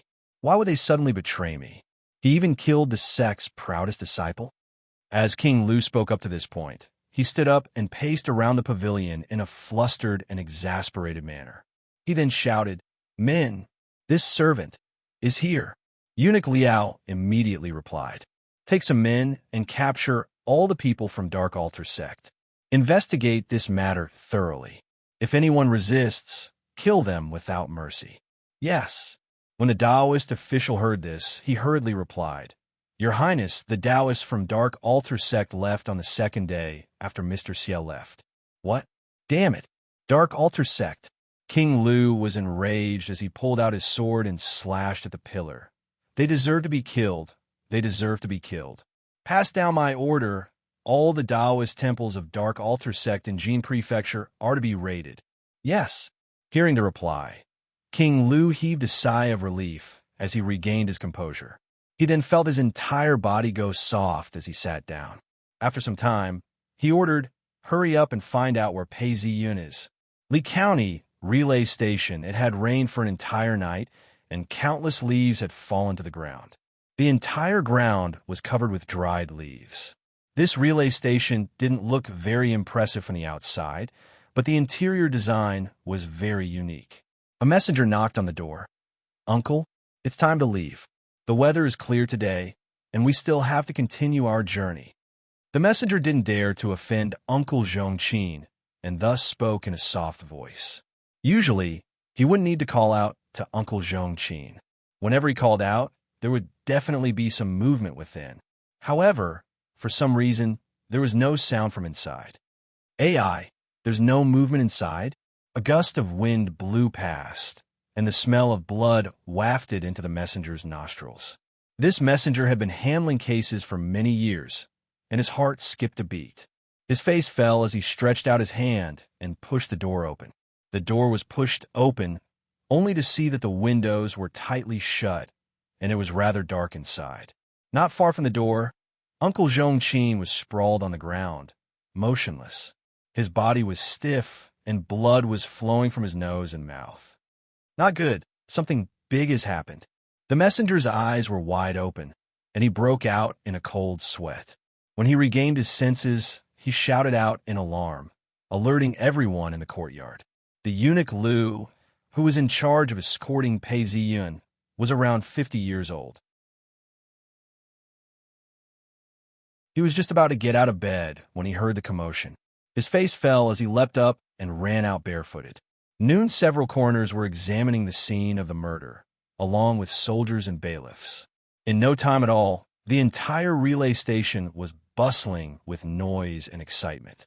The county magistrate and the eunuch Lu, who was escorting Pei Ziyun, all had ashen expressions on their faces as they watched silently. There was also an official who happened to pass by the relay station. He was dressed in a fourth-ranked official's robe and was standing outside the door without making a sound. Eunuch Count Zhongqin was an important official of the imperial court. Although he was captured and sent to the capital, he was still an official. He didn't have much gold or silver on him, and yet he was killed here. I really don't understand. You have to know that bandits only seek wealth. How would they dare to kill an important official? Even King Lu wouldn't do such a thing to a prisoner. The county magistrate spoke, his saliva dripping with bitterness. Even if this matter had nothing to do with him, since it happened within his own county, he wouldn't be able to escape punishment. This was like a disaster falling from the sky. Hearing these words, the eunuch swallowed his saliva. He knew that he was in deep trouble. He then looked at the constable and the coroner and asked coldly, "Have you investigated thoroughly?" The few of them looked at each other and whispered to each other. One of them then stepped forward and reported, "Eunuch Lu, we've investigated thoroughly." Count Zhongqin struck his head with a single palm strike, and the top of his skull caved in. Even his brain was blasted apart. He died on the spot. As he spoke, he looked at the eunuch Lu and the county magistrate before saying, "But there's wine and cooked dishes on the table. I've asked around and found out that these weren't provided by the relay station. They were brought in from outside." Seeing as Count Zhongqin ate and drank, I'm sure he was an acquaintance. Also, from the way he sat, I can tell that his status wasn't low. Everyone understood what he meant. Count Zhongqin's status was extremely high. Even if he was an acquaintance, he would still be seated in a very delicate position. Now that there was food and wine on the table, it was obvious that this person's status wasn't low. That's not all. The most frightening thing isn't the method he used to kill Count Zhongqin. It's the fact that Count Zhongqin didn't even call out for help. There were guards stationed outside the courtyard. Although it's raining, an ordinary person wouldn't be able to climb over the walls. Even if he were to get close to the courtyard, they would be able to detect him. The only possibility is that this person knew sorcery and was highly skilled in martial arts. Either that, or he had a grudge against Count Zhongqing. That's how he managed to get so close to us without us noticing. Hearing the coroner's conclusion, Eunuch Lu's face turned gloomy. The county magistrate was equally bewildered. After some time, Eunuch Lu shuddered and asked the Taoist official who was following him, "Where is true monarch Pei's carriage?" The Taoist official hesitated before replying, "This lowly official will investigate immediately." As he spoke, he turned around and left. After a while, he returned to report, "True monarch Pei's carriage has arrived at our county's Liashuka Pier. It's about 10 miles away." Hearing this, everyone's faces changed. Eunuch Lu's face turned ashen as he gritted his teeth. The county magistrate thought to himself, could it be that he dares to commit such a heinous crime and disregard the imperial court? As he thought this, he turned around and bowed to the fourth-ranked official. "Your Excellency G, you're just passing by. We shouldn't have disturbed you. It's just that our ranks are too low." This fourth-ranked official was a political official and looked to be around 50 years old. His name was Ji Ming. He had been intelligent since he was young and was diligent in his studies. His entire life, he did not have much success.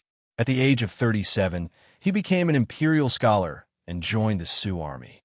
He dared to voice out his opinions and did not shy away from the nobles. This earned him the favor of the emperor. It was just that he was very clear about his likes and dislikes and did not hide his emotions. Ji Ming had long heard of the rumors and had his suspicions. He hated Taoists even more. This wasn't his job, but his expression changed. "Men, let's go pay our respects to the true monarch." Here the autumn waters of the river rippled, and the autumn afternoon was still hot.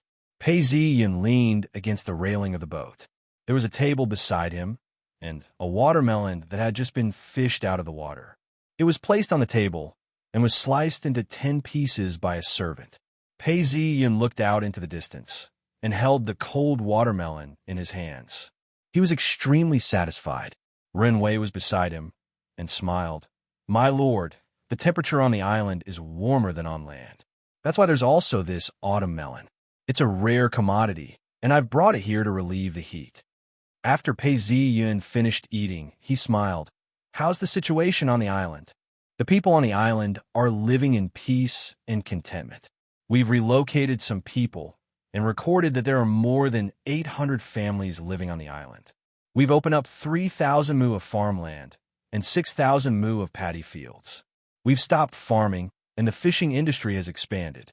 According to my lord's instructions, we're drying fish and selling them.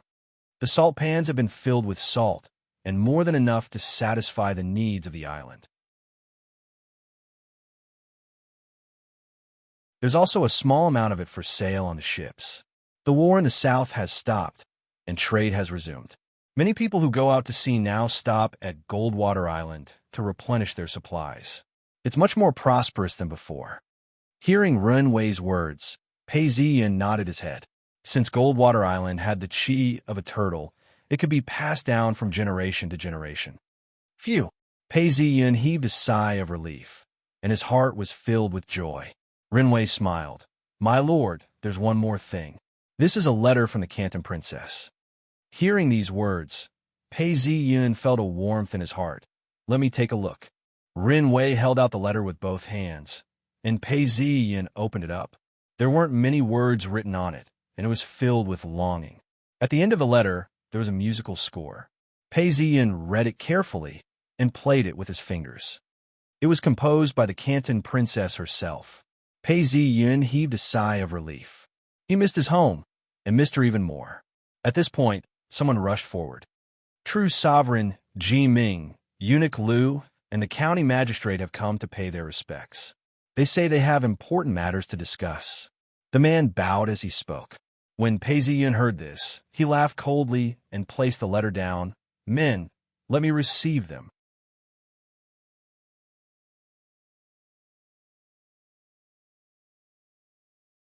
Chapter 378. Imperial envoy ship on the surface of the river. A huge ship was docked. From afar, one could see many armored soldiers and a dragon flag on the ship. The soldiers on the ship were already lined up. They were not from the imperial court, but from the Grand Princess. However, they were all from the imperial court. They held onto their swords and stood on both sides of the cabin, looking extremely solemn and dignified.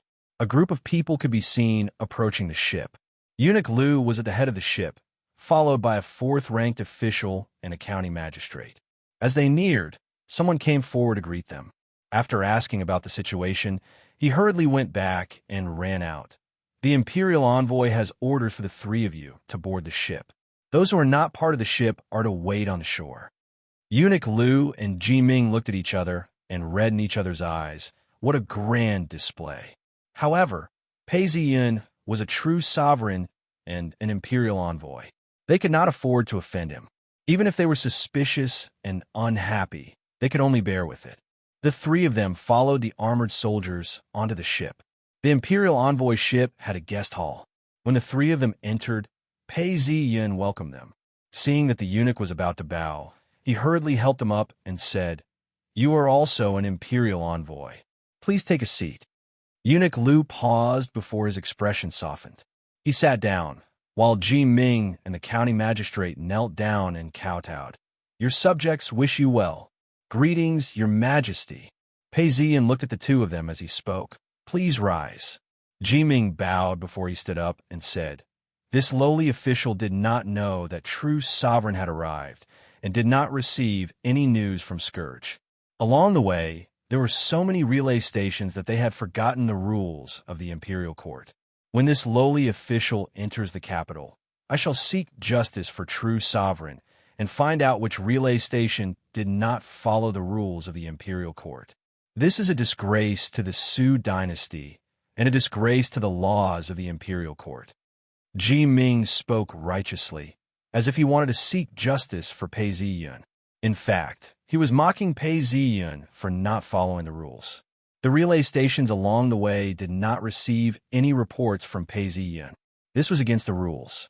However, to say such things in front of an official was not just nitpicking, it was not even a hint.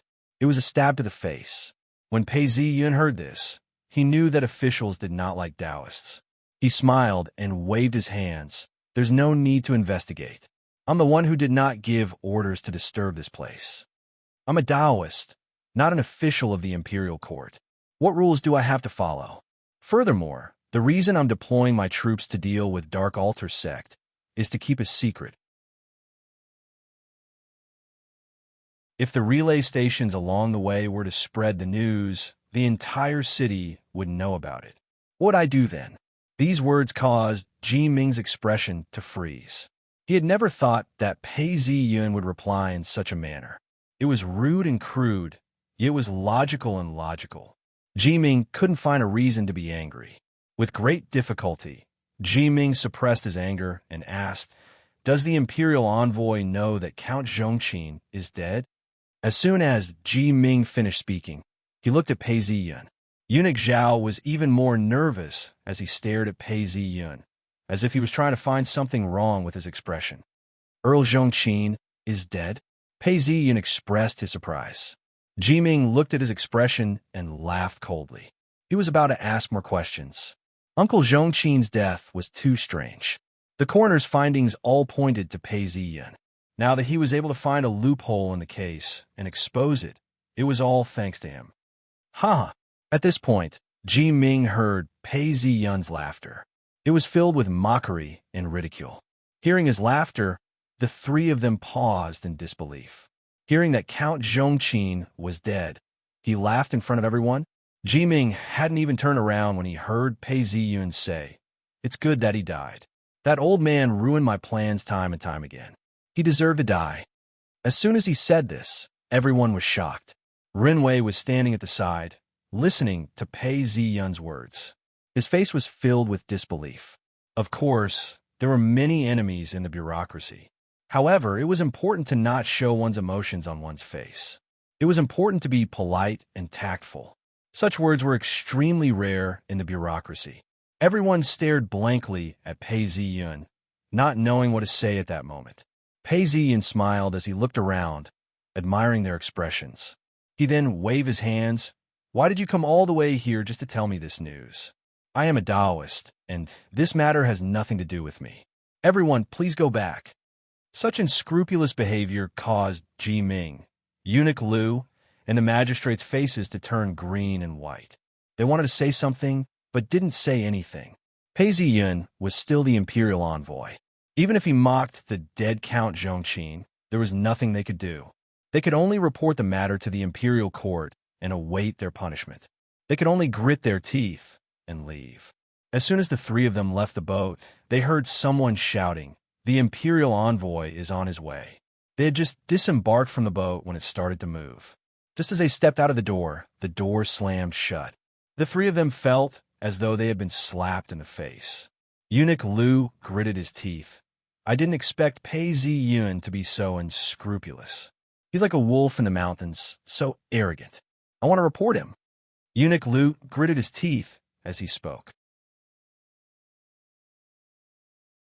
Although he was a eunuch, he was a sixth-ranked official. All officials were courteous to him, especially when he was on a mission. He had never seen someone so disrespectful before. In that instant, the hatred he felt for Count Zhongqin's death was similar to the hatred he felt for Count Zhongqin. Unscrupulous and unscrupulous? No, that's not it.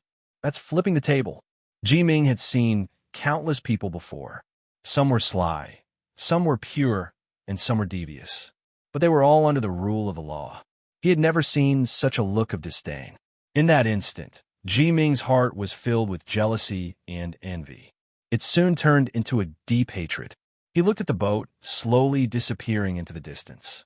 After some time, he took a deep breath and said, "Magistrate, you are the local magistrate. About this matter, you and I will write down all your guesses and conjectures." Seeing that the magistrate was hesitating, Ji Ming looked around and laughed coldly. "Don't be afraid. Pei Ziyun is so unscrupulous and crazy. It's like flipping the table. This is the biggest taboo in the imperial court. In the previous dynasties, there were those who refused to do anything. But in the recent dynasties, only the imperial court would dismiss someone who would refuse to do anything. Even if they didn't want to stay, they would beg for mercy. That's the reason. Now that Pei Ziyun is so unscrupulous, if everyone were to learn from him, how would the imperial court maintain its dignity? Ji Ming was just a passerby. At this point, his heart was filled with grief and anger. Quick, prepare the ink and paper. I want to report to the imperial court as soon as possible. I want to report the death of Count Zhongqin. As he spoke, his face turned red as he gritted his teeth. I don't believe that the imperial court can't do anything to Pei Ziyun. Eunuch Zhao gritted his teeth as well. Your Excellency Ji is right. I want to report as well. Your Excellency, the ink and paper have arrived. Even though they were at the pier, it only took a few moments for them to be delivered. Ji Ming picked up the brush and started writing. Imperial Palace autumn was bleak and the chill was getting heavier. Autumn was a hurdle for many elderly and sick people. Winter was the hardest to endure, and every year many elderly people would pass away. Cough, cough. The emperor lay on his bed and hadn't gotten up for a few days. Initially, he could still go to take a look, but now his body was withering. Hoo-hoo. After the emperor coughed, he felt a tightness in his chest. It was unbearable, and he found it hard to breathe. After a long time, he felt weak, as though his body was empty. He didn't dare to think too much about it, and could only focus on the war. Are there any latest reports? The red-robed eunuch hurriedly advised, Your Majesty, your cough is getting worse. It's best to take care of your body. The emperor coughed a few more times, causing the red-robed eunuch to sigh. The emperor used to rest and would occasionally deal with political affairs. Ever since the last time the emperor had fallen into a coma, he had been dealing with political affairs more and more frequently.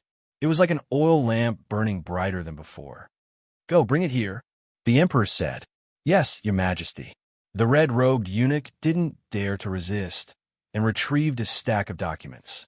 The first one was fine, but the second one was about Count Zhongqin's death. as well as Pei Ziyun's arrogance. What a scoundrel! The emperor's face darkened as he read through the documents. After a long time, he gritted his teeth and spoke. His face was ashen. When he was dealing with the documents, he was even more tired than before. It was just that he seemed to have recovered quite a bit of his energy. This kid must have changed. That's why he's so arrogant. Investigate. We must investigate. As for the original plan, you shall be in charge of it. Cough, cough. After the emperor had vented his anger, a deep sense of exhaustion washed over him. His heart turned cold as he thought to himself, I'm getting more and more tired these days. Hearing the emperor's words, the red-robed eunuch replied, Your Majesty, please rest. This servant shall handle this. Feng Tidian, follow me out. When Feng Tidian heard this, she knelt down and left the room. Outside the room, the autumn wind blew, and the leaves fell from the trees. The sky was dark and gloomy, casting a huge shadow. After the red-robed eunuch left, he didn't speak. He walked along the corridor for some time before asking, Do you think Pei Ziyun has reached the Earth Immortal stage? When Feng Tidian heard this, he hurriedly replied, According to the reports, Pei Ziyun killed Xie Chengdong and the Earth Immortal clone. Even if he hasn't reached the Earth Immortal stage, he should be close. Is that so? When the red-robed eunuch heard this, his face turned gloomy, as if he had thought of something important. He then asked, What's the strength of an Earth Immortal? Can he fight against 1,000 soldiers? Can he predict fortune and misfortune? According to the records of the Tao records, he can't. Seeing that the red-robed eunuch was elated, Feng Tidian didn't dare to be the scapegoat. He hurriedly added, But Earth Immortals can escape. Unless they're in a dangerous place, they can't be trapped. Furthermore, according to the records, anyone who becomes an Earth Immortal would have their body and soul transformed. Their sixth senses would be different from those of ordinary people. Before the autumn wind blows, the cicada will sense it. This is the power of an Earth Immortal.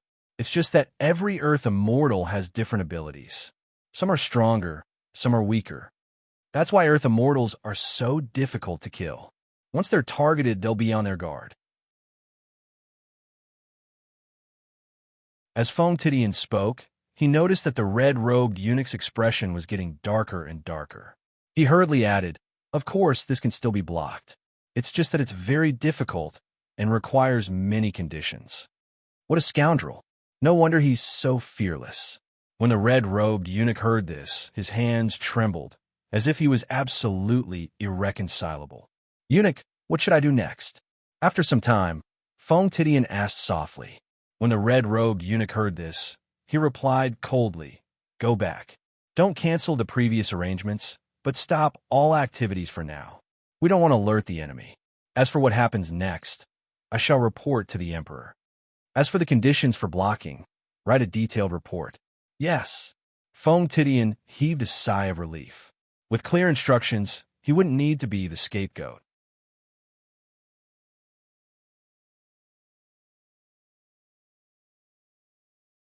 Chapter 379. As the boat sailed away, Pei Ziyun looked at the group of people leaving. He then realized that it was raining again. The rain was cool and refreshing. He then thought to himself, I've killed Count Zhongqin, and there will be trouble in the future. Furthermore, the mission requires me to kill 10 demons. According to intelligence, these demons are all in King Lu's army. This will be difficult, but I won't regret it. As he thought about it, he had a plan. Since I'm already an Earth Immortal, I've only shown my abilities and strategies. I haven't shown them my true abilities. If I don't show them, I'm afraid there will be people who will try to take advantage of me. Since I've already done it, I'll go all the way. I'll single-handedly kill the 10 generals and become famous throughout the lands. That way, I'll be able to get rid of the demons and monsters.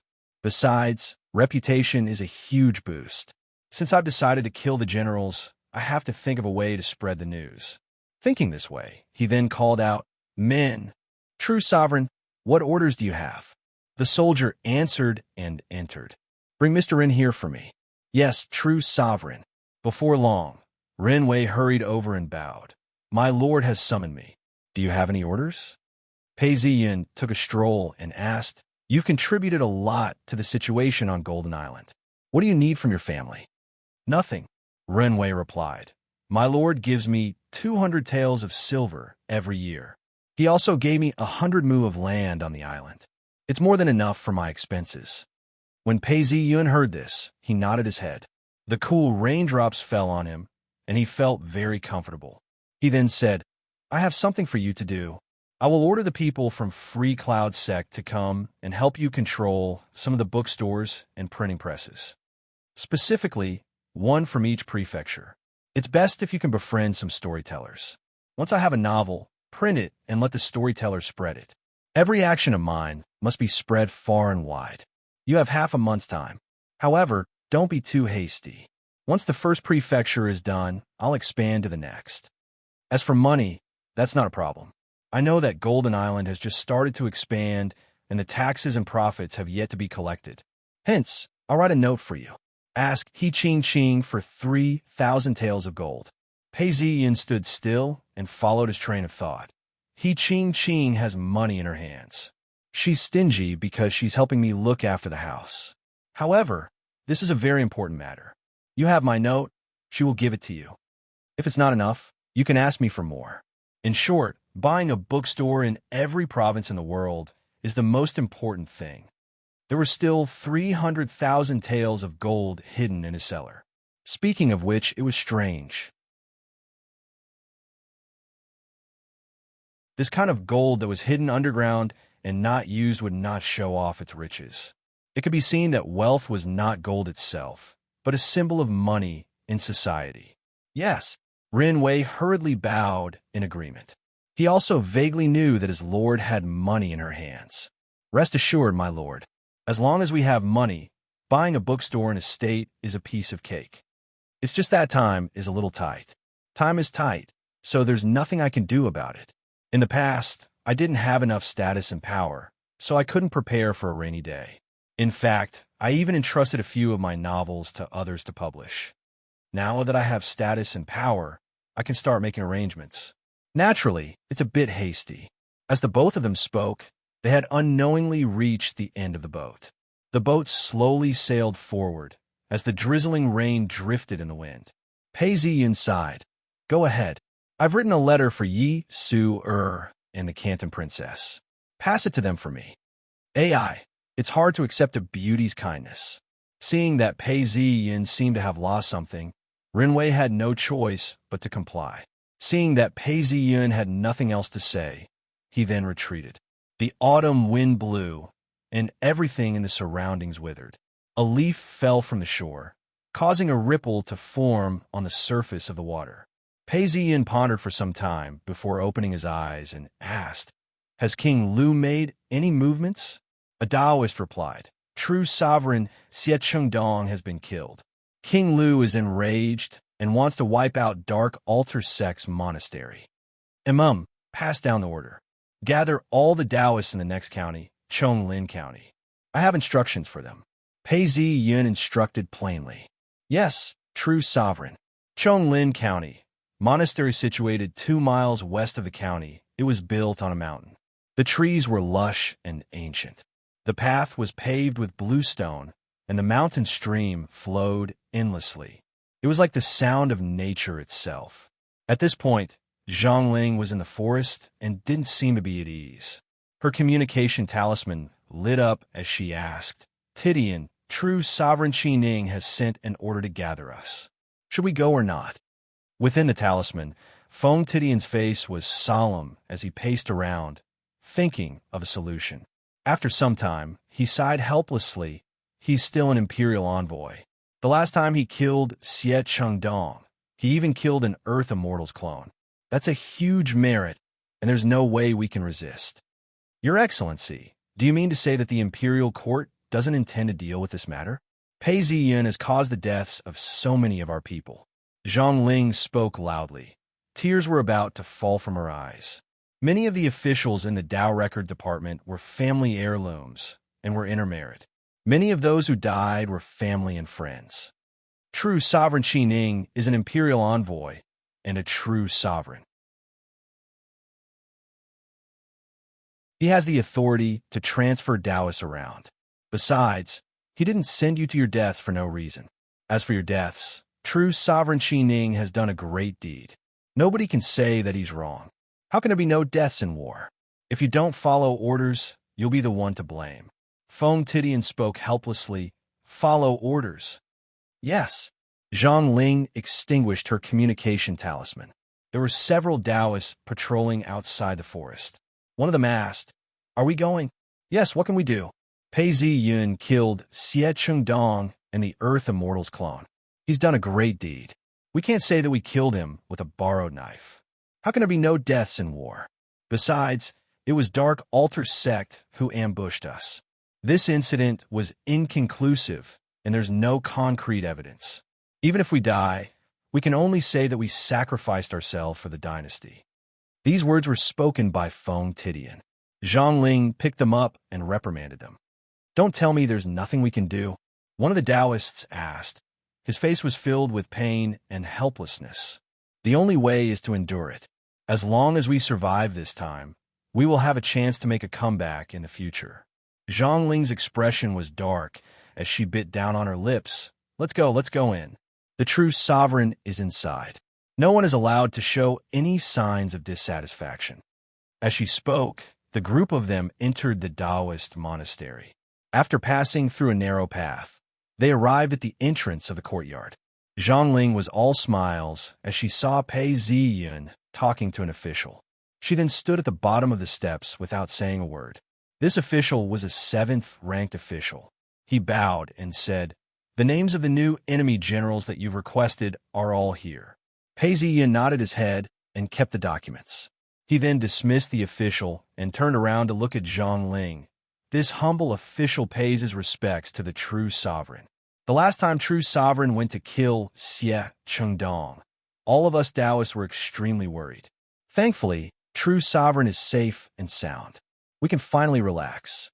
Zhang Ling hurriedly kowtowed to Pei Ziyun. Pei Ziyun swept his gaze across Zhang Ling and the other Taoists. Seeing that they were behaving like a yes man, he smiled and said, "You've come at the right time. I've already decided to kill the enemy general. All of you follow me." "Yes, true sovereign." Zhang Ling didn't dare to raise any objections and replied immediately. Pei Ziyun retrieved the document and opened it up. He then scanned through it and noticed that there was a new enemy who had risen to prominence. He was extremely strange and had attacked Dark Altar Monastery multiple times. Pei Ziyun then made a decision. He then pointed out with his finger, "This person is the closest to us. Our first target shall be him." Little Leaf Town autumn was about to end, and the paddy fields had already been harvested. Only stubble was left behind. It had been raining recently, and a layer of water had formed over the paddy fields. Several white ducks were swimming in the paddy fields, occasionally diving into the paddy fields to look for food.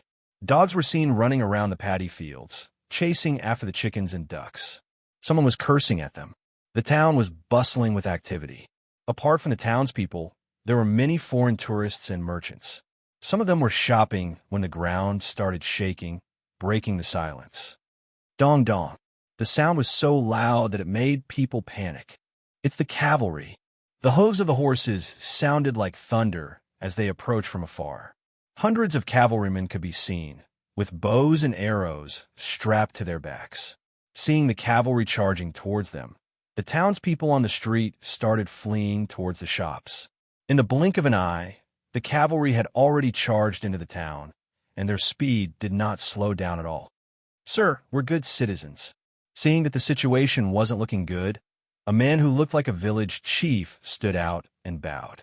He smiled apologetically. However, the cavalry did not slow down. Instead, they increased in number. The officer leading the group drew his bow and knocked an arrow. A pew sound was heard, and the village chief who stood out screamed in pain as he was nailed to the wall. "Kill, kill, kill." The 300 cavalrymen charged forward, and the townspeople dodged to the side. The officer's face was contorted in anger as he shouted, "Kill, kill them all. Kill." The cavalry charged forward and slashed down with their swords. Some townspeople on the street couldn't dodge in time, and their heads flew up into the air as blood spurted everywhere. There were even more people who couldn't dodge in time and screamed in pain as they were trampled on. It wasn't just one person. The cavalry behind them continued to trample over them, and the screams died down. Everywhere they went, the bustling streets had turned into a living hell. Broken limbs and bodies could be seen everywhere. Cuckoo, on the rooftop of a house, a pigeon was perched on it. Its eyes were darting around, but its body was motionless, as though it was frightened by the sight of humans being slaughtered. Satisfying. Halfway through their journey, they had already killed more than 10 people. Their horses were covered in blood, and only then did they slow down. The lieutenant stuck out his tongue and licked his blade. A shadow of a leopard flashed in his eyes, and his eyes were bright red. As he licked his blade, some of the flesh and blood on the blade was sucked into his mouth. It was as if a voice was shouting, "Kill, kill, kill." One of the men who had accompanied them looked like a clerk. He couldn't help but speak out. "Your Excellency, isn't this too much?" What's too much? King Lu is the chosen one. These people refuse to expel Dark Altar sect, which means they're defying the will of the heavens. They deserve to die. The officer shouted out in anger. His eyes were filled with malice. The clerk looked at the officer pressing down on his sword and didn't dare to speak. The cavalry galloped down the streets, causing blood and flesh to fly everywhere. There seemed to be a woman in the alley who was startled as she screamed out in disbelief. "Woman?" The officer's face revealed a sinister smile as he turned his horse around and galloped over. Looking at the situation, it seemed like he wasn't here to enjoy the woman's body, but to trample her to death. Seeing the warhorse galloping towards her, the woman looked like a young married woman. She was so frightened that her entire body started to tremble. She couldn't even stand up. She watched as the horse raised its hooves and was about to trample down. Right at this moment, the officer felt something. Without thinking too much, he dodged to the side. Pooh! The flash of a sword shot out from the side, as man and sword became one. At that moment, only a cold light could be seen.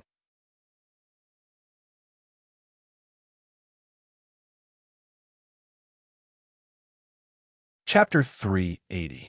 Your Excellency. As soon as this happened, dozens of cavalrymen noticed it. However, the streets were narrow, and only a few cavalrymen could move forward. Who is it? The lieutenant was extremely courageous. As soon as he finished speaking, he became one with his sword. The wind from his sword seemed to carry with it the power of thunder and wind. It was so fast that it was dazzling. The person who will kill you. Pei Ziyan took a step forward. Although there was some distance between him and the lieutenant, he was already in front of him. Die! Dang! The moment the sword and the saber clashed, sparks flew everywhere. A strange force pounced on the captain, causing his entire arm to go numb. Then, with a flash of sword chi, a slit appeared on his right cheek. His gums could be seen, and fresh blood flowed out. The lieutenant was shocked. He slapped the horse's head. Even though he was wearing armor, he leapt down from the horse. The next moment, the sword energy landed on the horse, and the horse was sliced into two. Flesh and blood flew everywhere. Die! The lieutenant didn't flee in panic. Instead, he had a ferocious look on his face as he slashed down with his sword. Wind and thunder could be seen emanating from his sword as it sliced through the air. Dang, dang, dang. The sword and the sword collided, and the sword light changed. A terrifying sword energy was emitted and pierced through the lieutenant's body. Not bad. Pei Ziyan nodded his head and spoke in a low voice. Although it's a military technique, to be able to use it to such an extent, it's almost divine. It's just that such a technique is used on a married woman. It's even more lethal. However, you're from a different tribe. It's not surprising that you're so vicious. Pei Ziyan advanced. His eyes were cold and filled with killing intent. I'm King Lu's lackey. I don't mind killing. The lieutenant took a few steps forward, and yet another wound appeared on his body. He pretended not to see it and shouted out coldly. He retreated with his sword, but was ready to pounce on Pei Ziyun at any moment. The impression he gave was that he was ready to pounce on Pei Ziyun. "I'm invincible." Within seconds, several cavalrymen had pounced on him, and their swords were unsheathed. "Is this the style of soldier?" Pei Ziyun frowned. He then pointed his finger, and a bolt of lightning shot out. The few cavalrymen were paralyzed. Wind formed cloud body. Pei Ziyun transformed into a ray of light and charged forward at a speed 3 times faster than before. His long sword slashed downwards, and the two of them merged into one. Blood spurted out from the necks of several cavalrymen. Their heads were still in midair, crying out as they twisted and fell down. Then a figure flashed, suddenly appearing and disappearing, already pouncing towards the captain. Don't be fooled by the officer's bravery. After receiving 2 blows from the cavalry, he immediately retreated. Even Pei Ziyun was secretly impressed by his mannerisms. Ferocious, daring, cunning, this was the decisiveness of a soldier. However, the more it was like this, the more he had to kill him. The bluestone slabs were very hard. The captain retreated to the mouth of the alley. Suddenly, the ground beneath his feet caved in and turned into quicksand. He had barely pulled his foot out when the sword flashes arrived. Zhng, Zhng, Zhng. The sounds of swords clashing against each other could be heard. Pei Ziyun took a step back, not moving an inch. Bang! The lieutenant swayed about 10 feet away, his eyes wide open as he strenuously looked at his chest, only to see blood spurting out like a fountain. "No, how could I die?" The lieutenant didn't die immediately. He roared at the same time, along with the leopard phantom behind him. "Save His Excellency." In that split second, the cavalrymen were so shocked that their hair stood on end. King Lu's military rules were very strict. Since their lord was about to die, all his personal guards would be executed. These cavalrymen shouted out loud as they galloped towards Pei Ziyun. Pei Ziyun didn't bother with them as he looked at the demonized lieutenant. His face revealed a playful smile. "Even if you're demonized, how long can you last?" "Kill." Several cavalrymen charged towards him without a care for their own safety. Another bolt of lightning flashed past. If this was a Dao technique, he could use his willpower to defend against it. However, this was a naturally occurring bolt of lightning. No matter how strong one's willpower was, it was impossible to defend against it. Papa! Another group of cavalrymen and horses fell to the ground. "No. How can there be someone like you in this world? You're a demon, a demon." The leader of the cavalrymen had a look of fear on his face. He couldn't take it any longer and wanted to escape. Pei Ziyun's sword flashed past, and the man's throat was pierced through as he fell from his horse. In the blink of an eye, he had killed more than 10 cavalrymen effortlessly. Satisfying. Pei Ziyun laughed out. 10 steps to kill a man, 1,000 miles to travel. Once the deed is done, I will leave without a trace. Pei Ziyun muttered to himself. Today was the first time he had experienced the true power of an earth immortal. The power of nature, sword chi, sword techniques, spells, everything was at his command. The largest tavern in Little Leaf Town was the Guanjia Tavern. At this point, the windows were open, and the tables near the windows were filled with Taoists. However, the entire place was silent. It was strange. Pei Ziyun was one of their own, but when they saw him killing the most elite cavalryman, as though he was killing a dog, their hearts sank. When they heard the screams of pain coming from below, their faces turned pale. Seeing the cavalrymen charging towards them in waves, regardless if it was in the right or wrong camp, they had to admit that they were all highly skilled in martial arts. Their teamwork was flawless, and they fought with their lives on the line. They were the role models of soldiers. However, such sacrifices were meaningless. Like water meeting a boulder, it immediately exploded. With a flash of lightning, no matter how strong the cavalrymen were, they were paralyzed on the spot and could only await their deaths. Hearing the screams, the Taoists from the imperial court, especially Zhang Ling, could not believe what they were seeing. Was this the power of an earth immortal? A single person could suppress an entire army. It would take hundreds of people to surround and kill him. Everyone present was trembling. Your Excellency, is an earth immortal so strong? Such a terrifying enemy. To the Taoists who were secretly supervising, how could they not be afraid? He's not completely unafraid of military formations. Look, he's making use of the terrain to prevent the cavalrymen from attacking. That's why he's so effective. Zhang Ling observed and said, then why is he fighting with the cavalrymen instead of killing the general? He's just become an earth immortal not long ago. Of course, he has to test his strength in a relatively safe environment. This alley and a number of people here are perfect for testing his strength. Zhang Ling's face darkened as she voiced out her conjecture. At that moment, the entire tavern was silent. After a long time, someone pointed and exclaimed, "Look, this officer has a special technique too." While the cavalrymen were fighting, the wound on the officer's chest had already healed. He stood up and let out a roar that did not sound like a human's.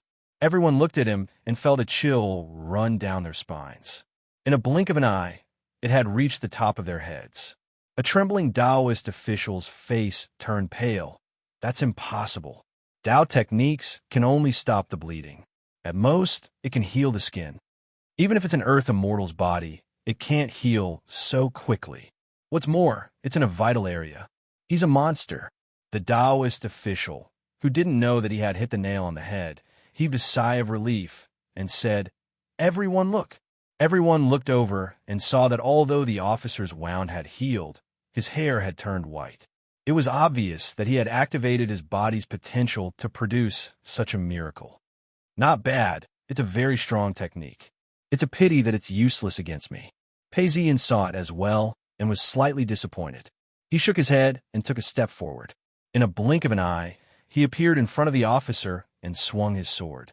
A ray of sword energy lit up, carrying with it a faint red color as it sliced across the sky. The officer roared in anger. He was like an agile leopard. His speed increased by 2 to 3 times. His speed was so fast that it left behind afterimages. Pooh! A dull thud could be heard as another 5 or 6 cavalrymen charged forward. Both the man and the horse were sliced in half by the demon. They didn't die immediately as they struggled and screamed in pain. In front of him, the shadow disappeared and the officer's real body fell to the ground. A deep sword mark had appeared on his body. Even the armor on his body was unable to block the attack. It was as if he had been sliced in half. Blood and internal organs flowed out.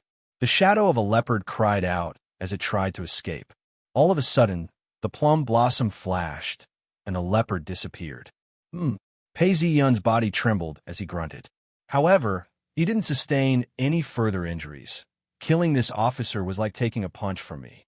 Not only was this person's rank low, but I'm also the imperial envoy. Although the last time I killed Count Zhongqin, I was able to defend myself against the attack, and was able to ignore the backlash. Having lost the shadow of a leopard, the officer lay on the ground and felt around for his internal organs.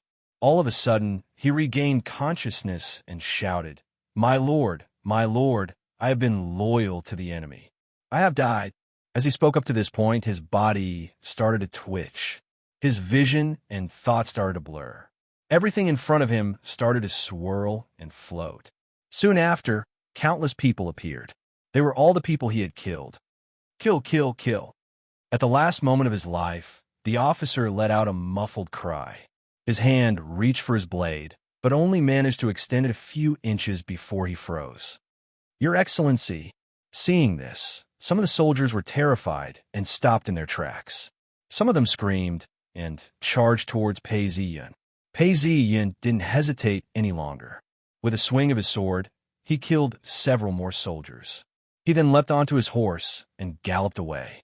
As the horse galloped out of the town, his vision turned black as an information interface appeared before his eyes. Side mission: kill 10 visitors from another plane and absorb their information. Completion: 2 tenths. Zhang Ling watched from above as her body stiffened.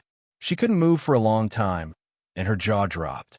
A gust of wind blew in, and everyone felt a chill run down their spines. They were speechless. After a long time, a Tao official mumbled, "Strong, he's too strong. True sovereign Pei's fighting prowess is unparalleled under the heavens." To be able to fight against 10 cavalrymen alone, his fighting prowess was beyond anyone's imagination.